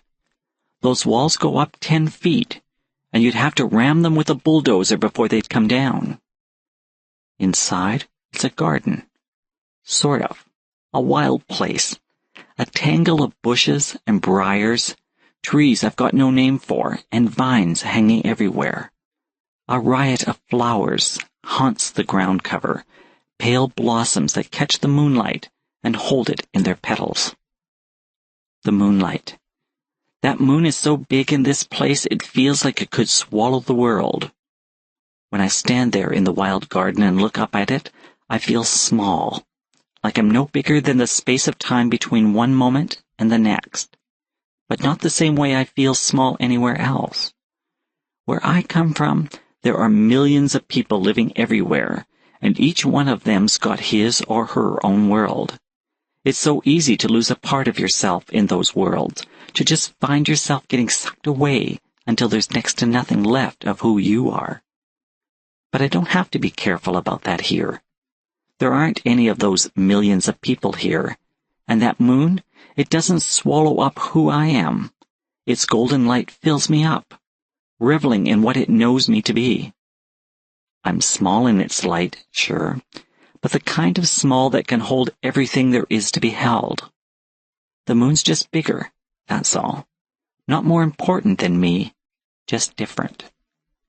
Those junkies don't know what they're missing, never getting any further inside the gates than the first guy in a jean vest with the right price. 3. Trouble is, Lily doesn't understand danger. She's never had to go through the hard times some of us did, never really seen what people can do to each other when they're feeling desperate or just plain mean. She grew up poor, like everybody else in our neighborhood, but her family loved her, and she didn't get knocked around the way those of us who didn't have her kind of parents did. She was safe at home, out on the streets. I always looked after her, made sure the hard cases left her alone. I'm working as a bouncer at Chic Cheeks the night I hear she's been going to All Souls, so I head down there after my shift to check things out. It's a good thing I do. Some of the guys hanging around by the gates have gotten bored and happened to spot her, all alone in there and looking so pretty. Guess they decided they were going to have themselves a little fun. Bad move, but then they didn't expect me to come along. I remember a teacher I had in junior high telling me one time how wood and stone make poor conductors. Well, they conduct pain pretty good, as those boys find out. I introduce one of them face first to a tombstone and kind of make a mess of his nose, knock out a couple of teeth. His pals aren't chicken shit, I'll give them that much. I hear the snick of their blades snapping open, so I drop the first guy. He makes some kind of gurgling noises when he hits the ground and rolls onto my boot. I push him away and then ignore him. He's too busy feeling his pain to cause me any immediate grief. I turn to his buddies, a little pissed off now, but we don't get into it. "Oh, Christ," one of them says, recognizing me. "We didn't mean nothing, Al," the other one says. They're putting their knives away, backing up.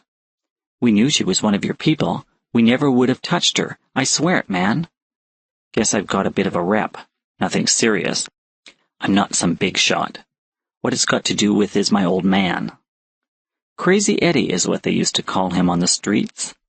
Started running numbers for the bosses back when he was a kid, then moved into collections, which is where he got his name. You don't want to think it of your own flesh and blood, but the old man was a psycho. He'd do any crazed thing came to mind if you couldn't pay up. You're in for a few yards, you better cough it up. Don't matter what you've got to do to get the money, because he'd as soon as cut your throat as collect the bread. After a while, the bosses started using him for hits, the kind where they're making a statement. Messy, crazy hits. He did that for years until he got into a situation he couldn't cut his way out of. Cops took him away in a bunch of little bags. Man, I'll never forget that day. I was doing a short stretch in the county when I found out, and I near laughed myself sick. I'd hated that old bastard for the way he'd treated Ma, for what he did to my sister Junie. He used to kick the shit out of me on a regular basis, but I could deal with that. It was the things he did to them. I knew one day I'd take him down. Didn't matter who's my old man. I just hadn't got around to it yet. Hadn't figured out a way to let the bosses know it was personal, not some kind of criticism of their business. Anyway, I'm not mean like the old man was. I'll tell you that straight off. But I purely don't take crap from anybody. I don't have to get into it too much anymore. People take a look at me now and think, blood is blood. They see my old man's crazy eyes when they look in mine, and they find some other place to be than where I'm standing. So I make the point with these boys that they don't want to mess with Lily, and all it takes is a tap against a tombstone for them to get the message. I let them get their pal and take off. Then I go to see what Lily's doing. It's the strangest thing. She's just standing there by one of those old stone mausoleums, swaying back and forth, looking off into the space between a couple of those stone crypts. I scratch my head and take a closer look myself. She's mesmerized by something, but damned if I know what. I can hear her humming to herself, still doing that swaying thing, mostly with her upper body, back and forth, smiling that pretty smile of hers, short black hair standing up at attention the way it always does. I'm forever trying to talk her into growing it long, but she laughs at me whenever I do. I guess I watched her for about an hour that night. I remember thinking she'd been sampling some of the dealer's wares until she suddenly snaps out of it. I fade back into the shadows at that point. Don't want her to think I've been spying on her. I'm just looking out for her, but she doesn't see it that way. She gets seriously pissed at me, and I hate having Lily mad at me. She walks right by me, still humming to herself.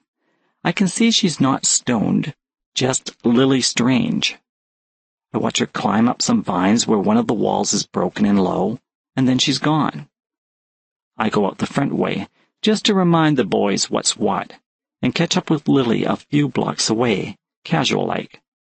Don't ask her where she's been. Just say, how do. Make sure she's okay without letting on I'm worried, and head back to my own place. I don't know exactly when it is I realize she's looking for ghosts in there. It just comes to me one day, slips in sideways when I'm thinking about something else. I try talking to her about it from time to time, but all she does is smile, the way only she can. You wouldn't understand, she says. Try me. She shakes her head. It's not something to understand, she says. It's just something you do. The less you worry at it, the more it makes sense. She's right. I don't understand. 4. There's a boy living in the garden. He reminds me a little of Alex. It's not that they look the same. This kid's all skin and bones held together with wiry muscles. Naked and scruffy, crazy tangled hair full of burrs and twigs and stuff, peach fuzz vying with a few actual beard hairs, dink hanging loose when he's not holding on to it. I guess you've got to do something with your hands when you don't have pockets. Alex, he's like a fridge with arms and legs. Big, strong, and loyal as all get out. Not school smart, but bright. You couldn't pick a couple of guys that looked less alike. The reason they remind me of each other is that they're both a little feral. Wild things, dangerous if you don't approach them right. I get to the garden one night, and the trees are full of grackles. They're feeding on berries and making a racket like I've never heard before. I know it's an unkindness of ravens and a murder of crows, but what do you call that many grackles altogether? I'm walking around, peering up at them in the branches, smiling at the noise, when I see the boy sitting up in one of the trees, looking back down at me. Neither of us says anything for a long time. There's just the racket of the birds playing against the silence we hold between us. "Hey there," I say finally. "Is this your garden?" "It's my castle." I smile. Doesn't look much like a castle. "Got walls," he tells me. "I suppose." He looks a little put out. "It's a start." "So when are you going to start building the rest?" I ask. He looks at me, the way a child looks at you when you've said something stupid. "Go away," he says. I decide I can be as much of an asshole as he's being and play the why game with him. "Why?" I ask. "Because I don't like you." "Why?" "Because you're stupid." "Why?" "I don't know. Guess you were born that way." "Why?" "Have to ask your parents that." "Why?" "Because I don't know." "Why?" He finally catches on. Pulling a twig free from the branch he's sitting on, he throws it at me. I duck, and it misses. When I look back up, he's gone. The noise of the grackles sounds like laughter now. "Guess I deserve that," I say. I don't see the boy for a few visits after that, but the next time I do, he pops up out of the thick weeds underfoot and almost gives me a heart attack. "I could have just snuck up on you and killed you," he tells me, "just like that." He leans against a tree, one hand hanging down in between his legs like he's got a piece of treasure there. "Why would you want to do that?" I ask. His eyes narrow. "I don't want to play the why game again." "I'm not. I really want to know." "It's not a thing I do or don't want to do," he tells me. "I'm just saying I could. It was a piece of information, that's all." There's something incongruous about the way he says this. Innocent and scary, all at the same time. It reminds me of when I was a little girl, how it took me the longest time to admit that I could ever like a boy. They were all such assholes. All except Alex. I wouldn't have minded so much if he'd pulled my hair or pushed me on the schoolyard, but he never did. He was always so sweet and polite to me. And then after classes, he'd go out and beat up the guys that had been mean to me. I guess I was flattered at first, but then I realized it wasn't a very nice thing to do. You have to understand, we're both still in grade school when this is going on. Things weren't the same back then, the way they are for kids now. We sure never had to walk through metal detectors to get into the school. Anyway, I asked him to stop, and he did. At least so far as I know, he did. I wonder sometimes, though. Sometimes my boyfriends have the weirdest accidents, walking into doors and stuff like that. 5. This one time, Lily's going out with this college type. Dave, his name is. Dave Taylor. Nice enough-looking Joe, I suppose, but he's not exactly the most faithful guy you'd ever meet. Happened to run into him getting a little on the side one night. So I walk up to his table and tell him I have to have a word with him. Would his lady friend excuse us for a moment? He doesn't want to step outside, so I suggest to his lady friend that she go powder her nose, if she understands my meaning. "So what the hell's this all about?" Dave asks when she's gone. He's blustering, trying to make up for the face he feels he lost in front of his girlfriend. "I'm a friend of Lily's," I tell him. "Yeah? So?" "So I don't like the idea of her getting hurt." "Hey, what she doesn't know, I'm not discussing this, I say. I'm telling you." The guy shakes his head. "Or what? I suppose you're going to go running to her and—" I hit him once. A quick jab to the head that rocks him back in his seat. Doesn't even break the skin on my knuckles, but I can see he's hurting. "I don't care who you go out with, or if you cheat on them," I say, keeping my voice conversational. "I just don't want you seeing Lily anymore." He's holding a hand to his head where the skin's going all red. Looks a little scared, like I'm going to hit him again. But I figure I've already made my point. "Do we understand each other?" I ask him. He gives me a quick nod. I start to leave, then pause for a moment. He gives me a worried look. "And Dave?" I say. "Let's not get stupid about this. No one's got to know we had this little talk, right?" Whatever you say." 6. I wonder about Alex. Worry about him, I guess you could say. He never seems to be happy or sad. He just is. It's not like he's cold, keeps it all bottled in or anything, and he's always got a smile for me, but there doesn't seem to be a whole lot of passion in his life. He doesn't talk much, and never about himself.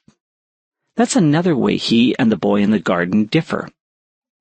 The boy's always excited about something or other, always ready for any sort of mad escapade, and he loves to talk. "Old Castle Rock," the boy tells me one time. His eyes are gleaming with excitement. "That's what these walls are made of. They were part of this castle on the other side, and now they're here. There's going to be more of the castle coming. I just know there is. Towers and turrets and stables and stuff." "When's the rest of it going to come?" I ask. He shrugs his bony shoulders. "Dunno. Could be a long time, but I can wait." "Where's it coming from?" I ask then. "I told you, from the other side." "The other side of what?" He gives me that look again. The one that says, "Don't you know anything?" "The other side of the walls," he says. I've never looked over the walls, not from the garden. That's the first thing Alex would have done. He may not have passion in his life, but he's sure got purpose. He's always in the middle of something, always knows what's going on. Never finished high school, but he's smarter than most people I meet because he's never satisfied until he's got everything figured out. He's in the public library all the time, reading, studying stuff. Never does anything with what he knows, but he sure knows a lot. I walk over to the nearest of those tall stone walls, and the boy trails along behind me, joins me when I start to go up. It's an easier climb than you might think. Plenty of finger and toe holes, and we scale it like a couple of monkeys, grinning at each other when we reach the top. It's flat up there, with lots of room on the rough stone to sit and look out. Only there's nothing to see. Just fog, thick, the way it rolls into the city from the lake sometimes. It's like the world ends on the other side of these walls. "It's always like this," the boy says. I turn to look at him. My first impression was that he'd come in over the walls himself, and I never learned anything different to contradict it. But now, I'm not so sure anymore. I mean, I knew this garden was someplace else, someplace magical, that you could only reach the way you get to Never Never Land. You have to really want to get there. You might stumble in the first time, but after that you have to be really determined to get back in. But I also thought the real world was still out there, on the other side of the garden's magic, held back only by the walls. "Where did you come from?" I ask him. He gives me this look that manages to be fierce and sad all at the same time. "Same place as you," he says, and touches a closed fist to his heart. "From the hurting world. This is the only place I can go where they can't get to me, where no one can hurt me." I shake my head. I didn't come here looking for sanctuary. I'm not running from anything. "Then why are you here?" I think of Alex and the way he's always talking about ghosts, but it's not that either. I never really think about it. I just come. Alex is the one with the need to have answers to every question, not me. For me, the experience has been enough, of and by itself. But now that I think about it, now that I realize I want an answer, I find I don't have one. "I don't know," I say. "I thought you were like me," the boy says. He sounded disappointed, like I've disappointed him. He sounds angry, too. I want to say something to mollify him, but I can't find those words either. I reach out a hand, but he jerks away. He stands up, looks at me like I've turned into the enemy. I guess in his eyes I have. If I'm not with him, then I'm against him. "I would never hurt you," I finally say. "I've never hurt anybody." "That's what you think," he says. Then he dives off the top of the wall, dives into the fog. I grab for him, but I'm not fast enough. I hold my breath, waiting to hear him hit the ground, but there's no sound. The fog swallows him, and I'm alone on the top of the wall. I feel like I've missed something important. I feel like it was right there in front of me all along, but now it's gone. Dove off the wall with the boy, and I've lost my chance to understand it. The next time I come to the garden, everything's the same, but different. The boy's not here. I've come other times, lots of times, and he hasn't been here. But this time I feel he won't be back, won't ever be back. And I miss him. I don't know why. It's not like we had a whole lot in common. It's not like we had long, meaningful conversations, or were in love with each other or anything. I mean, he was just a kid, like a little brother, not a lover. But I miss him the way I've missed a lover when the relationship ends. I feel guilty, too. Maybe this place isn't a sanctuary for me, but it was for him. A walled, wild garden, held safe by moonlight and vines. His castle. What if I've driven him away forever? Driven him back to what he called the hurting world? I hate that idea the most. The idea that I've stolen the one good thing he had in a life that didn't have anything else. But I don't know what to do about it, how to call him back. I'd trade my coming here for his in a moment. Only how can I tell him that? I don't even know his name. 7. Lily doesn't leave the graveyard this night. I watch her sitting there on the step of one of those old mausoleums, sitting there all hunched up, sitting there all night. Finally, dawn breaks in the east, swallows the graveyard's spookiness. It's just an old, forgotten place now, fallen in on itself and waiting for the wrecker's ball. The night's gone and taken the promise of danger away with it. I go over to where Lily is and sit down beside her on the steps. I touch her arm. "Lily," I say, "are you okay?" She turns to look at me. I'm expecting her to be mad at me for being here. She's got to know I've been following her around again. But all she does is give me a sad look. "Did you ever lose something you never knew you had?" she asks. "I only ever wanted one thing," I tell her. "But I never had it to lose." "I don't even know what it is that I've lost," she says. "I just know something's gone. I had a chance to have it, to hold it and cherish it, but I let it go." The early morning sunlight's warm on my skin, but a shiver runs through me all the same. I think maybe she's talking about ghosts. Maybe there really are ghosts here. I get the crazy idea that maybe we're ghosts, that we died and don't remember it. Or maybe only one of us did. What was the one thing you wanted that you never got? She asks. It's something I would never tell her. I promised myself a long time ago that I'd never tell her because I knew she deserved better. But that crazy idea won't let go, that we're dead, or one of us is, and it makes me tell her. It's you, I say. 8. Did you ever hear someone tell you something you always knew, but it never really registered until they put it into words? That's what happens to me when Alex tells me he loves me, that he's always loved me.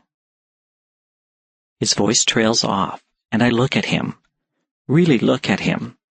He almost flinches under my gaze. I can tell he doesn't want to be here, that he wishes he'd never spoken, that he feels a hurt swelling up inside him, that he would never have to experience if he'd kept his feelings to himself. He reminds me of the boy, the way the boy looked before he dove off the wall into the fog, not the anger, but the sadness.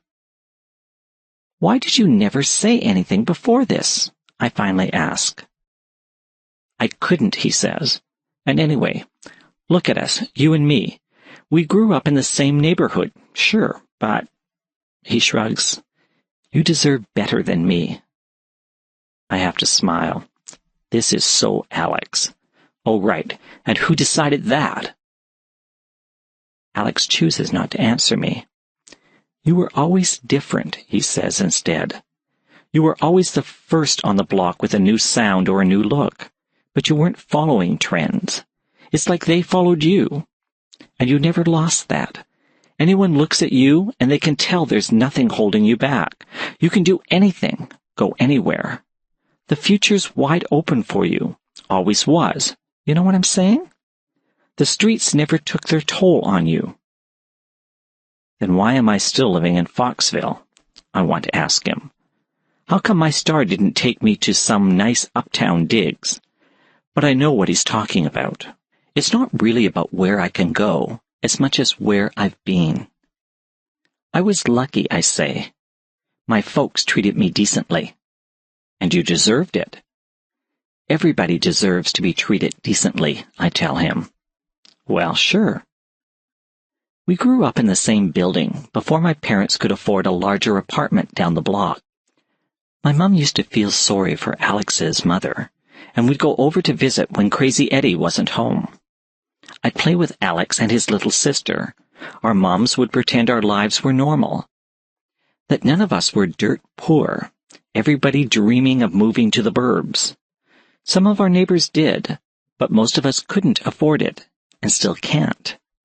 Of course, the way things are going now, you're not any safer or happier in the burbs than you are in the inner city. And living here, at least, we've got some history. But we never thought about that kind of thing at the time because we were just kids. Older times. Simpler times. I smile, remembering how Alex always treated me so nice, right from the first. And then, of course, I had you looking out for me too, I say. You still do. I hadn't really got around to thinking what he was doing here in All Souls at this time of the morning, but now it makes sense. I don't know how many times I've had to ask him not to follow me around. It gives some people the creeps. But I know Alex isn't some crazed stalker, fixated on me. He means well. He really is just looking out for me. But it's a weird feeling all the same. I honestly thought I'd got him to stop. You really don't have to be doing this, I tell him. I mean, it was kind of sweet when we were kids, and you kept me from being bullied in the playground, but it's not the same now. You know the reason the dealers leave you alone? He asks. I glance toward the iron gates at the other end of the graveyard, but there's no one there at the moment. The drug market's closed up for the morning. They never knew I was here, I say. Alex shakes his head, and that's enough. He doesn't have to explain. I know the reputation he has in the neighborhood. I feel a chill, and I don't know if it's from the close call I had, or the fact that I live in the kind of world where a woman can't go out by herself. Probably both. It's still not right, I say. I appreciate your looking out for me. Really, I do. But it's not right. You're following me around the way you do. You've got to get a life, Alex. He hangs his head, and I feel like I've just reprimanded a puppy dog for doing something it thought was really good. I know, he mumbles. He won't look at me. I'm sorry, Lily. He gets up and starts to walk away. I look at his broad back, and suddenly I'm thinking of the boy from the garden again. I'm seeing his sadness and anger, the way he dove off the wall into the fog and out of my life. I'm remembering what I said to him, that it would never hurt him, that I've never hurt anyone. And I remember what he said to me just before he jumped. That's what you think. I'm not stupid. I know I'm not responsible for someone falling in love with me. I can't help it if they get hurt because maybe I don't love them back. But this isn't anyone. This is Alex. I've known him longer than maybe anyone I know. And if he's looked out for me, I've looked out for him too. I stood up for him when people put him down. I visited him in the county jail when no one else did. I took him to the hospital that time the Creevy brothers left him for dead on the steps of his apartment building.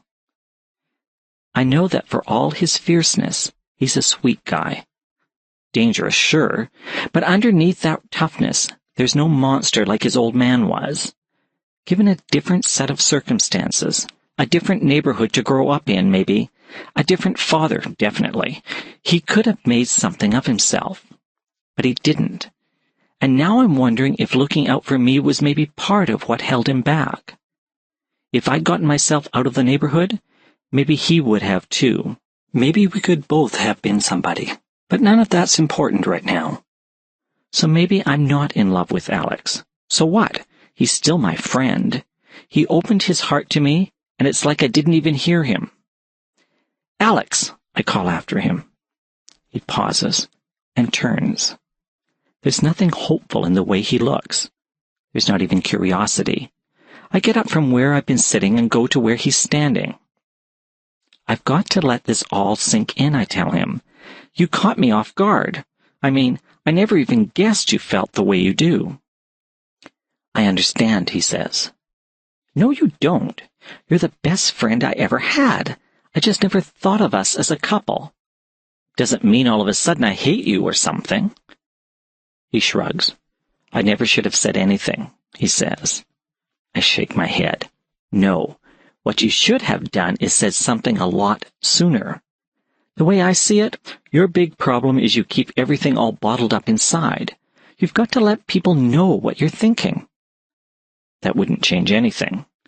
How do you know? When I was a kid, I had the hugest crush on you. And later, I kept expecting you to ask me out. But you never did. Got so's, I just never thought of you in terms of boyfriend material. So what are you saying? I smile. I don't know. You could ask me to go to a movie or something. Do you want to go to a movie? Maybe.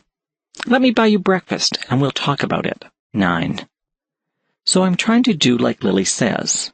Talk about stuff that means something to me. Or at least I do it with her. She asks me once what I'd like to do with my life, because she can't see much future in my being a bouncer for a strip joint for the rest of my life. I tell her I've always wanted to paint, and instead of laughing, she goes out and buys me a little tin of watercolors and a pad of paper. I give it a go, and she tells me I'm terrible, like I don't know it, but takes the first piece I do and hangs it on her fridge. Another time I tell her about this castle I used to dream about when I was a kid, the most useless castle you could imagine, just these walls and a garden in them that's gone all wild.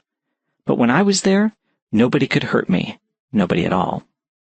She gives me an odd look and says, with old Castle Rock for the walls.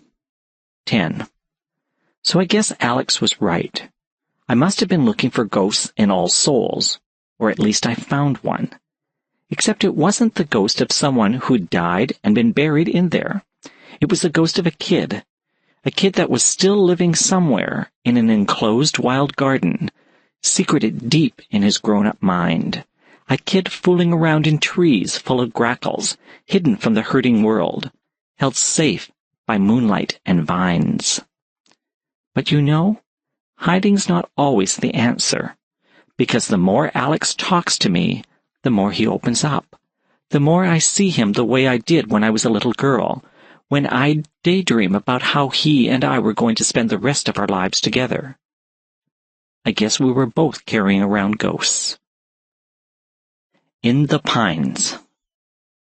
Life Ain't All a Dance. Attributed to Dolly Parton. 1. It's celebrity night at the Standish, and we have some lineup. There are 2 Elvises, a young one, with the swiveling hips and a perfect sneer, and a white-suited one, circa the Vegas years.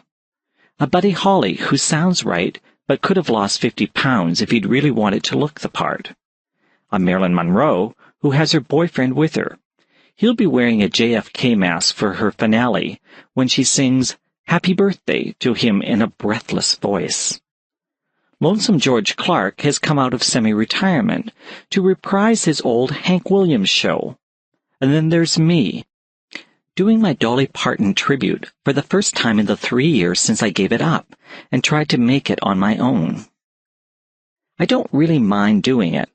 I've kind of missed Dolly, to tell you the truth, and it's all for a good cause, a benefit to raise money for the Croce Home for Battered Women, which is how they convinced me to do that old act of mine one more time. I do a pretty good version of Dolly. I'm not as pretty as her, and I don't have her hair. Hey, who does? But I've got the figure, while the wig, makeup, and rhinestone dress take care of the rest. I can mimic her singing, though my natural voice is lower, and I sure as hell play the guitar better. I don't know who she's kidding with those fingernails of hers. But in the end, the looks never mattered. It was always the songs. The first time I heard her sing them, I just plain fell in love. Jolene. Coat of Many Colors. My Blue Tears.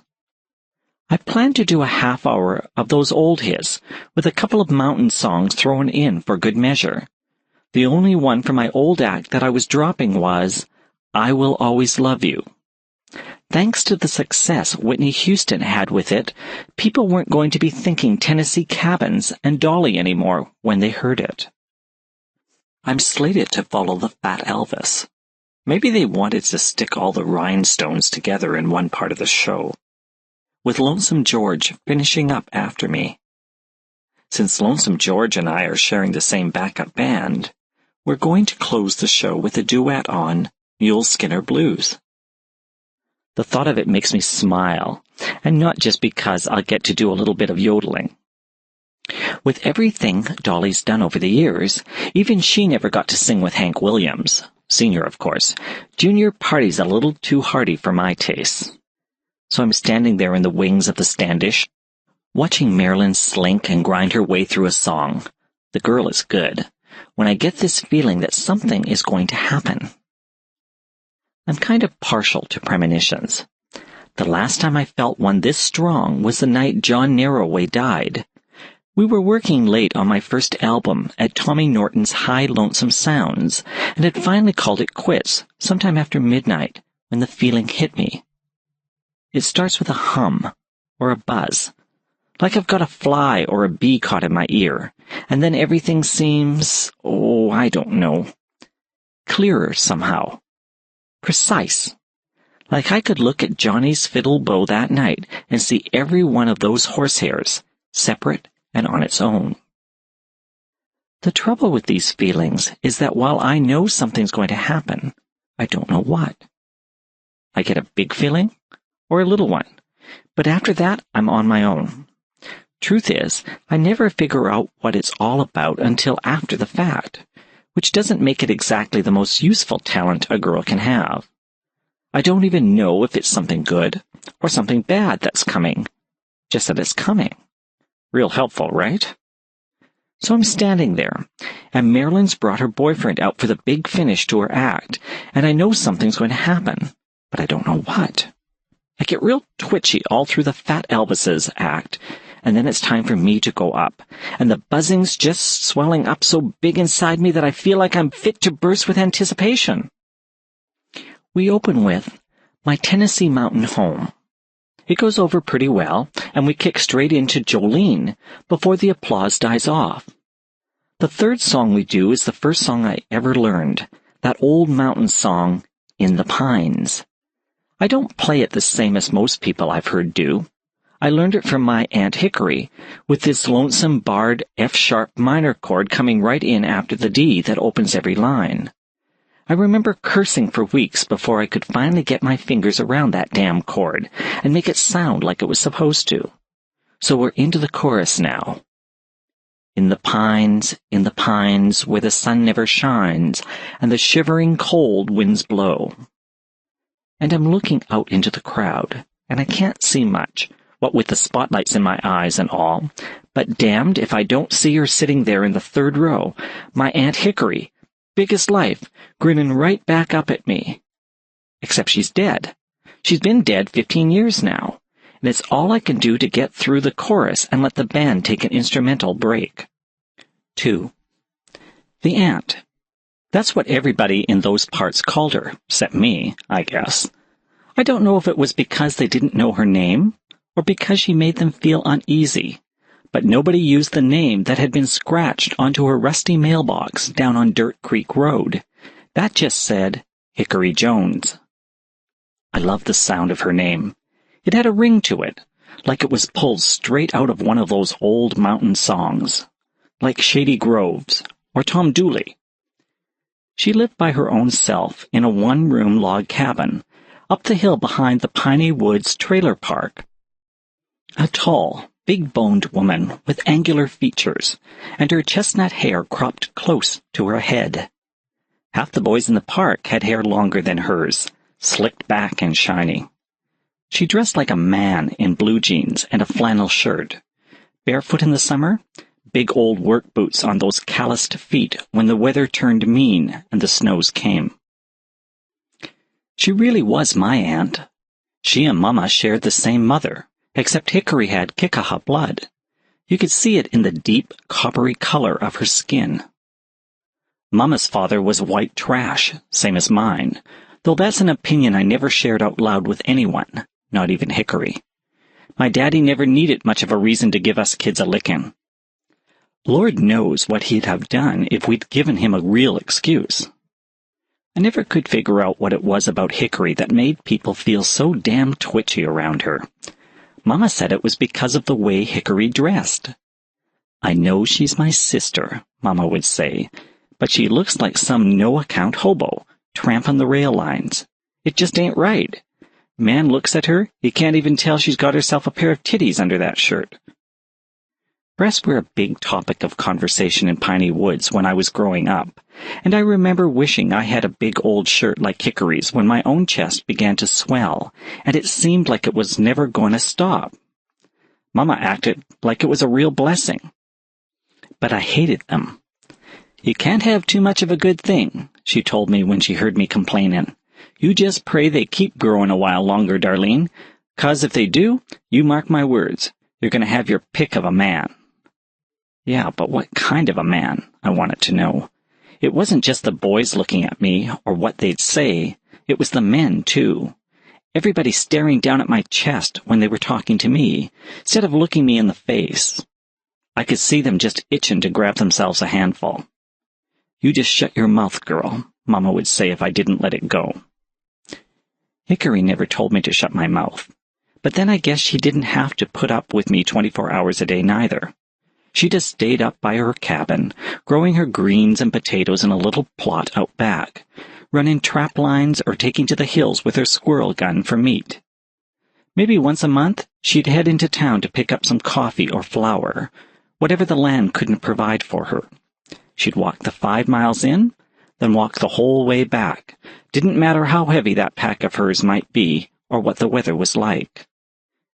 I guess that's really what people didn't like about her, just living the way she did. She showed she didn't need nobody. She could do it all on her own, and back then, that was frowned upon for a woman. They thought she was queer. And I don't just mean tetched in the head, though they thought that too. No, they told stories about how she'd sleep with other women, how she could raise the dead, and was friends with the devil, and just about any other kind of foolish idea they could come up with. Of course, I wasn't supposed to go up to her cabin. None of us kids were, especially the girls. But I went anyways. Hickory played the 5-string banjo, and I'd go up and listen to her sing those old lonesome songs that nobody wanted to hear anymore. There was no polish to Hickory's singing, not like they put on music today, but she could hold a note long and true, and she could play that banjo so sweet that it made you want to cry or laugh, depending on the mood of the tune. See, Hickory's where I got started in music. First I'd go up just to listen, and maybe sing along a little, though back then I had less polish in my voice than Hickory did.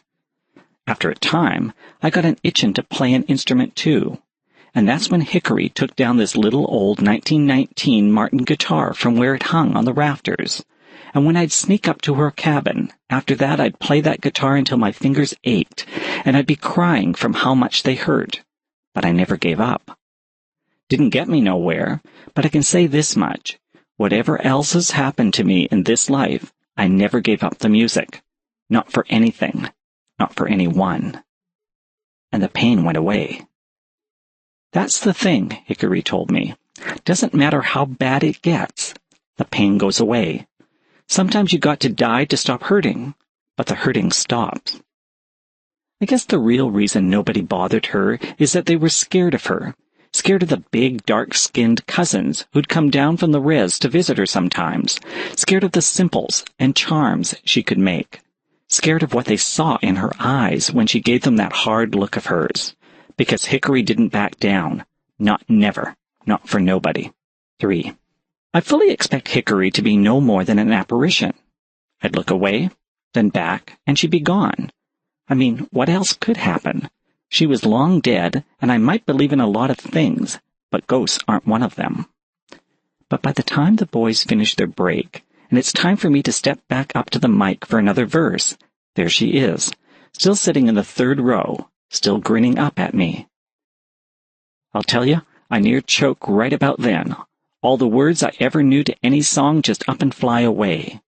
There's a couple of ragged bars in the music where I don't know if I'll be finishing this song or not, and I can feel the concern of the boys playing there on stage behind me. But Hickory, she just gives me a look with those dark brown eyes of hers. That look she used to give me all those years ago, when I'd run up hard against the wall of a new chord, or a particularly tricky line of melody that I just wanted to throw the guitar down and give it all up.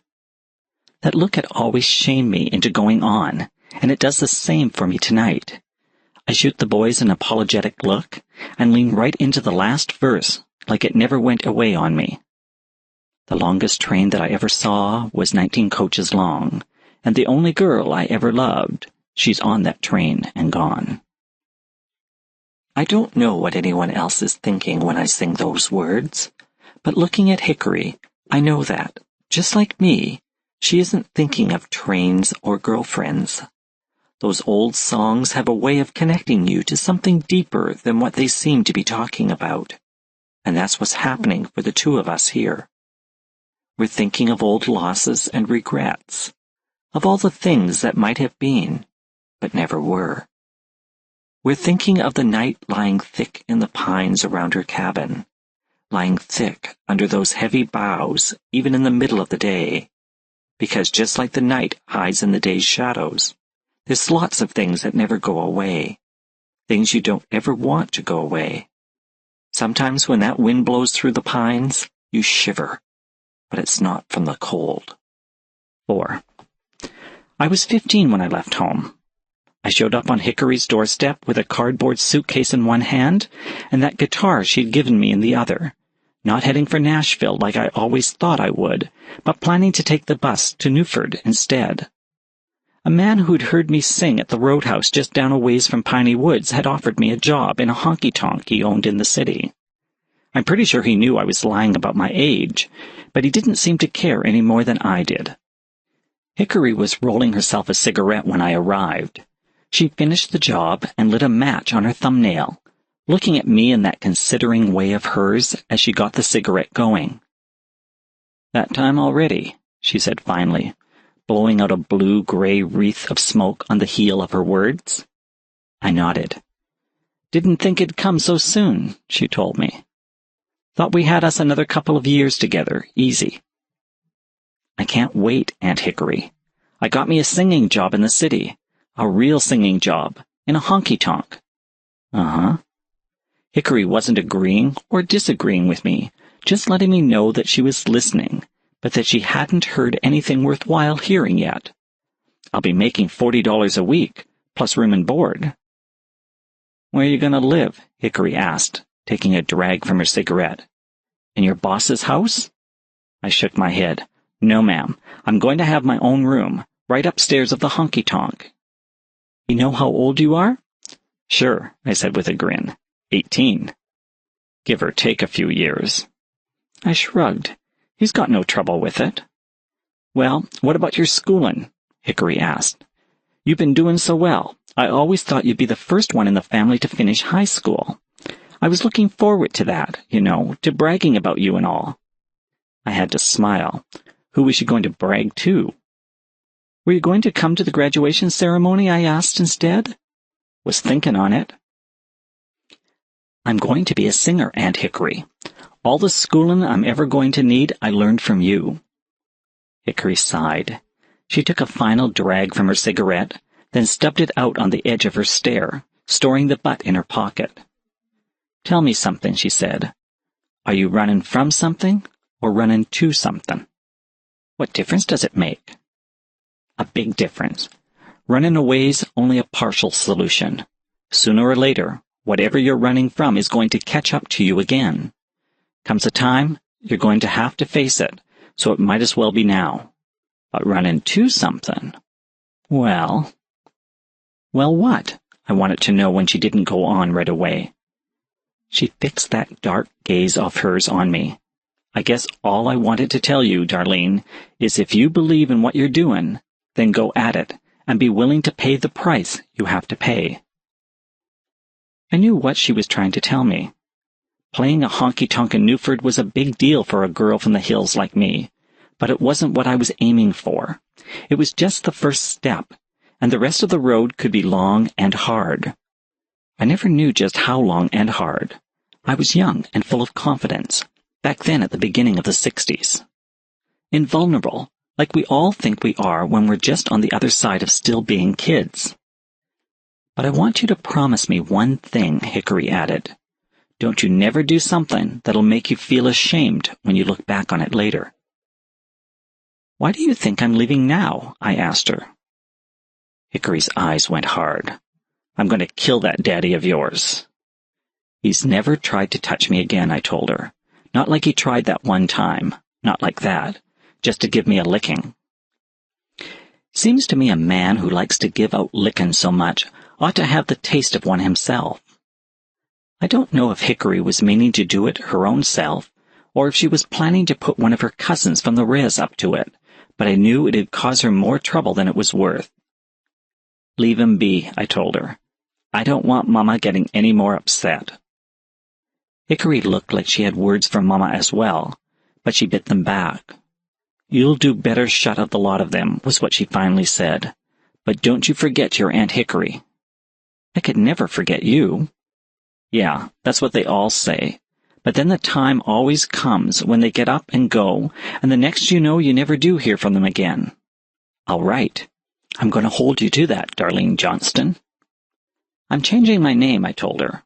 "I'm going to call myself Darlene Flat." I figured she'd like that, seeing how Flat and Scruggs were pretty well her favorite pickers from the radio, but she just gave my chest a considering look and laughed. "You hang on to that sense of humor," she told me. "Lord knows you're going to need it in this city." I hadn't thought about my new name like that, but I guess it shows you just how stubborn I can be, because I stuck with it. 5. I don't know how I make it through the rest of the set. Greg Timmons, who's playing dobro for me that night, says, except for that one glitch coming into the last verse of In the Pines, he'd never heard me sing so well. But I don't remember it like that. I don't remember much about it at all, except that I changed my mind about not doing I Will Always Love You, and use it to finish off the set. I sang the choruses to my Aunt Hickory, sitting there in the third row of the standish, 15 years after she up and died. I can't leave, because I still have my duet with Lonesome George coming up, and besides, I can't very well go bustin' down into the theater itself, chasing after a ghost. So I slip into the washroom and soak some paper towels in cold water before holding them against the back of my neck. After a while I start to feel, if not better, at least more like myself. I go back to stand in the wings, watching Lonesome George and the boys play, checking the seats in the third row, one by one, but of course she's not there. There's some skinny old guy in a rumpled suit sitting where I saw her.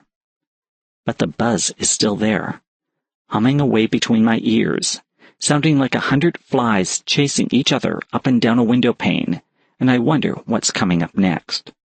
6. I never did get out of Newford, though it wasn't from want of trying. I just went from playing with house bands and the honky-tonks to other kinds of bands, sometimes fronting them with my dolly show, sometimes being myself, playing guitar and singing backup. I didn't go back to Piney Woods to see my family, but I wrote Aunt Hickory faithfully every 2 weeks until the last letter came back marked, Occupant Deceased. I went home then, but I was too late. The funeral was long over. I asked the pastor about it, and he said there was just him and some folks from the res at the service. I had a lot more I wanted to ask, but I soon figured out that the pastor didn't have the answers I was looking for, and they weren't to be found staring at the fresh-turned sod of the churchyard. So I thanked the pastor for his time and drove my rented car down Dirt Creek Road. Nothing looked the same, but nothing seemed to have changed either. I guess the change was in me. At least that's how it felt until I got to the cabin. Hickory had been squatting on government land, so I suppose I shouldn't have been surprised to find the cabin in the state it was. The door kicked in, the windows all broke, anything that could be carried away long gone, everything else vandalized. I stood in there on those old, worn pine floorboards for a long time, looking for some trace of Hickory I could maybe take away with me, waiting for some sign, but nothing happened. There was nothing left of her, not even that long-necked old Gibson banjo of hers. Her ghost didn't come walking up to me out of the pine woods. I guess it was about then that it sunk in she was really gone, and I was never going to see her again, never going to get another one of those cranky letters of hers, never going to hear her sing another one of those old mountain songs, or listen to her pick Cotton-Eyed Joe on the banjo. I went outside and sat down on the step and I cried, not caring if my makeup ran, not caring who could hear or see me. But nobody was there anyway, and nobody came. I looked out at those lonesome pines after a while. Then I got into my rented car again and drove back to the city, pulling off to the side of the road every once in a while because my eyes got blurry, and it was hard to stay on my own side of the dividing line. 7. After I finished my duet with Lonesome George, I just grab my bag and my guitar and I leave the theater. I don't even bother to change out of my stage gear. So it's Dolly stepping out into the snowy alley behind the standish. Dolly turning up the collar of her coat and feeling the sting of the wind-driven snow on her rouged cheeks. Dolly fighting that winter storm to get back to her little one-bedroom apartment that she shares with a cat named Earl and a goldfish named Maybelle. I get to my building and unlock the front door. The warm air makes the chill I got walking home feel worse, and a shiver goes right up my spine. All I'm thinking is to get upstairs, have myself a shot of Jack Daniels, then crawl into my bed and hope that by the time I wake up, the buzzin' in my head'll be gone and things'll be back to normal. I don't lead an exciting life, but I'm partial to a lack of excitement. Gets to a point where excitement's more trouble than it's worth, and that includes men. maybe especially men. I never had any luck with them. Oh, they come buzzing around, quick and fast as the bees I got humming in my head right now. But they just want a taste of the honey, and then they're gone. I think it's better when they go. The ones that stay make for the kind of excitement that'll eventually have you wearing long sleeves and high collars and pants instead of skirts, because you want to hide the bruises. There's a light out on the stairs going up to my apartment, but I can't even find the energy to curse the landlord about it. I just feel my way to the next landing and head on up the last flight of stairs, and there's the door to my apartment. I set my guitar down long enough to work the 3 locks on this door, then shove the case in with my knee and close the door behind me. Home again. I wait for Earl to come running up and complain that I left him alone all night. That's the nice thing about Maybelle.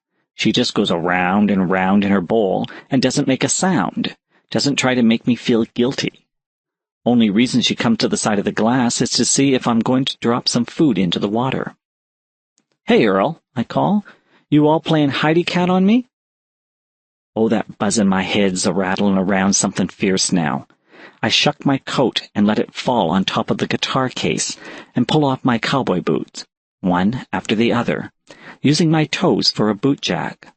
I leave everything in the hall and walk into my living room, reaching behind me for the zipper of my rhinestone dress so that I can shuck it too. I guess I shouldn't be surprised to see Hickory sitting there on my sofa. What does surprise me is that she's got Earl up on her lap, lying there content as can be, purring up a storm as she scratches his ears. But Hickory always did have a way with animals. Dying didn't seem to have changed that much. I let my hand fall back to my side, the zipper still done up. "That really you, Aunt Hickory?" I say after a long moment of only being able to stand there and stare at her. "Pretty much," she says. "At least what's left of me." She gives me that considering look of hers, eyes as dark as ever. "You don't seem much surprised to see me." It's true. You could have blown me over with a sneeze, back there in the Standish when I first saw her. But I find I'm adjusting to it real well, and the buzz is finally upped and gone. I think I'm feeling more relieved about that than anything else. "You're looking a bit strollopy," she says. Strollops. That's what they used to call the trashy women back around Piney Woods. Strumpets and trollops. I haven't heard that word in years. And you're looking pretty healthy for a woman dead 15 years. Maybe the surprise of seeing her is gone, but I find I still need to sit me down, because my legs are trembling something fierce right about now. "What are you doing here, Aunt Hickory?" I ask from the other end of the sofa where I've sat down. Hickory, she shrugs. "Don't rightly know. I can't seem to move on. I guess I've been waiting for you to settle down first." I'm about as settled down as I'm ever going to be. Maybe so. She gives Earl some attention. Buying time, I figure, because when she finally looks back at me is to ask, "You remember what I told you back when you first left the hills? About never doing something you'd be ashamed to look back on?" "Sure I do. And I haven't never done anything like that neither." "Well, maybe I put it wrong," Hickory says. "Maybe what I should have said was, make sure you can be proud of what you've done when you look back." I don't get it, and I tell her so. "Now, don't you get me wrong, Darlene. I know you're doing the best you can. But there comes a point, I'm thinking, when you got to take stock of how far your dreams can take you. I'm not saying you made a mistake, doing what you do, but Lord, girl, you've been at this singing for 20 years now, and where's it got you?" It was like she was my conscience, coming round and talking like this, because that's something I've had to ask myself a whole pile of times, and way too often since I first got here to the city. "Not too damn far," I say. "There's nothing wrong with admitting you made a mistake and moving on." "You think I made a mistake, Aunt Hickory?" She hesitates. "Not at first, but now, well, I don't rightly know. Seems to me you've put so much into this dream of yours that if it's not payback time yet, then maybe it is time to move on. And do what? I don't know. Something. I don't know anything else, except maybe waiting tables and the like. I see that could be a problem, Hickory says. I look at her for a long time.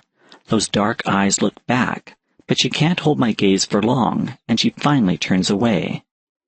I'm thinking to myself, this looks like my Aunt Hickory, and the voice sounds like my Aunt Hickory, but the words I'm hearing aren't what the Hickory I know would be saying. That Hickory, she'd never back down, not for nobody. Never call it quits on somebody else's say-so, and she'd never expect anybody else to be any different. I guess the one thing I never asked you, I say, is, why did you live up in that old cabin, all on your own-some, for so many years? I've loved those pine woods. I know you did, but you didn't always live in 'em. You went away a time, didn't you? She nods. That was before you was born. Where'd you go? Nowhere special. I was just traveling. She looks up, and there's something in those dark eyes of hers that I've never seen before. I had the same dream you did, Darlene. I wanted to be a singer so bad. I wanted to hear my voice coming back at me from the radio. I wanted to be up on that big stage at the Opry and see the crowd looking back at me, calling my name and loving me. But it never happened. I never got no further than playing the juke joints and the honky-tonks and the road bars, where the people are more interested in getting drunk and sticking their hands up your dress than they are in listening to you sing. She sighed. I got all used up, Darlene. I got to where I'd be playing on those dinky little stages, and I didn't even care what I was singing about anymore. So finally, I just took myself home. I was only 30 years old, but I was all used up. I didn't tell nobody where I'd been, or what I'd done, or how I'd failed.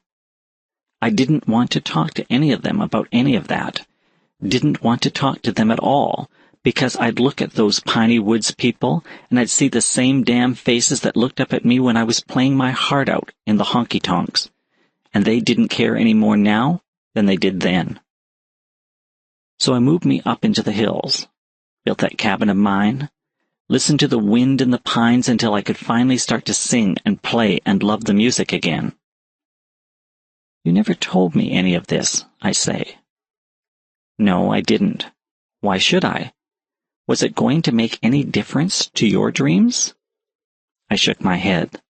I guess not. When you took to that old guitar of mine the way you did, my heart near broke. I was so happy for you, but I was scared. Oh, I was scared bad.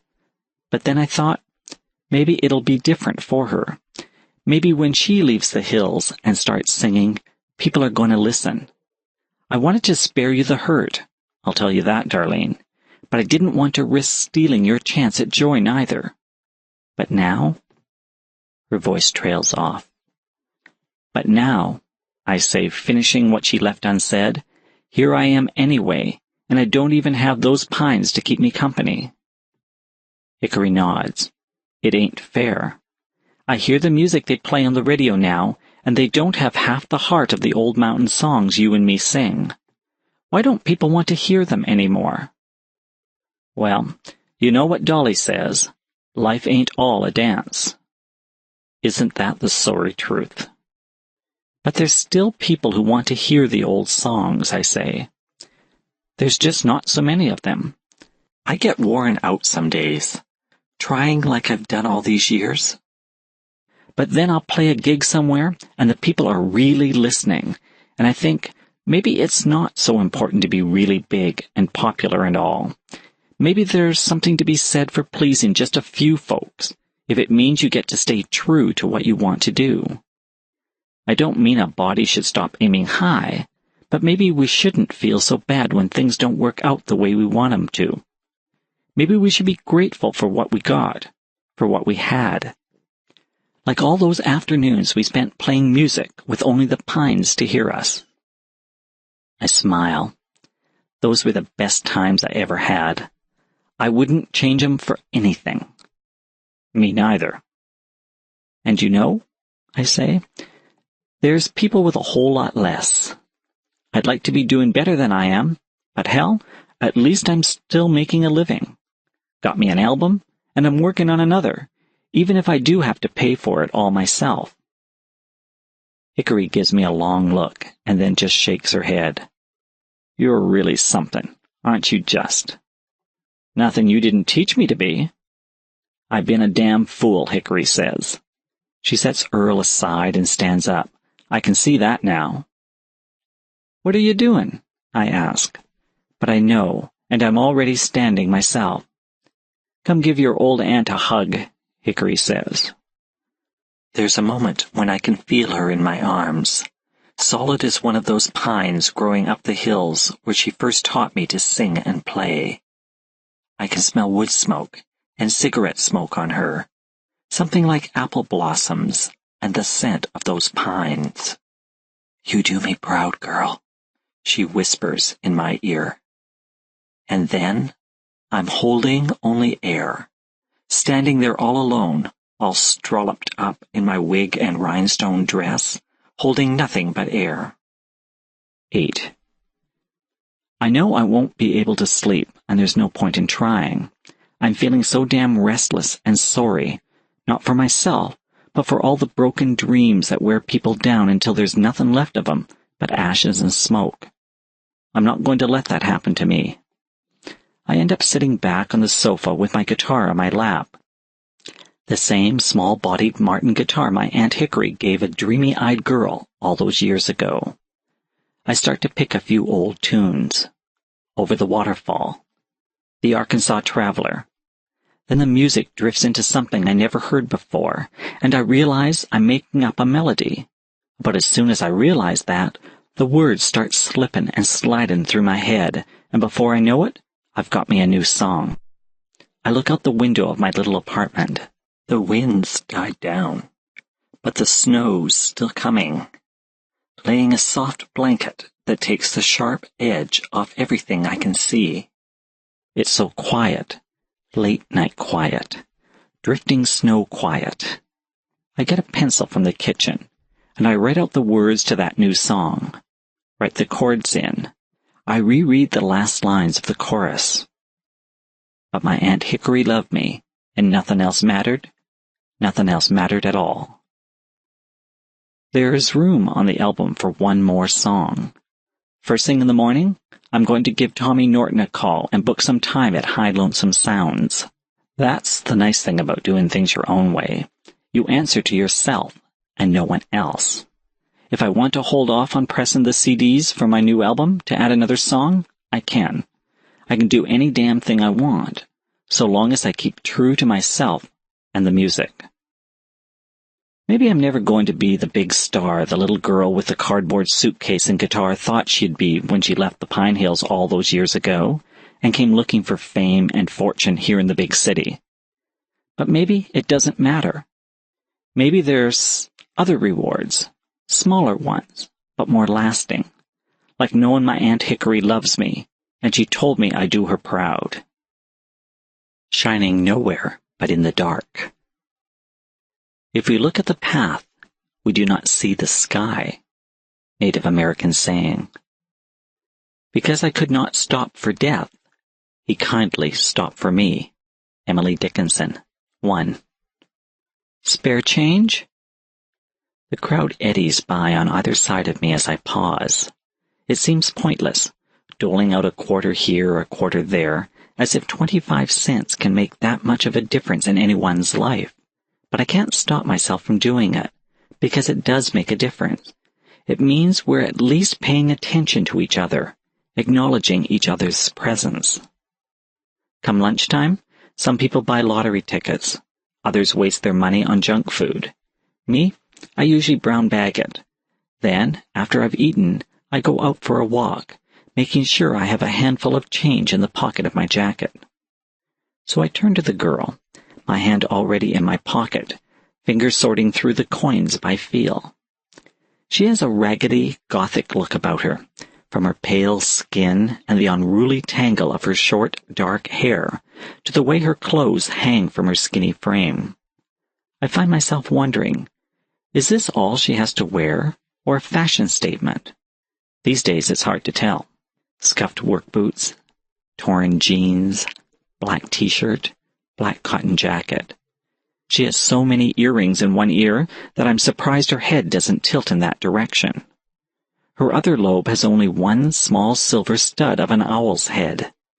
Except for her blood-red lipstick, she's entirely monochrome. She smiles as I drop a pair of quarters in her palm. If this were a fairy tale, she says, you'd have just guaranteed yourself some unexpected help later on in the story. It's such a charming and unexpected line, I have to return her smile. But first I suppose I'd have to stand on one foot and call your name 3 times while hopping in a circle. Something like that. Except I don't know your name. She grins. It's not supposed to be easy, is it? But maybe a random act of kindness is magic enough, in its own small way. Maybe I owe you now, and I'll have to come to you if ever you need my help. That's not why I gave you the money. I know. She touches my arm, her fingers weightless on my skin and soft as a feather. Thanks. She pockets her 50 cents and turns away. Spare change? I hear as I start walking again. Just before I fall asleep that night, I find myself thinking about fairy tales. I try to imagine myself in stories of old women and spoons that go adventuring, and talking cats that repay a small kindness with a great kindness, until I remember that I'm not a third-born child the way the central characters usually are in a fairy tale. That brings me wide awake again. Once upon a time I was the middle child. Now I'm an orphan, without siblings. Thinking about family takes me to a place I try to never go. But it's too late now. I lie awake for hours, watching the slow shadow of the streetlight outside my window as it crawls across my ceiling. Finally, I get up and go to the window. I mean to pull the shade, but then I see someone standing out there on the street, under the streetlight, looking up at me. He's dark-eyed, dark-haired, that raven thatch an unruly nest of untamed locks standing up at attention around his head. Alabaster skin, brow, cheeks, throat, hands, even his lips. He has a face like a knife, all sharp angles, and there's a gothic look about him that reminds me of the girl panhandling earlier today. With him, it's reinforced by the old-fashioned cut of his clothes. Heathcliff, come off the moor, not exactly the way Bronte described him, but the way I imagined him, a figure of shadow and pale skin that haunted my sleep for weeks. I used to live in delicious dread of his appearing at the foot of my bed and sweeping me up into his arms and away. Where? I was never exactly sure. Before I got the chance to figure out where I might like a man like that to take me, my life was irrevocably changed, and I didn't think about that kind of thing again for a very long time. But that was over 20 years ago, when I was barely into my teens and still had dreams. Right now, I'm 36, suffering from a familiar insomnia, and not at all happy to have acquired my very own stalker, no matter how handsome he might be. Bunching the open V of my nightgown closer to my throat with one hand, I step back, out of his line of sight, and sit down on the bed again. Safe, I think. Only something makes me turn my head, and that's when I see the spare change girl from earlier today, sitting on the other side of my bed, like an invited guest. Don't worry about him, she says. He won't hurt you. My heartbeat goes into overdrive. I start to ask how she's got in here, but the words stick in my throat, and a half-second later I realize that I have to be dreaming. My pulse is still drumming way too fast, but I don't feel quite so nervous now. It's funny. Maybe I don't dream, or at least I don't remember my dreams, and I certainly can't remember ever knowing that I was dreaming while I was dreaming. But here I am, doing both. I wonder if I'll retain any of this tomorrow morning. Do you know him? I find myself asking. He's my sister. He? She laughs. Oh, I guess that sounds pretty confusing, doesn't it? Even for a dream, I think. We're weirds, she says. Or at least that's what they used to call us. Weirds? I don't realize until later that we're using two entirely different words. She nods. Exactly. As in the Fates. Sometimes we were called muses, too, though I doubt anyone would do that today. There doesn't seem to be a whole lot of interest in muses anymore. I give her a blank look. My hand goes to the night table and finds cigarettes, matches, and ashtray. I have the usual twinge of regret as I light up. That familiar, I really should quit one of these days, nag, but I ignore it. Dropping the cigarette package and matches on the bed between us, I take a long drag, then tip the gray end of my cigarette into the middle of the ashtray. These days, she explains, people don't really care about using the muscles of their own imaginations. I mean, why bother when the media can provide every thought or idea you'll ever need? That's a bit cynical, but no less true. I shrug, and it doesn't explain what he's doing down there, or why you're in my bedroom for that matter. Or come to think of it, what she was doing out on the street at noon, cadging spare change. My sister being down there is my fault, she says. He saw me talking to you earlier today, and when he realized that you don't dream at all, he had to have a closer look. I'm dreaming now. Are you? I better be, I think, but decide to change the subject. So you're Fates, I say. She nods again. There are 3 of us, like in the stories. They got that much right. I finally start to twig. You mean like in the Greek myths? Something like that. I'm thinking, there are 3 of them in the stories. One to spin the threads of our lives, one to weave them, and one to cut them when you've reached the end of your thread. Spin, weave, cut. Birth, life, death. I steal a glance out the window, and Heathcliff's still standing out there, looking up. He hasn't got a hooded cloak or a scythe, but I'm pretty sure I know which one of the 3 he is now. Snip, snip. My cigarette's already at the filter. I stub it out and light another one. Even sucking smoke into my lungs the way I am, I can't believe my time has come. I'm not ready, but then who is? I've always subscribed to Woody Allen's philosophy. I'm not afraid of dying, he's supposed to have said. I just don't want to be there when it happens. Or I guess I just pretended I did. I feel guilty about being alive, but fear's a bigger emotion. I'm afraid of dying. Not because it means my life's over, what I've got is no big deal, but because of who I might meet when I do die, and what they'll say to me. And your other sister? I ask. She's spinning. I nod, because it makes sense. The spare change girl sitting on the edge of my bed is too much a part of the here and now, too full of vitality not to be the weaver. Life. I take a drag from my cigarette and sneak another look at her older sister, waiting for me down there on the street. Why does she look like a man? I ask, thinking maybe I can postpone the inevitable if I can just keep her talking. The girl shrugs. He got disbelieved into looking the way he does. That sort of thing happens to us when people stop dreaming their own dreams, and no dreams at all makes it even worse.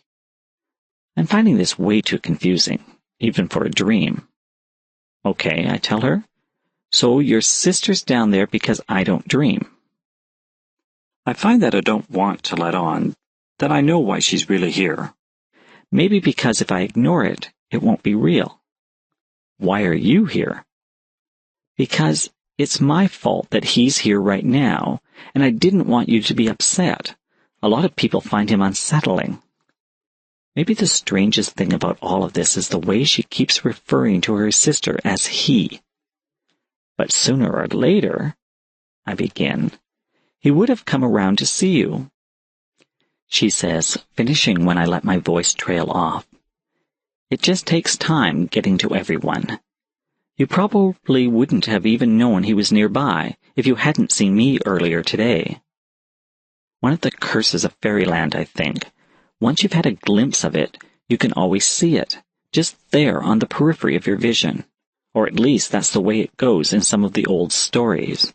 I played Good Samaritan with 50 cents, and the next thing I know, I've got 2 of the Greek fates hanging around. I finished my second cigarette even quicker than the first. I stub it out and light yet another one. I don't want to hold on to what she's telling me, but I can't let it go. Death's down there on the street, his gaze meeting mine every time I look out the window. Eternity seems to linger in his eyes, and I can't read him at all. Is he bored? Sad? Amused? If he's busy, I say, turning back to the girl, I can wait. Really, I'm in no hurry. That's not the way it works, she tells me. Everybody has to dream, just as one day, everybody has to die. 2. Jenny Ray woke in a cold sweat. She sat up and stared frantically at the side of her bed, but of course there was no one there. She leaned forward so that she could see out the window, and there was no one standing under the streetlight either. She started to reach for the cigarettes on her night table, then remembered that she had given them up over 10 years ago. God, if it seemed so real. Death below, his younger sister in the room with her, the taste of the cigarette. She sat up against the headboard, arms wrapped around her knees, reliving memories that had no business hanging on for so long, no business still being so clear. It was a long time before she could even think of trying to get back to sleep. Her visitors had been wrong about one thing, she thought as she stretched out once more. See, she murmured into her pillow, I do dream. Because what else could it have been?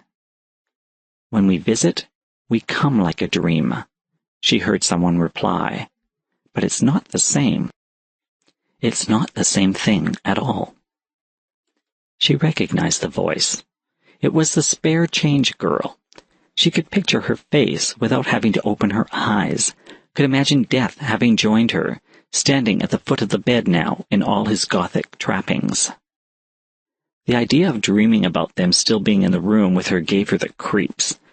Maybe if she pretended they weren't there, they'd simply go away.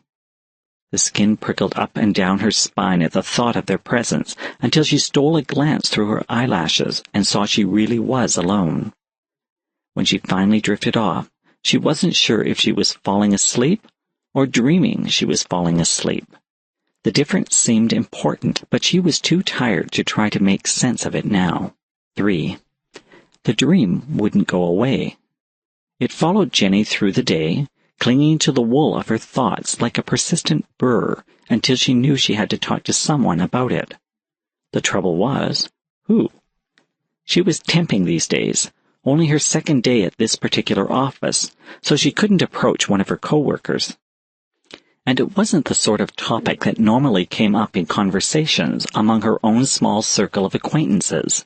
She didn't have any real friends. It wasn't until she was leaving the office that she thought of someone who wouldn't think she was weird or laugh her off, so instead of taking the bus home, she caught a subway downtown. It took her a little while to find the shop she was looking for. When she finally did, and went inside, she stood in the doorway, momentarily distracted. The air in the shop was several shades darker than outside, and redolent with the scent of incense. There were packets of herbs for sale and bins of candles, crystals displayed on swatches of dark velvet along with ornately designed daggers and goblets, ceremonial hooded cloaks hanging along one wall, and books crammed on shelves, many with the word magic or magique in the title, as well as any number of items that Jenny couldn't identify, or if she recognized the item, didn't know the use to which it would be put, presented as it was in this context. Ash Ennis, the young woman behind the counter, was the niece of a woman Jenny had met while sitting a booth at a craft show a few years before. She reminded Jenny of last night's dream, of the middle fate with her pale skin and punky hair. They shared the same monochrome wardrobe: black jeans, jacket, and combat boots, white t-shirt, smudges of dark coal around the eyes. Ash's lips even had the slash of blood-red lipstick, except the shade of hers ran more toward the purple spectrum. The only real difference was that the spare change girl hadn't had a nose ring. "Never thought I'd see you in here," Ash said with a smile when she recognized Jenny. Jenny returned her smile. "Why not?" "I don't know. Doesn't seem to be your style." "So what is my style?" "Uptown," Ash said. No offense. Jenny liked to dress well. Not voguing, but definitely stylish. Today she was wearing patterned stockings, heels, a form-hugging short skirt, silk blouse. She didn't use much makeup, but the little she did was artfully applied. Her dark hair was a short page boy with long bangs, minimal jewelry, a stud and a dangling earring in one ear, the latter's match in the other, a plain silver band on the ring finger of her right hand. "No offense taken," she said, "but everybody's got secrets." They were alone in the store. Feeling bold, she tugged her blouse free from her skirt and lifted it so that Ash could see the small silver ring that pierced her navel. She got it one day when she wanted to prove to herself that she was brave. That hadn't happened. Bravery, she realized, had nothing to do with what one chose to do to oneself. But she did like the secret of it, the knowledge of its existence, hidden there under her clothes where no one else could see it. "Cool," Ash said. Jenny tucked the tails of her blouse back into her skirt. "So what are you looking for here?" Ash asked. "You." As Ash's eyebrows rose questioningly, Jenny went on to explain. "I remember Gwen telling me you'd gotten a job here, and I had a question about, you know," she waved her hand vaguely in the direction of a shelf full of books on dreaming. "Stuff like this. Dreams." "I'm not exactly an expert," Ash said. "Well, you're the closest to an expert that I know." Ash smiled. "Uptown girl?" "That's me." "So what do you want to know? What does it mean when you dream about death?" "Yours or somebody else's?" "I mean the personification of death," Jenny said. "You know, a pale-faced guy, all in black." "Did he ask you to play chess?" Jenny smiled at the film reference, but shook her head. "He just stood in the street outside my apartment last night, watching me." "Well, some people think dreams can be like premonitions." Jenny shivered. "While other people think that's bullshit." "What do you think?" Ash shrugged. "If I had a dream like yours, I'd definitely lean toward it being bullshit." "No, seriously." Ash leaned on the counter to look more closely at her. "This has really got you spooked, hasn't it?" "No, of course not. It's just—" Jenny sighed. There was no point in lying. "Yeah, I found it really creepy, especially because normally I don't dream, or at least I never remember my dreams. But this one won't go away. It keeps popping back into my mind when I'm least expecting it." "Well," Ash said, "symbolically, meeting death isn't necessarily such a bad thing. I mean, Shiva is the god of both dance and death, and in the tarot, the death card is more often considered to be a symbol of transformation and spiritual rebirth. Even in Western culture, we didn't always depict death as the hooded skeleton with a scythe. The Greeks envisaged death as the daughter of night and the sister of sleep." She cocked an eye at Jenny. "Maybe that's why Keats described himself as half in love with easeful death. They used to call sleep the little death, you know. So maybe when we die, we step into a dream that never ends because we never wake up again." Jenny stared at Ash, not really seeing her. She was remembering what the middle fate had told her about dreams and dreaming. When she finally focused her gaze, she saw Ash wearing an apologetic look. "I guess I'm not being much help, am I?" she said. "She said the reason he'd come to see me is because I don't dream," Jenny told her. She? The middle fate. That's what she said they were. Weirds. The fates, or at least two of them. She was the one who was actually in my room. Death was sort of hanging around on the street outside. This sounds like it was quite the dream. It was, Jenny said. She looked a little bit like you. Ash laughed. Generic goth, right? I guess I deserve that for my uptown girl comments. Jenny shrugged that off. So where does the girl come in? Ash wanted to know. I don't know exactly, Jenny said. The first time I saw her, I was awake. She was panhandling near my office, and I gave her some money. But then later, I dreamed about her, and that feels more true now than what I know for sure happened. She kept going on about muses and dreams and... She let her voice trail off. God, would you listen to me? I'm talking about it as though it actually happened, as though she really was in my bedroom.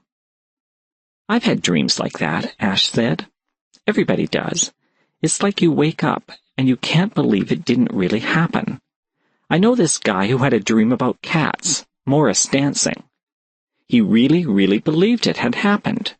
He was so excited when he woke up he wanted to tell everybody.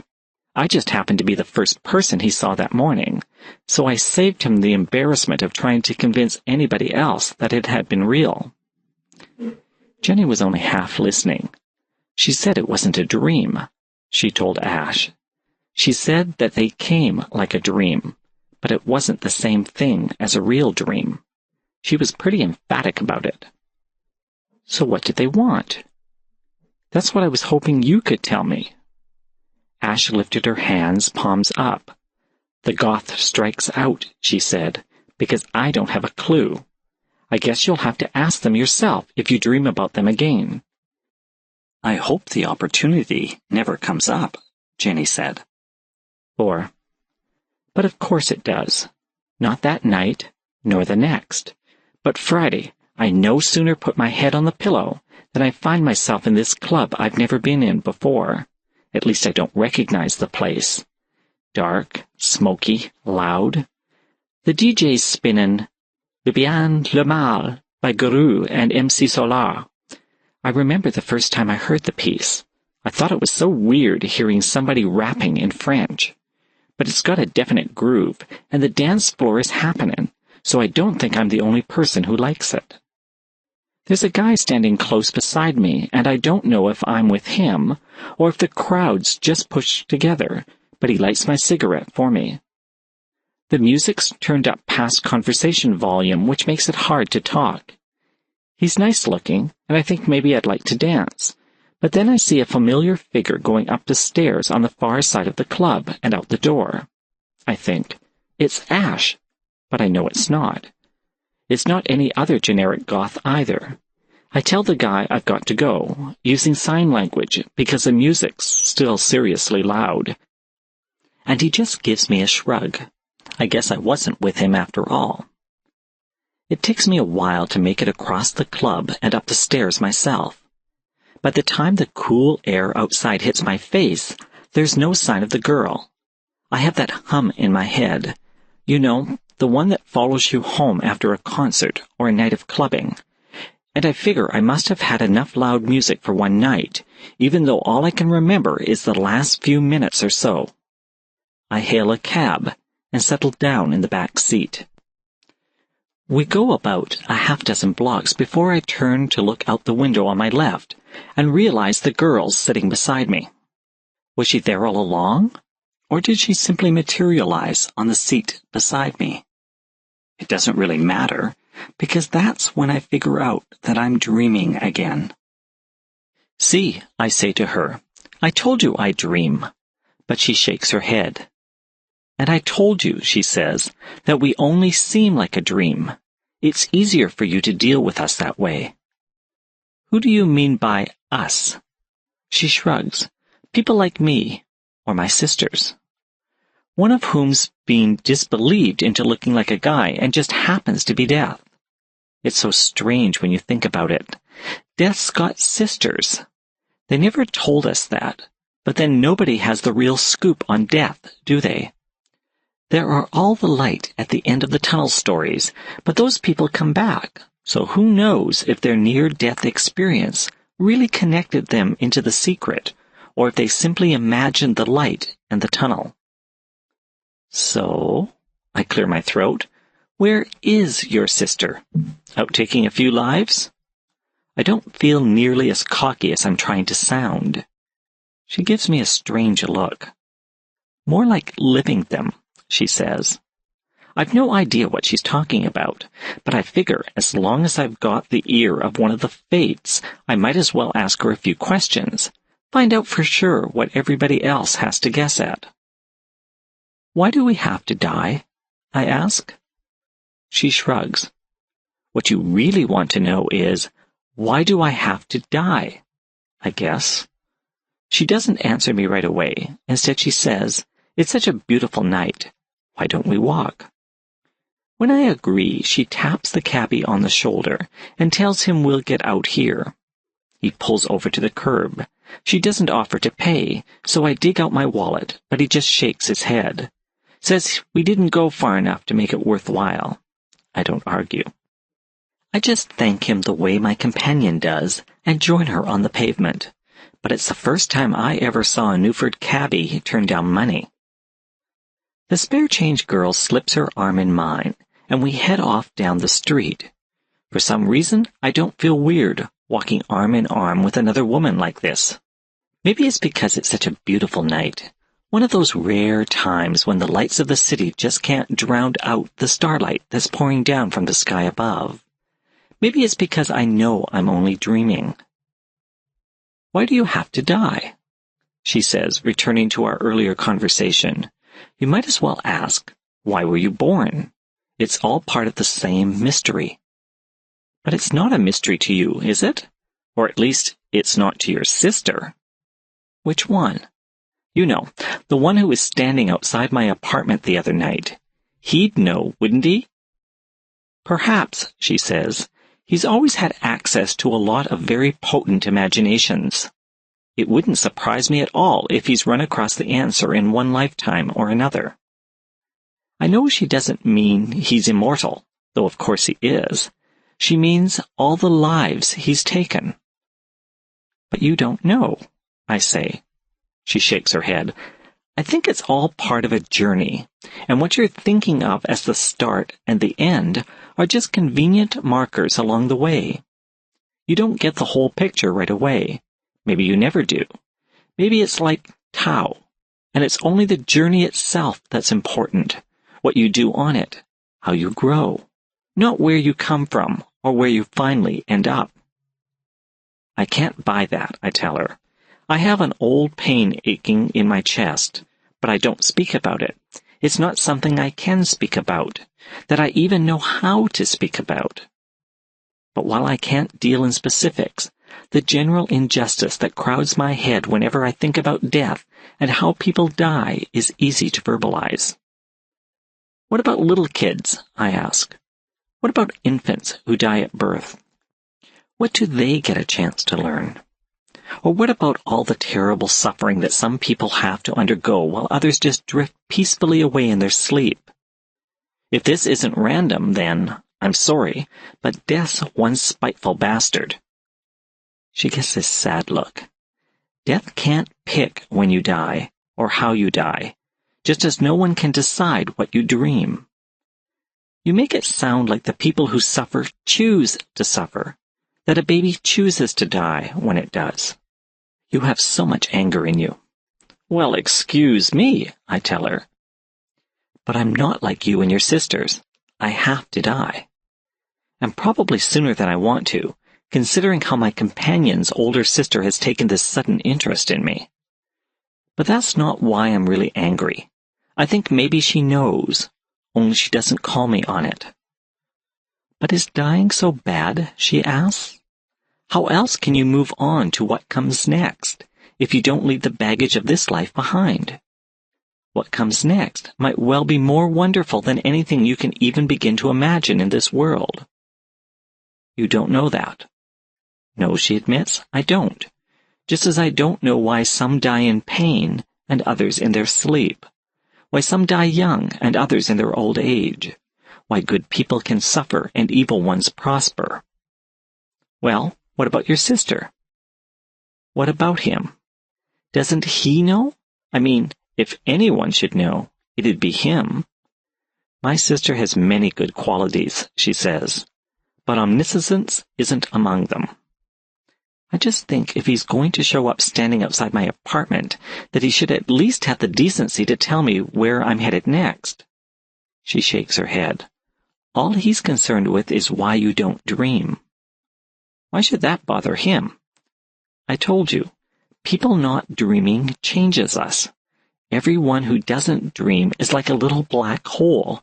If it isn't tended to, it'll draw other dreamers into its net, and soon there'll be vast numbers of you, abed and dreamless. Well, what does that matter? I mean, who really cares if we dream or not? We do. He does. I try to digest this. So dreaming is important to him. Very much so. I was talking to someone recently, I tell her, and they mentioned something about how people once called sleep the little death. She nods her head. I remember.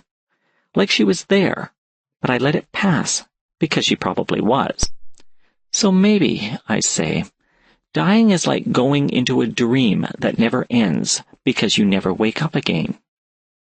This seems to interest her. I like the idea of that, she says.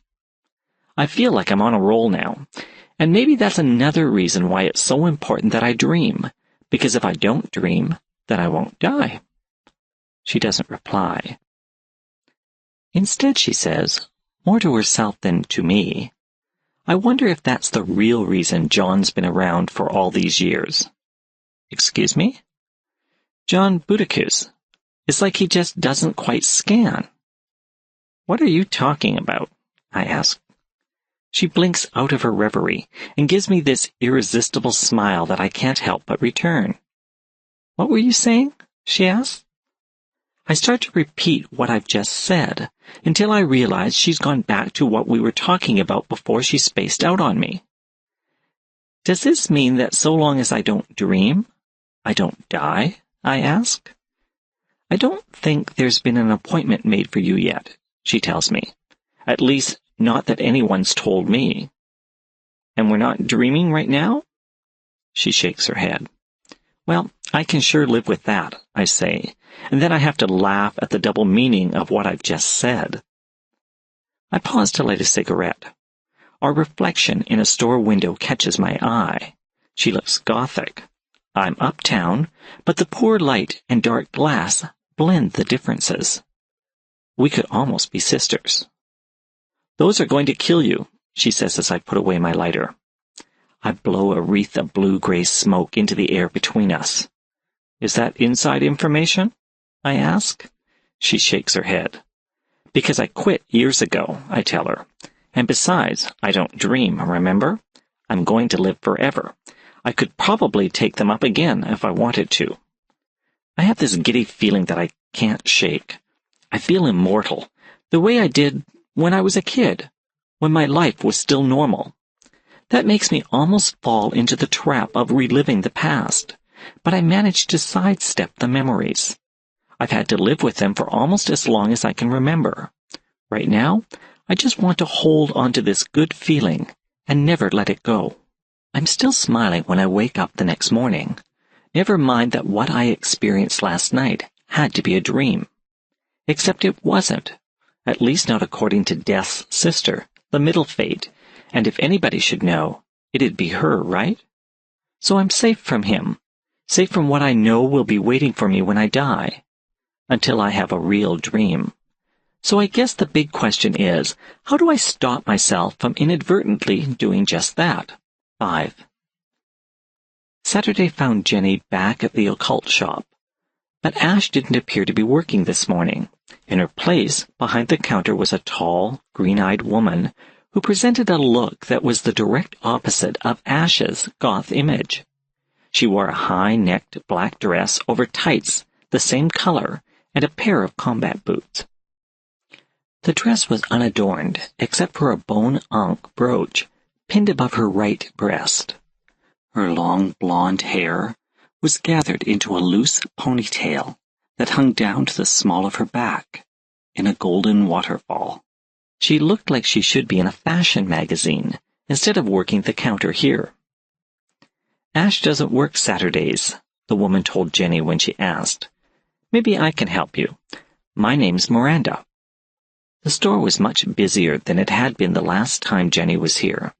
Too busy, she thought, for the kind of conversation that would ensue when she explained why she was here. And where would she even begin? Ash at least had the background. "It's sort of personal," she explained, trying not very successfully to hide her disappointment. "Well, you can usually find her over in the park on weekends," Miranda said. "The park?" "It's Henry Park. She's generally hanging somewhere around the War Memorial, with Cassie or Bones." Jenny had no idea who Cassie or Bones might be, or what they would look like. But she fastened onto Ash's possible whereabouts with a single-mindedness that surprised her, and was almost out of the store before she remembered to thank Miranda for her help. "No problem," Miranda replied, but she was speaking to a closed door. 6. Jenny found Ash sitting on the steps of the War Memorial with a man she decided had to be Bones. He was a Native American, probably from the Kikaha Reservation north of the city. His skin had a dark, coppery cast, and his features were broad, the chin square, eyes widely set, nose flat. His hair was as long as Miranda's, back in the occult shop, except he wore his in a single, tight braid, with feathers and beads interlaced in the braiding. He looked to be in his early 30s, and so far as Jenny was concerned, he could have stepped into modern Newford, right out of some forgotten moment in history, if it hadn't been for his clothing. Faded jeans, torn at the knees, scuffed leather work boots, a white t-shirt with "Don't Buy Tie" written across the front. "Hey, pretty lady," he called to her as she came near. "Medicine's right here. Plenty powerful, if you've got the wampum." Before Jenny could answer, Ash elbowed him in the side. "Enough with the talking Tonto already," Ash said. "She's a friend. Jenny, this is Bones. Bones, Jenny." Bones gave Jenny a grin that made him look a little demented, and she took an involuntary step back. "He likes to act the fool," Ash explained, "but don't mind him. He's okay." "I'm okay, you're okay," Bones said. "Pull up some stone, Jenny, and have yourself a seat." Jenny gave him an uncertain smile. There was something about the way he looked at her, some dark light in his eyes, that reminded her of the eldest Fate, standing outside her apartment the other night, except it didn't wake awe in her so much as nervousness. An uncomfortable feeling washed over her, a sense that in this man's presence anything could happen, and probably would. She wasn't sure she was ready for another strange encounter, not when she still hadn't gotten over the one that had brought her here in the first place, looking for advice. "What are those for?" she asked, pointing at a pile of tiny animal bones that lay on a square of beaded deerskin by Bones' feet. "Besides giving you your name, I mean." She asked as much out of curiosity as to get him to stop regarding her so intently. "It's the eyes, isn't it?" Ash said. "That, and the grin." Jenny looked up at her. "What?" "She thinks you don't know what to make of me," Bones said. "Well, Bones always makes people feel a little strange when they first meet him," Ash said. "He says his real name translates into something like Crazy Dog. I say whoever named him knew what they were doing." Bones nodded, still grinning. "And these," he said, indicating the bones, "are my medicine wheel." "Oh," Ash laughed, But you didn't come here to get your fortune read, did you? No, Jenny hesitated, feeling as intimidated with Bones' presence as she'd felt in the occult shop with all the people standing around. But she took a breath and plunged on. "Do you know a way to make sure that you don't dream?" she asked. Ash shook her head. "No, that's a new one on me. It's just that I know you sell herbs and stuff to help people dream. Like a dream catcher, I guess. What's that?" Ash described the spiderweb-like weaving of threads that went back and forth around a twig that had been bent into the rough shape of a circle, how the pattern and the feathers, beads, shells, and the like woven into it were supposed to draw good dreams to a sleeper. Jenny nodded. "Yes, like that, only something that'll do the opposite." "You've got me." "You don't like your dreams?" Bones asked. "No, it's not that. I don't dream." "So what's the problem? I want to make sure it stays that way." "Maybe you should go back to the beginning," Ash suggested, "so Bones knows what we're talking about." Don't feel shy. He's a good listener, and maybe he can help. He's gotten me out of a jam or two." Jenny felt a flush coming on. "I don't know. I feel weird." "Weird is good," Bones said. "Means you're not locked into what's here and now, but you're seeing a little further than most people do." That was an understatement if Jenny had ever heard one. "Okay," she said with a sigh. "It started with a dream. That wasn't a dream." 7. "So one of the fates is a guy," Bones said when Jenny finished relating her recent experiences. "I think he's like Coyote," Ash said. "A shapeshifter, only the face he wears is the one you least expect." Jenny looked from one to the other. "What are you talking about?" "The guy in your dream," Ash said. "The eldest fate." Bones shook his head. "No, what we're really talking about is you, Jenny. The visions you're experiencing and the people you're meeting in them are just something the spirits are doing to try to get your attention." "I'm not sure I follow you," Jenny said. "I don't know you," Bones said, "and you don't know me. So I don't know how much I should tell you. I don't know what you want to hear." He sounded regretful, but the crazy look in his eyes seemed to make a lie of that. "What's that supposed to mean?" she asked. "I don't want to piss you off. I mean, what's the percentage in it? What do either of us get out of me telling you something you don't want to hear?" "I'm listening." "But are you hearing? The spirits spoke to you, and what did you do? You took their gift, and instead of learning from it, you're trying to turn it to your own advantage." He shook his head. "Never works, you know." Jenny could feel her face go stiff. "What the hell is that supposed to?" "Anger's good," Bones told her, breaking in. "It's one of the ways the spirits tell you that you're alive." "I'm not," Jenny began, but she broke off. Angry? No, she was furious at his cocky know-it-all manner. But she heard an echo of what he'd said a few moments earlier. "I don't want to piss you off." And that was enough to make her wonder just why she was so angry.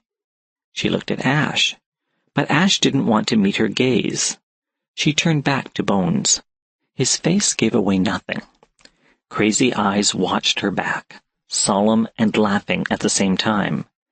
She took a couple of steadying breaths and forced herself to calm down, to let the hostility go.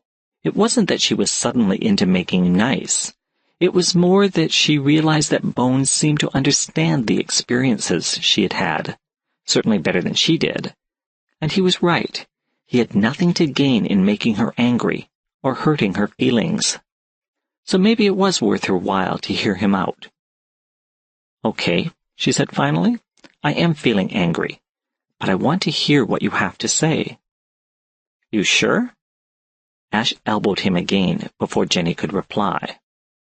"Okay," he said. "Let me put it this way. Does the sun rise and set just for you?" Jenny shook her head. "But it passes over you, and makes you a part of its wheel, doesn't it? I guess. Then perhaps you should learn to accept that you are a part of the world's wheel and not struggle so hard against what must be. So what are you telling me? Jenny asked. That I should just lie down and die?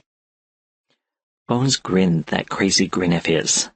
No, I'm saying you should get back on the wheel. Dream. Live. Don't look at the ground when you want to see the sky. What's the point of living forever if you don't experience life now? Who says I'm not experiencing life? You do. Your dreams that aren't dreams do. The spirits that have come across from the medicine lands to talk to you do. The anger rose up in Jenny again, but this time she was quicker to deal with it. She looked away from them, bit at her lip. The dark place inside started to draw her down into its grasp, and she couldn't seem to fight it. I'm sorry, Bones said, and she sensed that he meant it. You don't understand, she said finally. That's the problem with living. Nobody really understands.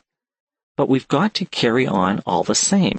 The trick isn't to save up our points for when we die so that maybe we can buy ourselves into a better life. The trick is to have that better life now, to make it for ourselves, to take it if people are trying to keep it away from us. Jenny still couldn't look at them. She picked at a loose thread on the seam near the knee of her jeans. The past was swallowing her again, and this time she couldn't trick it into going away. It lay too thick inside her. That miasma of old hurts and griefs. Sometimes, she began. She had to stop and gather up her courage before it could go on. This wasn't something she talked about. It was too hard to talk about. She took a steadying breath and tried again. Sometimes, she said in a small voice, I don't feel I have anything to live for. Sometimes I feel like I don't deserve to live, but I'm more scared of dying. Finally she looked up. I'm scared of dying and seeing them, and of what they'll say to me, because I know it wasn't fair, that they had to die while I went on. Who died? Ash asked softly. Everybody. My parents, my little sister, my older brother, my cousin did it. I was only 12 when it happened. He killed everybody except for me. I hid under my bed and waited for him to come get me too, but he never did. Your own cousin? Ash said. Jesus, that's horrible. What happened to him? Bones asked. He killed himself. That's why he never came after me. He killed everybody else and then he shot himself. I was under my bed for the rest of the night and most of the next day, just waiting for him. Ash shook her head. You poor thing. You were just a little kid. And then I went to live with my grandparents, but they died too. But your cousin? Ash began. He didn't kill them. They just died. It was getting harder and harder for Jenny to get it out. Starting had seemed tough, but going on was worse. Her chest was so tight she could barely breathe. She couldn't see because she was blinded with tears. Her throat felt thick, making her choke on the words before she could get the words out. None of them died easy. Not my own family. Not my grandfather from cancer, a few years after I came to live with them. Not my grandmother. She had Alzheimer's. By the time she finally died, she didn't even know who I was anymore. She finally turned her face toward them. Why did they all have to go like that? Why not me? I should have died with them. Instead, I've just got this emptiness inside where family's supposed to be. I feel so lonely, so guilty. Ash came and sat beside her and put an arm around her, drawing Jenny's head down to her shoulder. Bones took her hand. She looked at him. Even through her tears, she could see that crazy light in his eyes, but it didn't seem so strange anymore. It felt almost comforting. "You've got to talk to those spirits one more time," he said. "This time, you've got to tell them what you're feeling, that you don't want to die, not till it's your time, but you do want to live until it's your time. You want to be alive. You want to dream. You've got to ask them to help you let it all go." But she said the reason they came to me was because I don't dream. "What's the point of me telling them what you're saying I should? Wouldn't they already know it?" "The thing with spirits," Bones told her, "is they want you to work it out on your own. Then, when you ask them for the right gift, they might help you out." And if they won't?" "Girl," Bones told her, "you've got a lot of strong medicine tucked away inside you. Everybody does. Those spirits don't want to help you. You come back and talk to me again, and I'll see what I can do about waking it up for you." "Why can't you just help her now?" Ash asked. "Because these are spirits we're talking about," Bones said. "You don't mess with spirits unless you've got no choice, Ash. Especially not spirits that are working their medicine mojo on someone else. There's no way I'm getting in between them until they get off this wheel, and I can climb on it. That's the way it is." 8. So here I am, waiting for death to show. I'm trying to feel brave, or at least project a little courage even though I have none. But I don't think it's working. I don't know which I'm more afraid of. That I won't dream? That I know I'll never die and have to go on like this forever? Or that maybe he'll take me away with him right now? Except in the end, it's not death that joins me in my bedroom, but the middle fate, the spare change girl. "Where is he?" I ask her. "You've decided to dream once more," she says, "so he's gone on to deal with other matters." "Harvesting other lives, you mean?" But I don't say that aloud. I don't know whether to feel relieved that it's not me this time, or angry that he even exists in the first place. Why can't he just leave us alone? She shakes her head. "Without his gift, what would you have?" I'm sick of this idea that without death, that without knowing we're all going to die one day, rich and poor, whatever our creed or color, we can't appreciate life, even if it is true. "I wanted to talk to him," I say. She gives me a long, considering look. "Did you want to talk to him or to the eldest of us?" And then I understand. It hits me like a thunderclap booming under my skin. It's been her all along. He's the middle fate, life. She's the one that cuts the thread and ferries us on. My heartbeat gets too fast, drumming in my chest.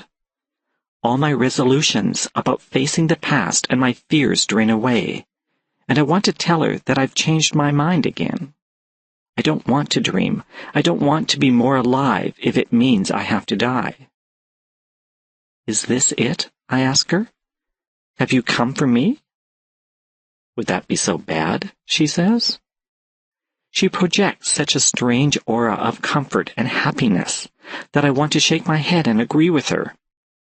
"I'm scared," I tell her. "Fear lets you know you're alive," she says. "But that doesn't mean you should embrace it." "You're starting to sound like Bones." "Ah, Bones. Do you know him?" She smiles. "I know everybody." I want to keep her talking. I want to put off the moment for as long as I can, so every time she finishes speaking, I try to fill the silence with another question. "How do you decide when it's someone's time?" I ask. "I told you," she says. "I don't choose when or how you die. I'm only there to meet you when you do." "Do people get mad at you? Or are they mostly just scared like me?" The eldest Fate shook her head. "Neither. Mostly they're too concerned with those they left behind to be angry or frightened. That old homily is true, you know. It's always harder for those left behind." So my family wasn't mad at me because I didn't die with them? And my grandparents? How could they be? They loved you as much as you loved them. so I don't have to be scared of meeting them in wherever it is I'll be going? I don't know where you'll go, or who you'll meet when you're there, the eldest fate says. And I don't know what they'll say to you, but I don't think you have to be scared. I take a deep breath. Okay, I tell her, wondering as I'm saying it where I found the courage. I guess I'm ready. I wonder how it'll happen. Maybe I'll be lucky. Maybe I'll be one of the ones who just drifts away in her sleep. I'm not here to take you, the eldest fate tells me. I don't even have time to feel relief. I'm so confused. But then why are you here? I came as a friend, to finish our earlier conversation. As a friend? You know, returning a kindness, she says. But I'm everybody's friend, the eldest fate explains. Most people just don't know it. I think of what Bones told me. I think about what I can't let go of. How I'm always so afraid. How I'm too scared to get close to someone because I know they're just going to die on me. How most of the time I feel so lost and alone. I think about how sick I am of the way I've lived my life. How I want to change it, but I can't seem to do it. Not on my own. I think about all of this. I look in the eldest fate's eyes, and I see she understands. I'm not going to live forever. I know that. I don't expect that. I don't even really want it. All I've ever wanted is a chance to be normal, to have a piece of what everybody else seems to have, a respite from the hurt and pain. I don't have to die to find that.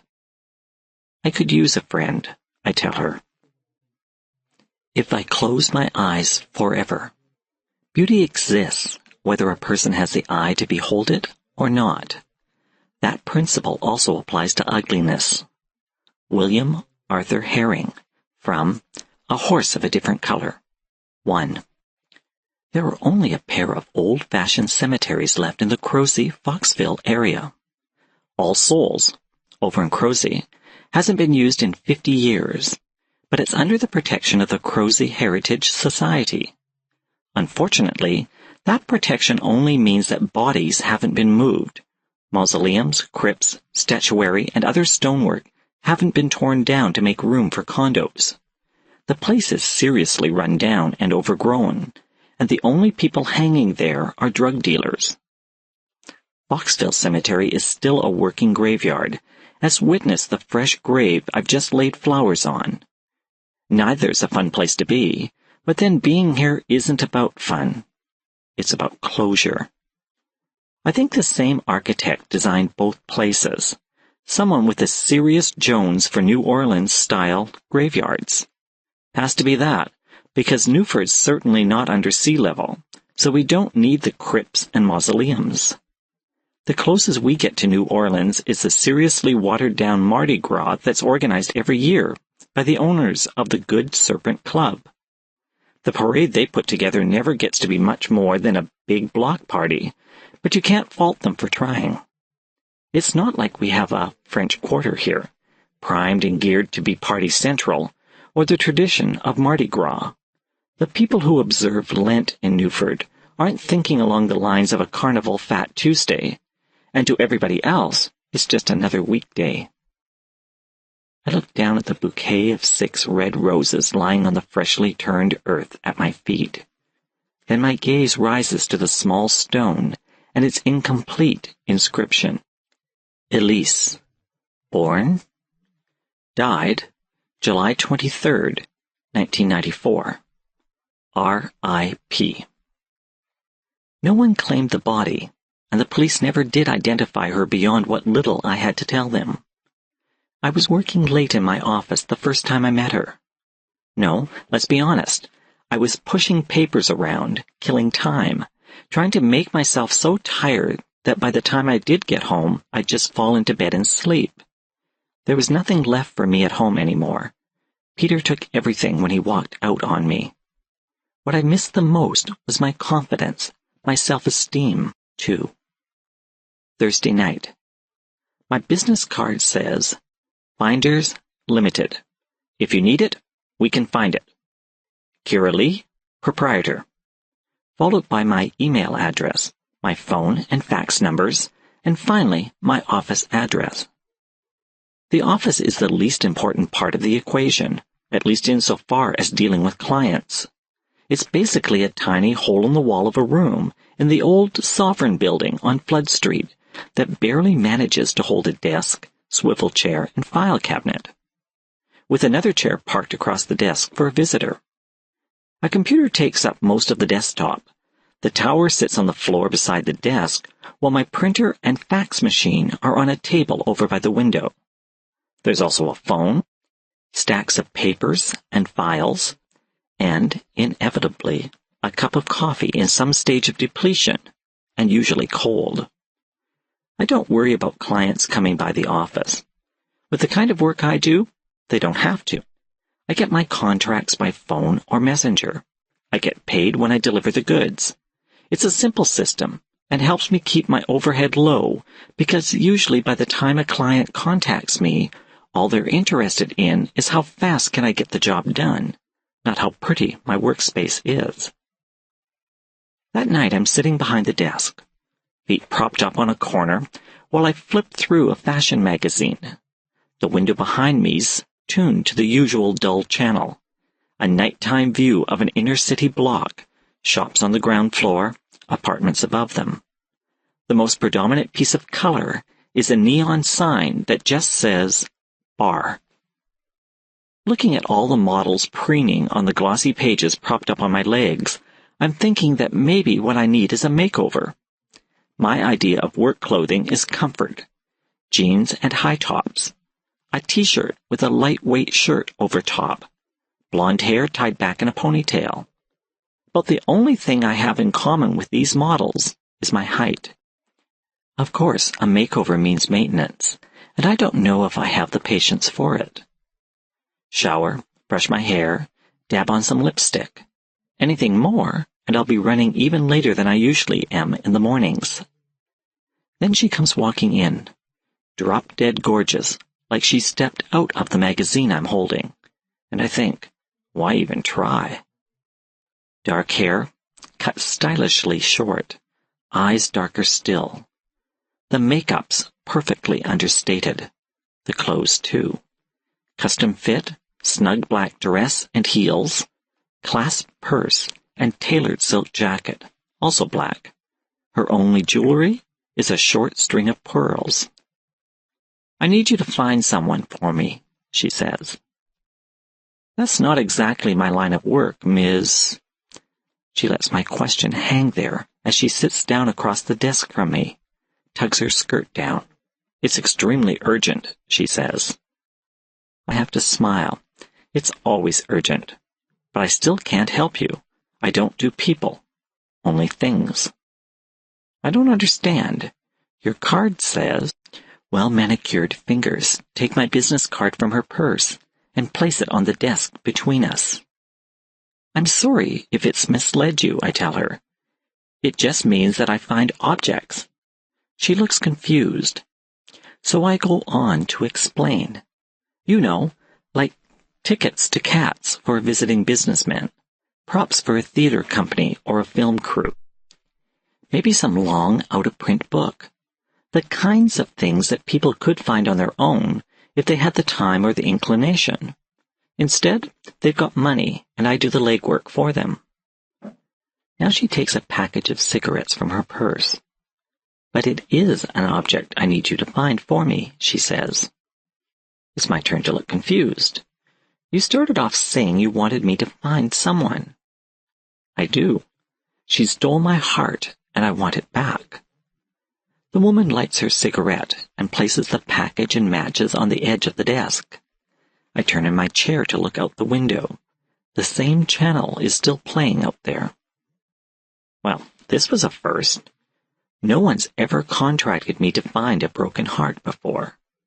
I want to send her right back out the door, except I start thinking about Peter, about how I felt when he walked out and took my heart away with him. So it was a woman who took hers instead of a man. Big deal. It had to hurt the same. I turn back to look at her. I have to level with you. I'm not really sure I can be of much help. What you really want is a private detective. I tried a few of them, but none of them would help me. The last one gave me your card. I raised my eyebrows. Can you remember his name? A Peter Cross of the Vax Agency. He said it was just the odd sort of thing that would appeal to you. Great. First he dumps me.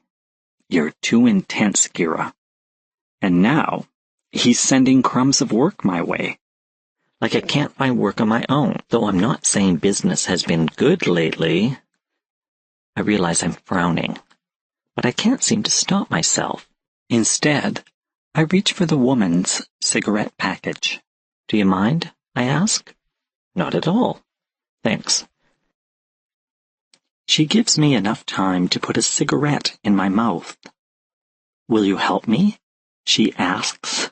I pause with a lit match in my hand. You know, you can't ever get something like that back. When someone wants to walk out of your life, you can't force them to stay. I'm thinking as I light the cigarette. Trust me on this. I know. But I don't say it aloud. She shakes her head. Oh no, you've misunderstood me.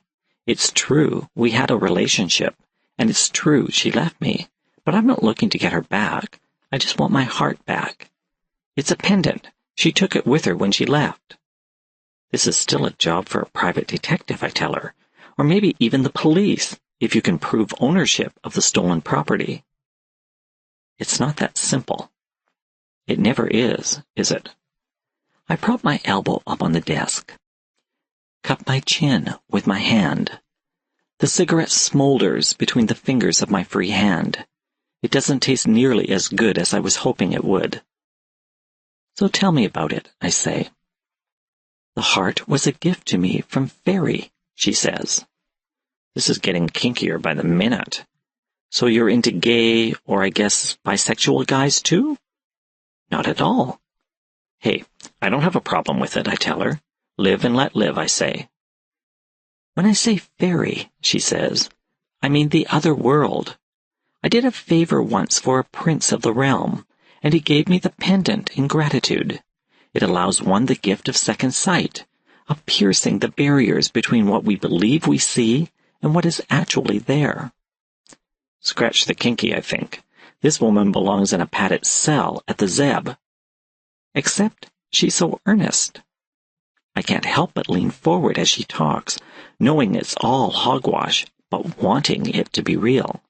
I mean, how many of us didn't go through a rainbow and unicorn phase when we were 11 or 12?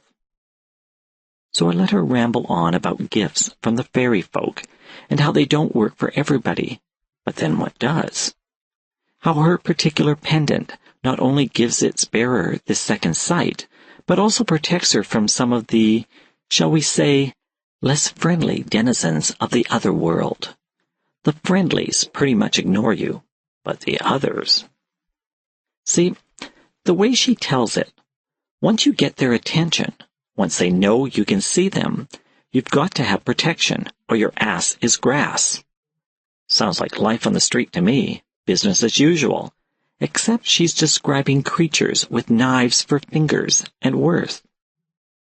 I feel like I'm trapped in a video edition of The Weekend Sun, directed by Roger Corman, somewhere between None Gives Birth to Pig Twins and the Elvis Spotter page. So when I find myself agreeing to help her track down her friend and the pendant, I startle myself. I mean, this really isn't my line of work. I'm strictly an over-the-phone girl. I do research, go electronic tripping through the online services. Sometimes I have to leave the office to work the stacks at the Newford library or something similar. I wouldn't know where to begin to find a missing person, except from what I've seen in the movies. My nameless client isn't stumped. She tells me to hit the girl bars on Gracie Street and gives me a photo of her friend. Tells me she'll be in touch with me tomorrow night. Leaves me sitting there in my office wondering, if she knows how to do it so well, why is she bothering to hire me? Leaves me wondering, just how much Peter's leaving me has screwed me up that I'd agree to something like this. I don't know my client's name. I don't know the name of the woman I'm looking for. My head's spinning with fairy tales, but at least she left her smokes. I give them up every couple of months. Right now, I'm off them. Was. So I stuffed the pack in my pocket and hit the street. It's going on 11, which means the action's just starting on Gracie Street. It's busy down here. Not Times Square before Disney cleaned it up, but still big city, inner core, out for some fun busy. The names of the bars range from the obvious to the less so. The North Star, Neon Sister, Girl Jock, Skirts. There's plenty of traffic on the pavement, cars cruising, cabs. Plenty of people on the sidewalk, too. Street people, couples, single men, and women. The couples I pass are all same sex, male and male, female and female. It's not too outrageous out on the street, leather scenes and the like, but inside the clubs, it's a whole different story. Some of the women are femmes, some butch. Lots of sexy tops, short hair, body-piercing tattoos, dancing, smoking, drinking. I try not to do the tourist thing and gawk as I show around a photograph of two women standing on a street corner. One's my client. In the photo, she's got her hair tied back. She's wearing a black t-shirt and jeans, black cowboy boots, and still looks like $1 million. Around her neck, sparkling against the black shirt, is a small gold pendant in the shape of a heart. She has her arm around an attractive, smaller woman who has short, spiky dark hair, angular features. The second woman is dressed in a short black dress and is barefoot. She's holding a pair of high heels by their straps with one hand and leaning against my client. I show the photo around, but I seem to be generating more interest for who I am than the picture. I remember what I told my client earlier, live and let live, and I believe it. But I've never been hit on so many times in such a short period of time as I have in the past couple of hours, and not once by a guy. It really isn't a problem for me. My best friend in high school, Sarah Jones, came out to me in our senior year, and we're still good friends. But I'm being hit on so often right now that I find myself seriously wondering what it'd be like to go out with another woman. I take a look at these cigarettes my client left behind and wonder what's in them, because first she has me out here playing detective for her, and now I'm actually considering... There's an attractive woman with short red hair sitting at the other end of the bar, looking back at me, one eyebrow raised questioningly. She makes a victory sign with the first two fingers of her right hand, and then flicks her tongue through them. No, I don't think so. I turn away quickly and bump into a tall black woman who's standing on the other side of my stool. She's wearing a white halter top, a short skirt and pumps, and has a ship captain's hat scrunching down her kinky black hair. There are 3 studs in her nose, half a dozen more in each ear, running up from the lobes. Easy now, she says, steadying me. I jerk away from her. Look, I'm not interested in... I break off when I realize the woman was just helping me keep my balance. She smiles at me, obviously non-aggressive, and I feel like a fool. I'm sorry, I tell her. I'm just feeling a little... Flustered? She asks. I nod. First time down here? Yes, but it's not what you think. When she cocks an eyebrow, I show her the photo and point to my client's companion. The other woman in the picture has got me looking for her, I say. We're both leaning against the bar now, the photo lying on the bar between us. The music's still loud, making it hard to talk. All around us is the press of bodies, women dancing with each other, flirting with each other. I know them, the woman says. Are you sure you're really into their scene? What do you mean? You know, the whole S&M thing. The girl you're looking for is your client's slave. Slave? The woman smiles. You really are a virgin, aren't you? Your client's a top. You know, a leather dyke. I give her a blank look. The sexually dominant one of the pair. The other girl's a femme. She's still friendly, but maybe a little too friendly now. Like you. I shake my head. No way. And I mean it, except even I can hear the trace of uncertainty in my voice. My companion shrugs. Then, what are you doing with a recruiter? I'm getting more confused by the minute. I'm not sure I know what you mean, I tell her. She gets a tired look on her face. The leather dykes are always looking for new blood. But the trouble is, you sweet young femmes don't always know you're looking for them, too. She turns away, leaning against the bar with her elbow supporting her. She doesn't look at me anymore, her gaze on the crowd. I get the sense that this conversation is finished. Thank you very much. But then she adds, so people like your friend go out and recruit them.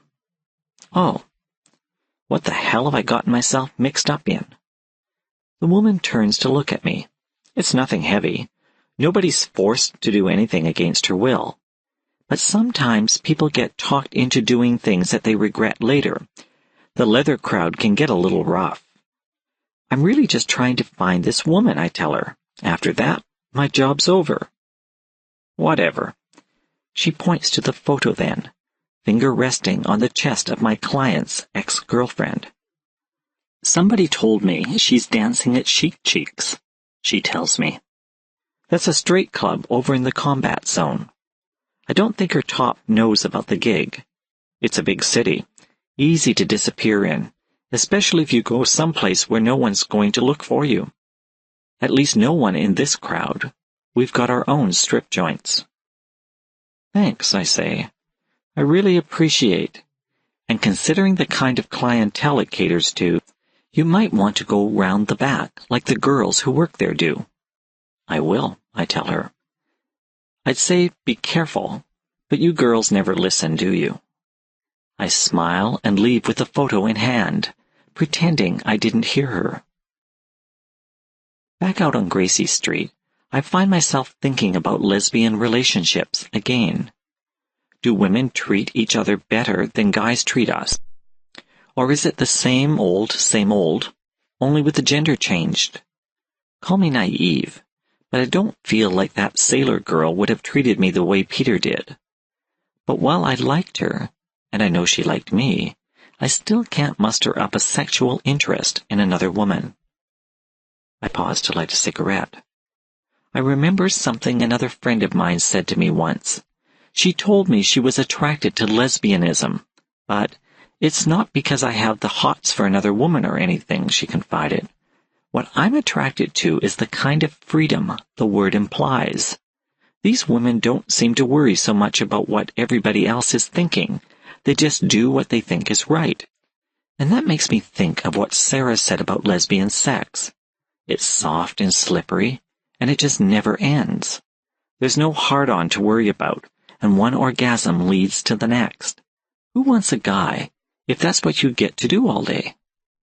As I light my cigarette, I see yet another woman watching me with interest from across the street.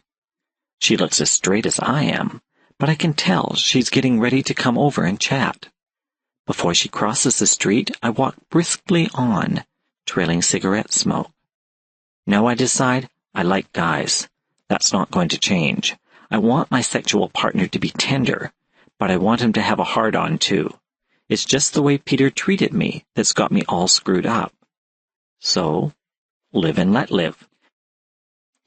I catch a cab and have it drop me off in the combat zone. It's only a half block to Chic Cheeks from where the cab lets me out. When I get to the strip club, I stand in front of it for a long moment, frowning at the advertising posters and thinking about what I've been told. What about my client? Is she a recruiter? I think of what the woman back at the club called her, a leatherdyke, and how she looks when she came into my office, and I don't know which is the mask. And how about all this talk about fairy and magic and shit? What was that all about? I turn down the alleyway that runs alongside the club. I'd pack it all in right now, except I've come this far, and really, what else am I going to do? Go home and obsess about Peter? Or maybe go home and think too much about what I've seen tonight? I don't have any trouble getting in through the side door. The bouncers are all out front. From the wings of the stage, I watch a woman dressed like Alice in Wonderland go through her routine.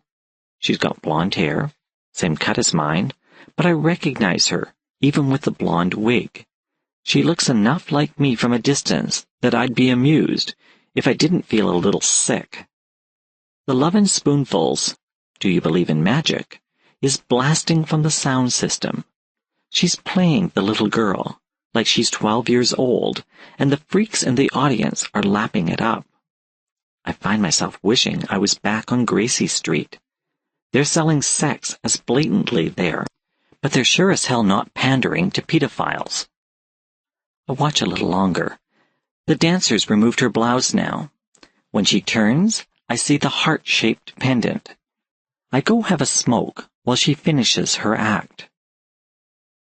The dressing room's about what you'd expect in a dive like this. There's not even a door to allow the women some privacy. Anybody walking by backstage can stand in the doorway like I am and check things out. Some of the women are putting on costumes or simply trying to relax. Some are smoking cigarettes, drinking. I can smell the joint that one of them's lit up. My client's girlfriend has removed her blonde wig. She's dressed in street clothes now, jeans and a t-shirt, and is leaning close to a mirror, adjusting her makeup. I'd be wanting to take a shower after doing a show like that. I wait until she's leaving the room. As she comes up to me, I step aside to let her go by, then touch her arm. "Can I talk to you for a moment?" I ask. "Sure. What's it about?" I thought we could go for a coffee, but she's only got 45 minutes until her next show, so we sit on the steps of the alleyway entrance. We've both got cigarettes going. The alleyway's dark, but a slice of light from the door behind us cuts through the darkness, illuminating litter, the brick wall of the building on the other side of the alleyway, the photo that I passed over to the dancer. "You have to understand," she says. "I was never really into her scene. I mean, I swing both ways, but I'm not into pain. Or maybe I should say, my relationships are always painful, but it's not something I go looking for. It's not what I want. It just seems to happen. But with her..." I nod encouragingly. She shrugs. "The whips and the piercings and all that shit. It was just too much." She pauses for a beat, then adds, "Do you know anything about that kind of scene?" "Not really." "You really are their slave," she tells me. "You cook, you clean, you do the laundry, all for free. You don't get beaten as a punishment. That's how they reward you. You get to feeling that the worst thing that can happen is you'll be ignored. You start to crave the bondage and the fisting and the whips." I watch her as she talks. Her expression is that of one both attracted and repulsed by what she's discussing. "See," she goes on, "the thing is, pain brings on an endorphin high. You know, it's just a biochemical thing. You're not attracted to being hurt, but after a while you can't stop craving it. You'll be a slave, if that's what it takes." She jerks a thumb back toward the door of the club. "What did you think of the scene in there?" "It made me feel a little sick," I tell her. "Me too.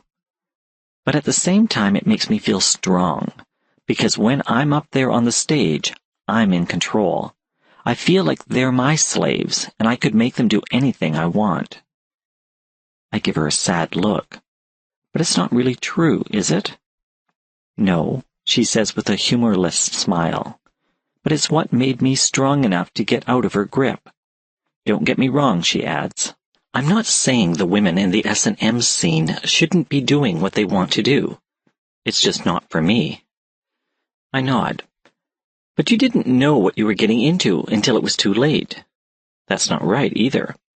Don't you think it should be consensual? Her expression when she replies is unreadable, distant. The only thing I didn't know when I got into that scene was that I'd fall in love with her as hard as I did. But I should have known. I always do. I always fall in love with the ones that'll hurt me the most. We sit there and smoke in silence for a few moments.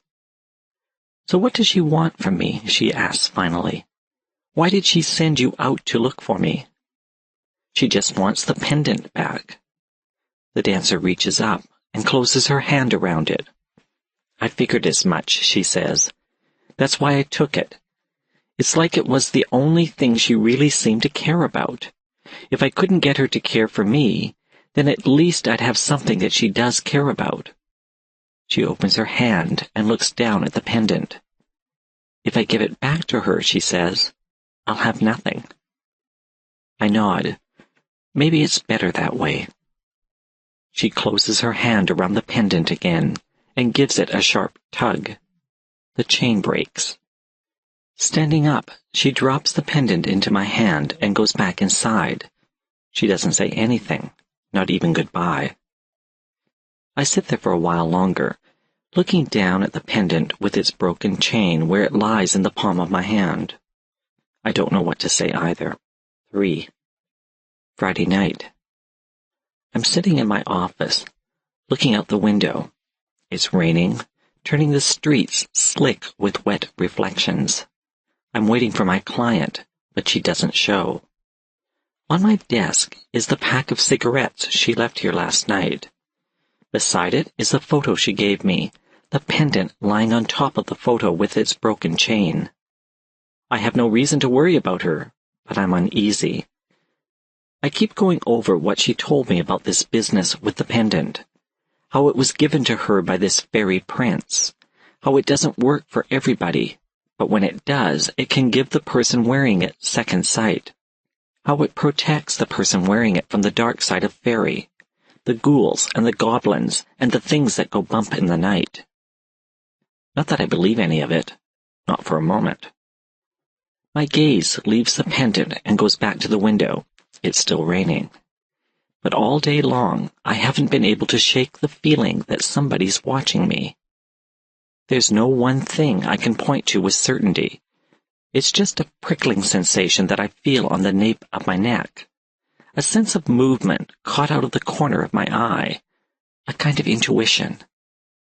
I light one of the last 2 cigarettes. Or second sight. I stand up, picking up the pendant. I can't wait for her any longer. I'm getting the willies sitting in here on my own. There's no one in the building except me, and whatever might be watching me. I leave the office and cross the street to the bar, holding my trench coat closed with my hand. I've got to be around some people. I hate being alone. I think that's why my relationships always fall apart. I've got too much need. I am too intense, just like Peter said. But that's because when I'm alone, I think too much. My imagination gets carried away with itself. I imagine the worst. I start to believe there really is a burglar lurking about, some crazed fanatic, a rapist. Nasty Creatures from Fairy Tales is a new one for me. It's pretty empty inside. A neighborhood bar with a few serious drinkers. A couple at a table near the back, oblivious to their surroundings, and me. I take a seat at a table by the window. The glass is fogged and streaked with rain, but I've cleared a portion of the pane with my hand so that I can look out. There are 3 beer bottles on my table, all empty. My glass is half full. The pack of cigarettes that I got from my client is beside it, also empty, plus a new fresh pack that has a couple of cigarettes missing. One of them's burning in the ashtray amidst the butts. My left hand is closed in a fist on the table. I give the window another swipe to clear the fog again. I don't know what I'm looking for. My client? Or the things she's got me half believing are out there, invisible to normal sight. I open my hand to look at the pendant lying there in the middle of my palm. Except maybe I don't have normal sight anymore. Maybe the pendant's working for me like it did for her. I sigh and have another sip of beer. I wish she'd just show up and take this stupid thing away with her. All I see in the window is a reflection of my own face, raindrops streaking across the glass. I wish I had someone to go home to. 4. A week later. I'm sitting on the edge of my bed, reconsidering the idea of getting up and facing the day. I'm hung over and my bedroom feels claustrophobic. The room's small and the view's not exactly expansive. When I look past the fire escape, all I can see is the brick wall of the building next to mine, about the width of an alley away. My room's a mess. Clothes on the floor, the bedclothes rumpled, dresser covered with makeup, more clothes, magazines, and books. Ditto my night table. I'm a mess. The cops found my business card in her purse, but no identification. That's why they had me come in to ID her. They didn't have anybody else, and I didn't bother to mention my client's ex-girlfriend, not after viewing the body. Ari, at least that's her stage name, took it hard when I went by the club to tell her the next night. I guess she was holding on to broken hopes, pretending that she and the woman she knew as Elise would get back together again, the same way I've been pretending Peter will come back. I know that, for all our physical frailties, we humans are capable of inflicting incredible amounts of damage on each other, but there's no way Ari could have killed Elise, so why get her involved? Nothing human killed her. The cops are saying she got torn apart by a dog, but I'm not so sure. I keep remembering the way she looked when she was telling me about how the pendant protected her from these creatures she described to me, the ones with knives for fingers and mouths full of barracuda teeth in the middle of their palms. I finally get up, have a shower, get dressed. When I wander into my small kitchen, it feels just as claustrophobic as my bedroom. I ignore the mess and put the kettle on, but coffee and a cigarette don't help my mouth taste any better. What I really want is another drink. I haven't been sober for a week now, because this way I can just put it all down to the booze. I use it as a crutch, the same way I've been using cigarettes since that night Elise first came into my office. The cigarettes for Peter, the booze for what happened to Elise. I would have had nightmares all night, just thinking about what I saw there in the morgue, if I hadn't had so much to drink before I finally dragged myself home. If I'm drunk, I can pretend she didn't die the way I can so easily imagine she did, torn apart by some creatures from the dark side of the Brothers Grimm. I can pretend they're not looking for me now. I put my coffee mug down on the counter with all the other unwashed dishes and get my jacket from where I tossed it last night. I have to get out of here before my imagination runs too wild. I mean, I know it's crazy. Nasty goblins didn't kill Elise.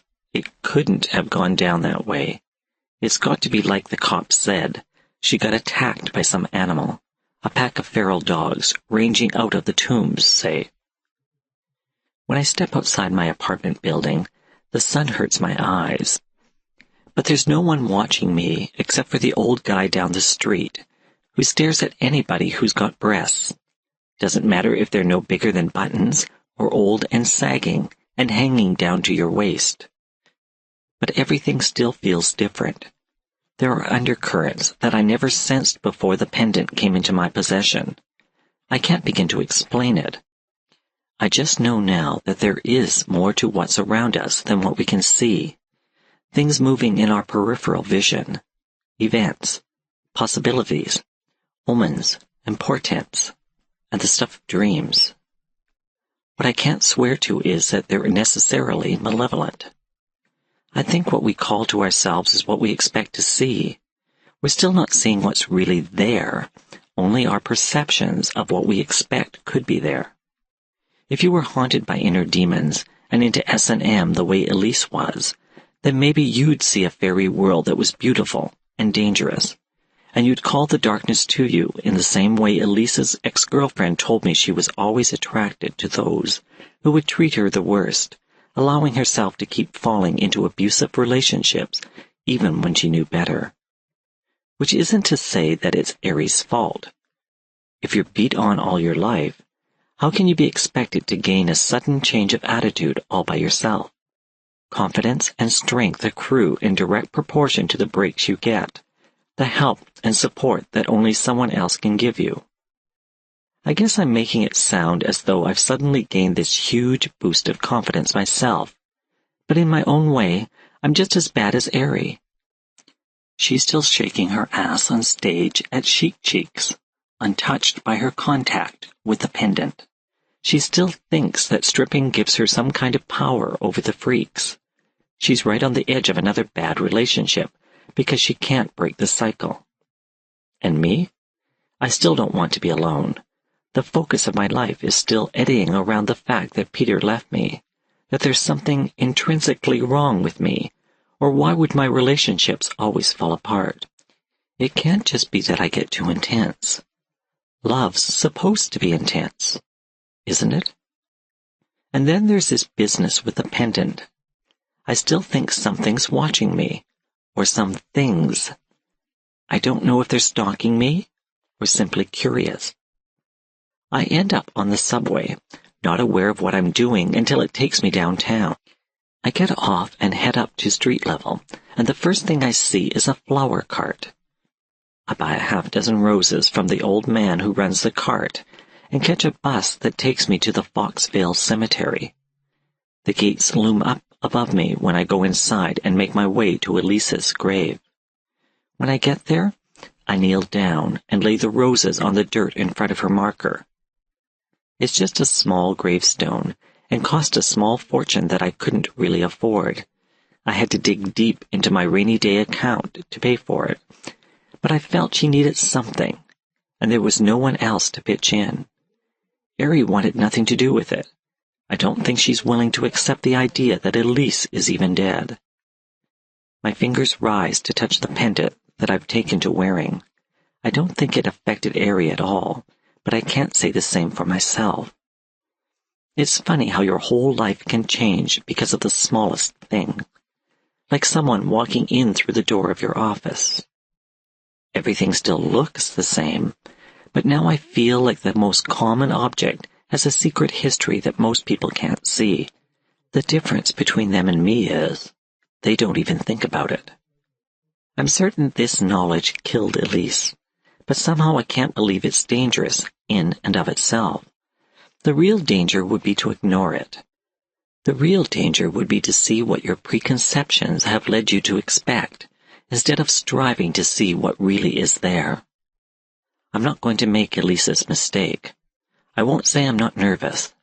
The idea of all these presences around me really creeps me out.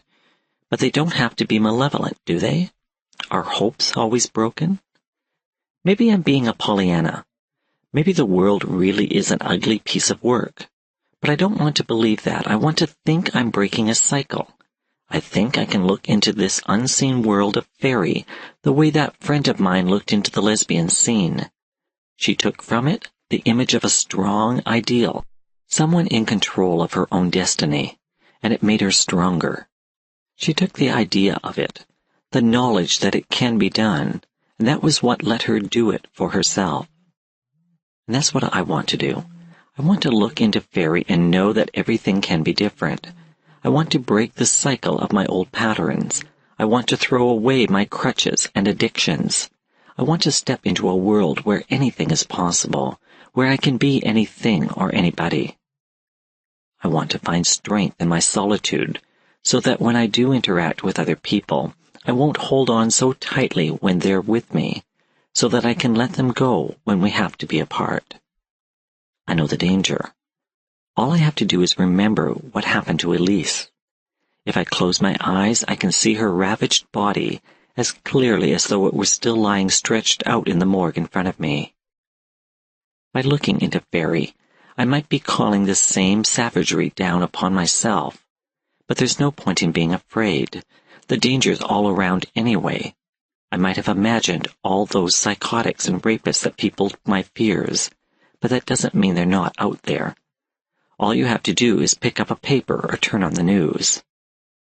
The dangers of fairy are out there too.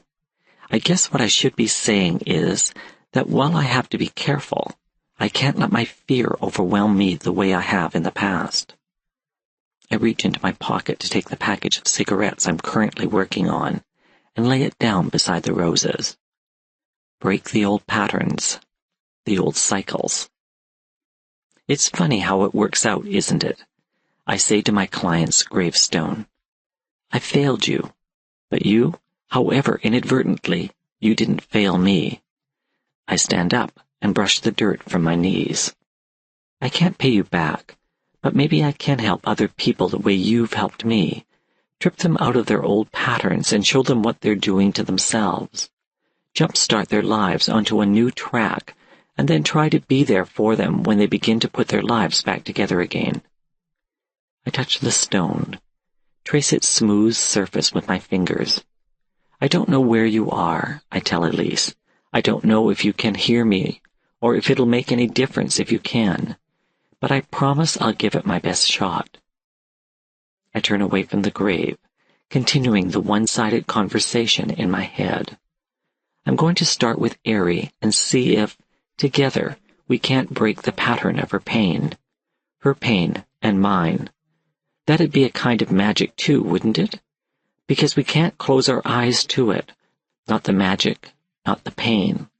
If we do that, we might as well close them forever. The gates of the graveyard loom over me again as I leave, but they don't feel as oppressive as they did when I first went in. In my mind's eye, I'm picturing little figures the size of mice slipping out from behind Elisa's gravestone. They look like they've been put together with twigs and leaves and other debris. Their heads are wide, eyes slightly oversized and slanted, noses small on some, prominent on others, mouths very wide. Their hair is matted like dreadlocks mixed up with leafy vines. They climb over the roses. One of them pulls a cigarette from the pack I left there and is awkwardly holding it, nose quivering like a rabbit's as it sniffs the paper and tobacco. A few of them clamber up onto the lower base of the gravestone and are shading their eyes, looking in my direction. I don't turn around and look back. So long as I don't turn around, they can really be there. The magic can be real. The pain can be put away. Heartfires. Dance is the breath of life made visible. Seen on a T-shirt on 4th Avenue, Tucson, Arizona. 1. Nobody tells you the really important stuff, so in the end you have to imagine it for yourself. It's like how things connect. A thing is just a thing until you have the story that goes with it. Without the story, there's nothing to hold on to, nothing to relate this mysterious new thing to who you are. You know, to make it a part of your own history. So if you're like me, you make something up, and the funny thing is, lots of times, once you tell the story, it comes true. Not poof, hocus pocus, magic it comes true. But sure, why not? And after it gets repeated often enough, you and everybody else end up believing it. It's like quarks. They're neither positive nor negative until the research scientists look at them. Right up until that moment of observation, they hold the possibility of being one or the other. It's the looking that makes them what they are, which is like making up a story for them, right? The world's full of riddles like that. The lady or the tiger? Did she jump or was she pushed? The door standing by itself in the middle of the field. Does it lead to somewhere or from somewhere? Or the locked room we found one night down in Old City, the part of it that runs under the tombs. A 10 by 10 foot room, stone walls, stone floor and ceiling, with a door in one wall that fits so snugly you wouldn't even know it was there except for the bolts. A set on either side of the door, big old iron fittings, rusted but still solid. The air in that room is dry, touched with the taste of old spices and sage grass, and the place is clean. No dust, no dirt. Only these scratches on that weird door, long gouges cut into the stone, like something was clawing at it, both sides of the door, inside and out. So what was it for? Before the quake dropped the building into the ground, that room was still below street level. Somebody from the long ago built that room, hid it away in the cellar of what must have been a seriously tall building in those days, 7 stories high. Except for the top floor, it's all underground now. We didn't even know the building was there until Bear fell through a hole in the roof, landing on his ass in a pile of rubble which, luckily for him, was only a few feet down. Most of that top floor was filled with broken stone and crap, like someone had bulldozed another tumbled-down building inside it and over top of it, pretty much blocking any way in and turning that top floor into a small mountain covered with metal junk and weeds and every kind of trash you can imagine. It was a fluke we ever found our way in. It was that well hidden. But why was it hidden? Because the building couldn't be salvaged, so cover it up, make it safe? Or because of that room? That room. Was it to lock something in, or keep something out? Did our going into it make it be one or the other, or was it the story we found in its stone confines? We told that story to each other, taking turns like we usually do, and when we were done, we remembered what that room was. We'd never been in it before, not that room, in that place, but we remembered. 2. Devil's Night, October 30. It's not even 9 o'clock, and they've already got fires burning all over the tombs, sparks flying, grass fires in the empty lots, trash fires in metal drums, the guts of derelict tenements, and factory buildings going up like so much kindling. The sky overhead fills with an evil glow, like an aura gone bad, gone way bad. The smoke from the fires rises in streaming columns. It cuts through the orange glare hanging over that square mile or so of lost hopes and despair, the way ink spreads in water. The streets are choked with refuse and abandoned cars. But that doesn't stop the revelers from their fun, the flickering light of the fires playing across their features as they lift their heads and howl at the devil's glow. Does stop the fire department, though. This year they don't even bother to try to get their trucks in. You can almost hear the mayor telling the chiefs, let it burn. Hell, it's only the tombs. Nobody living here but squatters and hobos, junkies and bikers. These are the inhabitants of the night side of the city, the side you only see out of the corner of your eye until the sun goes down, and suddenly they're all over the streets, in your face, instead of back in the shadows where they belong. They're not citizens. They don't even vote. And they're having some fun tonight. Not the kind of recreation you or I might look for, but a desperate fun. The kind that's born out of knowing you've got nowhere to go but down, and you're already at the bottom. I'm not making excuses for them. I just understand them a little better than most citizens might. See, I've run with them. I've slept in those abandoned buildings, scrabbled for food in dumpsters over by Williamson Street, trying to get there before the rats and feral dogs.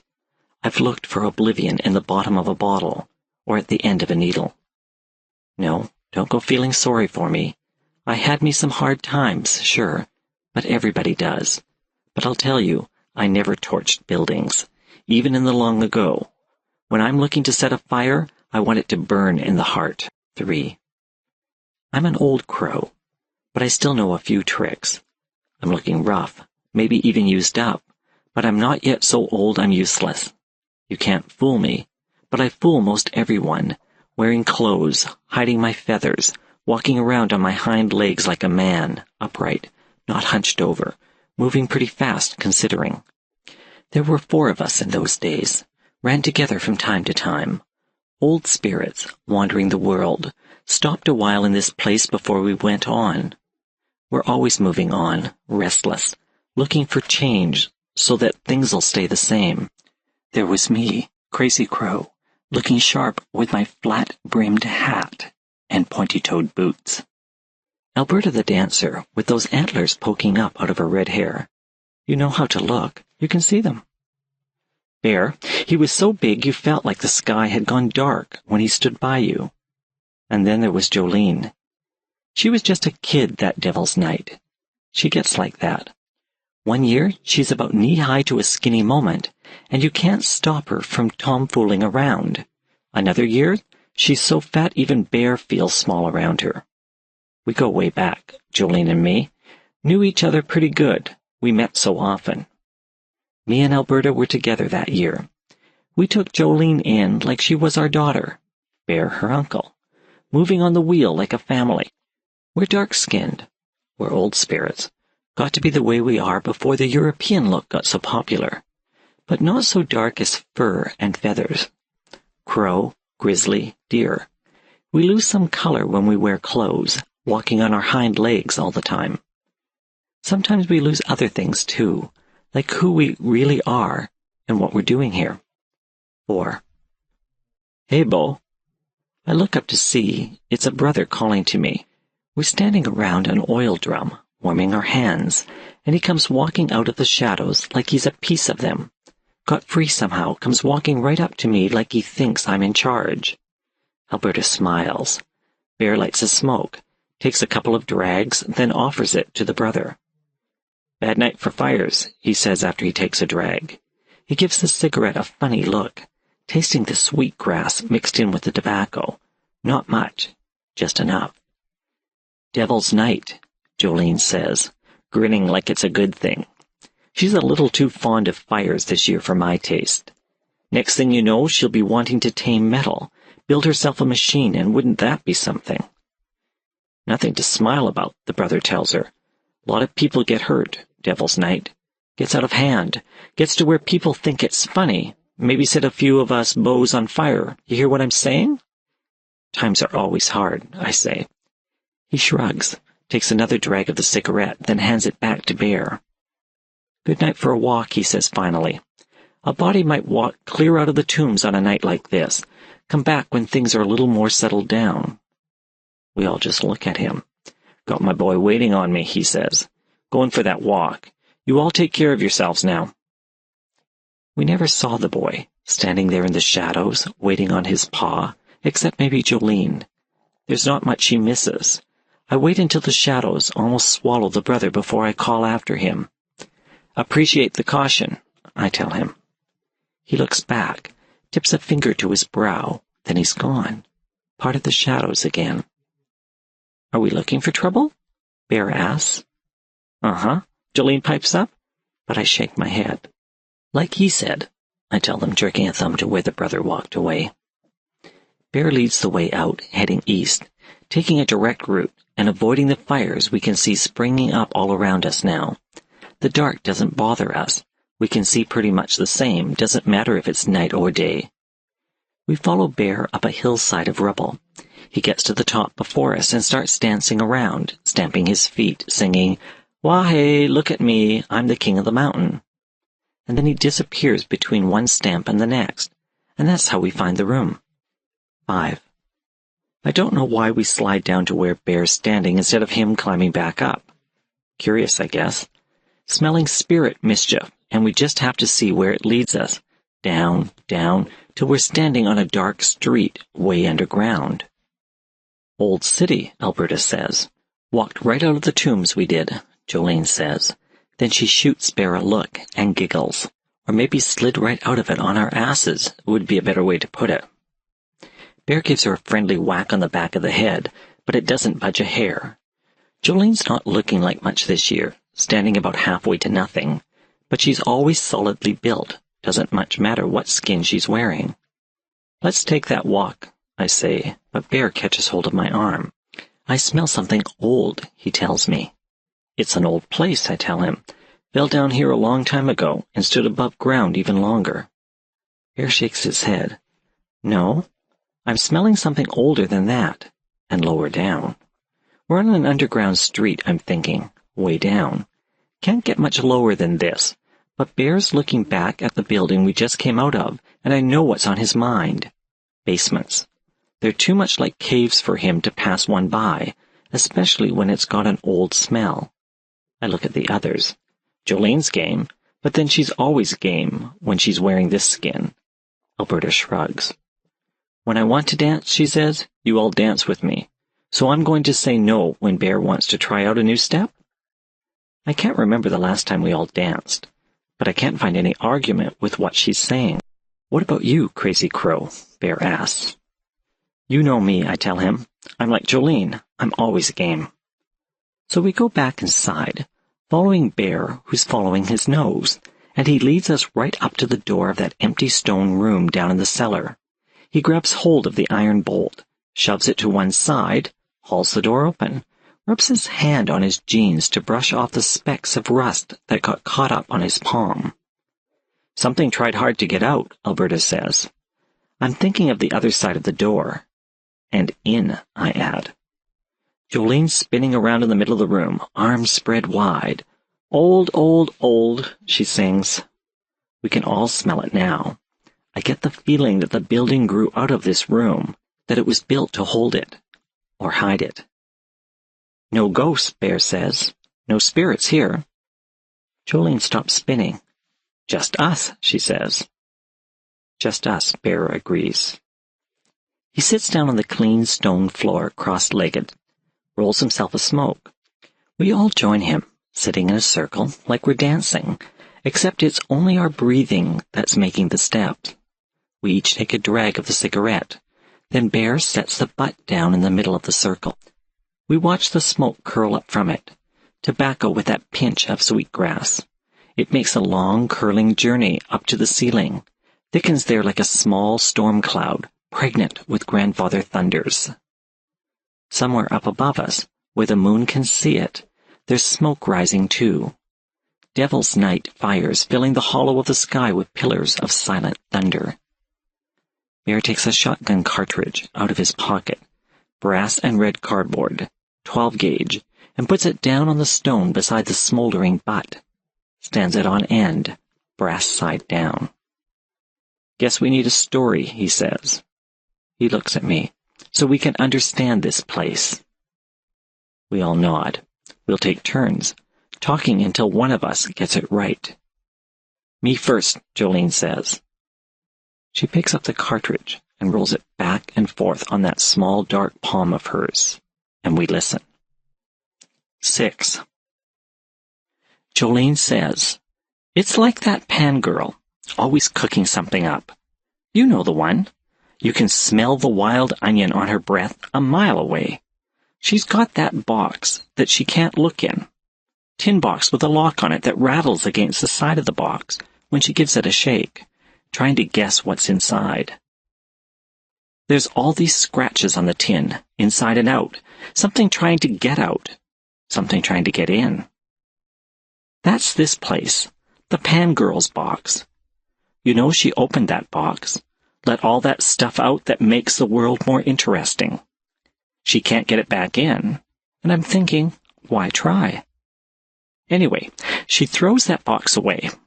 It's a hollow now, a hollow place. Can be any size you want it to be, any shape, any color, same box. Now we're sitting in it, stone version. Close that door, and maybe we can't get out. Got to wait until another Pan girl comes along, takes a break from all that cooking, takes a peek at what's inside. That big eye of hers'll fill that door, and yay! Here we'll be. Looking right back at her, rushing past her. She's swatting her hands at us, trying to keep us in, but we're already gone. Gone running back out into the world to make everything a little more interesting again. 7. Bear says, stone. You can't get much older than stone.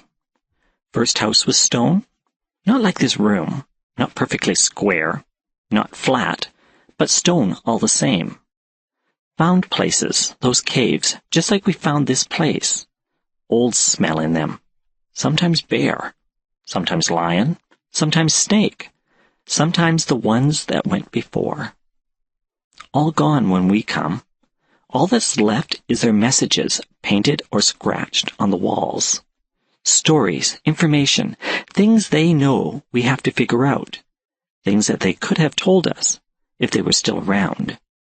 Only way to tell us now is to leave the messages. This place is a hollow, like Jolene said, but not why she said it. It's hollow because there's no messages. This is the place we have to leave our messages, so that when we go on, we'll know that the ones to follow will be able to figure things out. 8.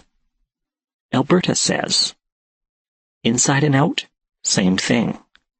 The wheel doesn't change, only the way we see it. Door opens either way, both sides in, both sides out. Trouble is, we're always on the wrong side, always want the thing we haven't got. Makes no difference who we are. Restless spirits want life. Living people look for something better to come. Nobody here. Nobody content with what they got. And the reason for that's to keep the wheel turning. That's simple. Wheel stops turning, there's nothing left. It's like the woman who feels the cage of her bones. Those ribs, they're a prison for her. She's clawing at those bone bars, making herself sick. Inside, where you can't see it, but outside too. So she goes to see the Lady of the White Deer. Looks just like you, Jolene, the way you were last year. Big woman, big as a tree. Got dark, dark eyes you could get lost in. But she's smiling, always smiling.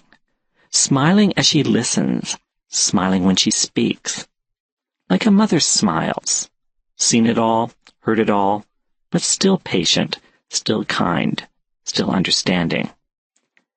That's just living, she tells the caged woman. Those aren't bars. They're the bones that hold you together.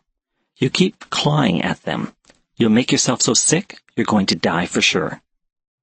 I can't breathe in here, the caged woman says. You're not paying attention, the Lady of the White Deer says. All you're doing is breathing. Stop breathing, and you'll be clawing at those same bones, trying to get back in. You don't understand, the caged woman tells her, and she walks away. So she goes to see the old man of the mountains. Looks just like you, Bear. Same face, same hair. A big old bear, sitting up there on the top of the mountain, looking out at everything below. Doesn't smile so much, but understands how everybody's got a secret, dark place, sits way deep down there inside, hidden, but wanting to get out. Understands how you can be happy, but not happy at the same time. Understands that sometimes you feel you got to go all the way out to get back in. But if you do, you can't. There's no way back in. So not smiling so much, but maybe understanding a little more, he lets the woman talk, and he listens. We all got a place inside us. Feels like a prison, he tells her. It's darker in some people than others, that's all. Thing is, you got to balance what's there with what's around you, or you'll find yourself on a road that's got no end, got no beginning, and goes nowhere. It's just always this same thing. Never grows, never changes, only gets darker and darker, like that candle blowing in the wind. Looks real nice, till the wind blows it out. You hear what I'm saying? I can't breathe in here, the woman tells him. That old man of the mountain, he shakes his head. You're breathing, he says. You're just not paying attention to it. You're looking inside, forgetting what's outside. You're making friends with that darkness inside you, and that's not good. You'd better stop your scratching and clawing, or you're going to let it out. You don't understand either, the caged woman says, and she walks away. So finally she goes to see the old man of the desert. Looks like you, Crazy Crow. Got the same sharp features, the same laughing eyes. Likes to collect things. Keeps a pocket full of shiny mementos that used to belong to other people, things they threw away. Holds on to them until they want them back, and then makes a trade. He'd give them away, but he knows what everybody thinks. All you get for nothing is nothing. Got to put a price on a thing to give it any worth. He doesn't smile at all when he sees her coming. He puts his hand in his pocket and plays with something while she talks. Doesn't say anything when she's done. Just sits there, looking at her. "Aren't you going to help me?" she asks. "You don't want my help," the old man of the desert says. "You just want me to agree with you. You just want me to say, 'Aw, that's bad, really bad. You've got it bad. Everybody else in the world is doing fine except for you, because you got it so hard and bad.'" The caged woman looks at him. She's got tears starting in her eyes. "Why are you being so mean to me?" she asks. "The truth only sounds mean," he tells her. "You look at it from another side, and maybe you see it as kindness. All depends where you're looking, what you want to see." "But I can't breathe," she says. "You're breathing just fine," he says right back at her. "The thing is, you're not thinking so good. You've got clouds in your head. Makes it hard to see straight. Makes it hard to hear what you don't want to hear anyway. Makes it hard to accept that the rest of the world's not out of step on the wheel. Only you are. Work on that, and you'll start feeling a little better. Remember who you are instead of always crying after what you think you want to be." "You don't understand either," she says. But before she can walk away, the old man of the desert takes that thing out of his pocket, that thing he's been playing with, and she sees it's her dancing. He's got it all rolled up in a ball of beads and cowrie shells and feathers and mud, wrapped around with a rope of braided sweetgrass. Her dancing. Been a long time since she's seen that dancing. She thought it was lost in the long ago. Thought it disappeared with her breathing. "Where'd you get that dancing?" she asks. "Found it in the trash. You'd be amazed what people will throw out. Every kind of piece of themselves." She puts her hand out to take it, but the old man of the desert shakes his head and holds it out of her reach. "That's mine," she says. "I lost that in the long ago." "You never lost it," the old man of the desert tells her. "You threw it away." "But I want it back now." "You got to trade for it," he says. The caged woman lowers her head. "I got nothing to trade for it." "Give me your prison," the old man of the desert says. She looks up at him. "Now you're making fun of me," she says. "I give you my prison? I'm going to die. Dancing's not much use to the dead." "Depends," he says. "Dancing can honor the dead. Lets them breathe in the far away, puts a fire in their cold chests, warms their bone prisons for a time." "What are you saying?" the caged woman asks. "I give you my life, and you'll dance for me?" The old man of the desert smiles, and that smile scares her because it's not kind or understanding. It's sharp and cuts deep. It cuts like a knife, slips in through the skin, slips past the ribs of her bone prison. "What you got caging you is the idea of a prison," he says. "That's what I want from you." "You want some kind of story?" He shakes his head. "I'm not in a bartering mood. Not about this kind of thing." "I don't know how to give you my prison," she says. "I don't know if I can." "All you got to do is say yes," he tells her. She looks at that dancing in his hand, and it's all she wants now. There's little sparks coming off it, the smell of smudged sticks and licorice and gasoline. There's a warmth burning in it that she knows will drive the cold away. That cold. She's been holding that cold for so long she doesn't hardly remember what it feels like to be warm anymore. She's looking. She's reaching. She says yes, and the old man of the desert gives her back her dancing. And it's warm and familiar, lying there in her hand, but she doesn't feel any different. She doesn't know what to do with it, now she's got it. She wants to ask him what to do, but he's not paying attention to her anymore. What's he doing? He's picking up dirt and he's spitting on it. Spitting and working the dirt until it's like clay. And he makes a box out of it, and in one side of the box he puts a door. And he digs a hole in the dirt, and he puts the box in it, and he covers it up again, and then he looks at her. "One day you're going to find yourself in that box again," he says, "but this time you'll remember, and you won't get locked up again." She doesn't understand what he's talking about, doesn't care. She's got other things on her mind. She holds up her dancing, holds it in the air between them. "I don't know what to do with this," she says. "I don't know how to make it work." The old man of the desert stands up. He gives her a hand up. He takes the dancing from her and throws it on the ground, throws it hard, throws it so hard it breaks. He starts shuffling his feet, keeping time with a clicking sound in the back of his throat. The dust rises up from the ground, and she breathes it in, and then she remembers what it was like, and who she was, and why she danced. It was to honor the bone prison that holds her breathing for this turn of the wheel. It was to honor the gift of the world underfoot. It was to celebrate what's always changing. The stories. The dance of our lives. The wheel of the world and the sky spinning above it. And our place in it. The bones of her prison weren't there to keep her from getting out. They were there to keep her together. 9.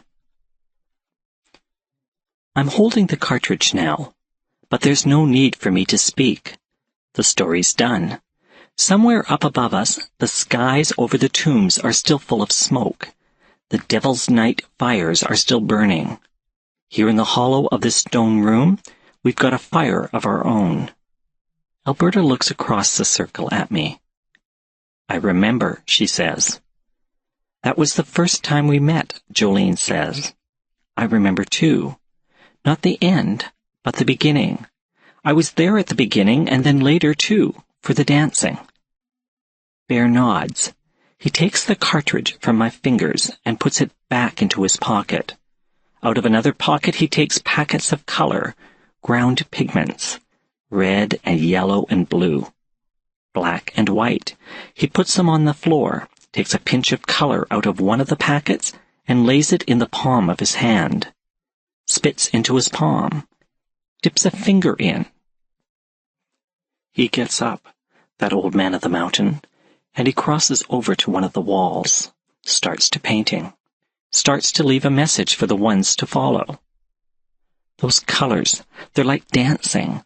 Once someone starts, you can't help but twitch and turn and fidget until you're doing it too. Next thing you know, we're all spitting into our palms. We're all dancing the color across the walls. Remembering, because that's what the stories are for, even for old spirits like us. We lock ourselves up in bone prisons, same as everybody else, forget who we are, why we are, where we're going, till one day we come across a story we left for ourselves, and remember why we're wearing these skins, remember why we're dancing.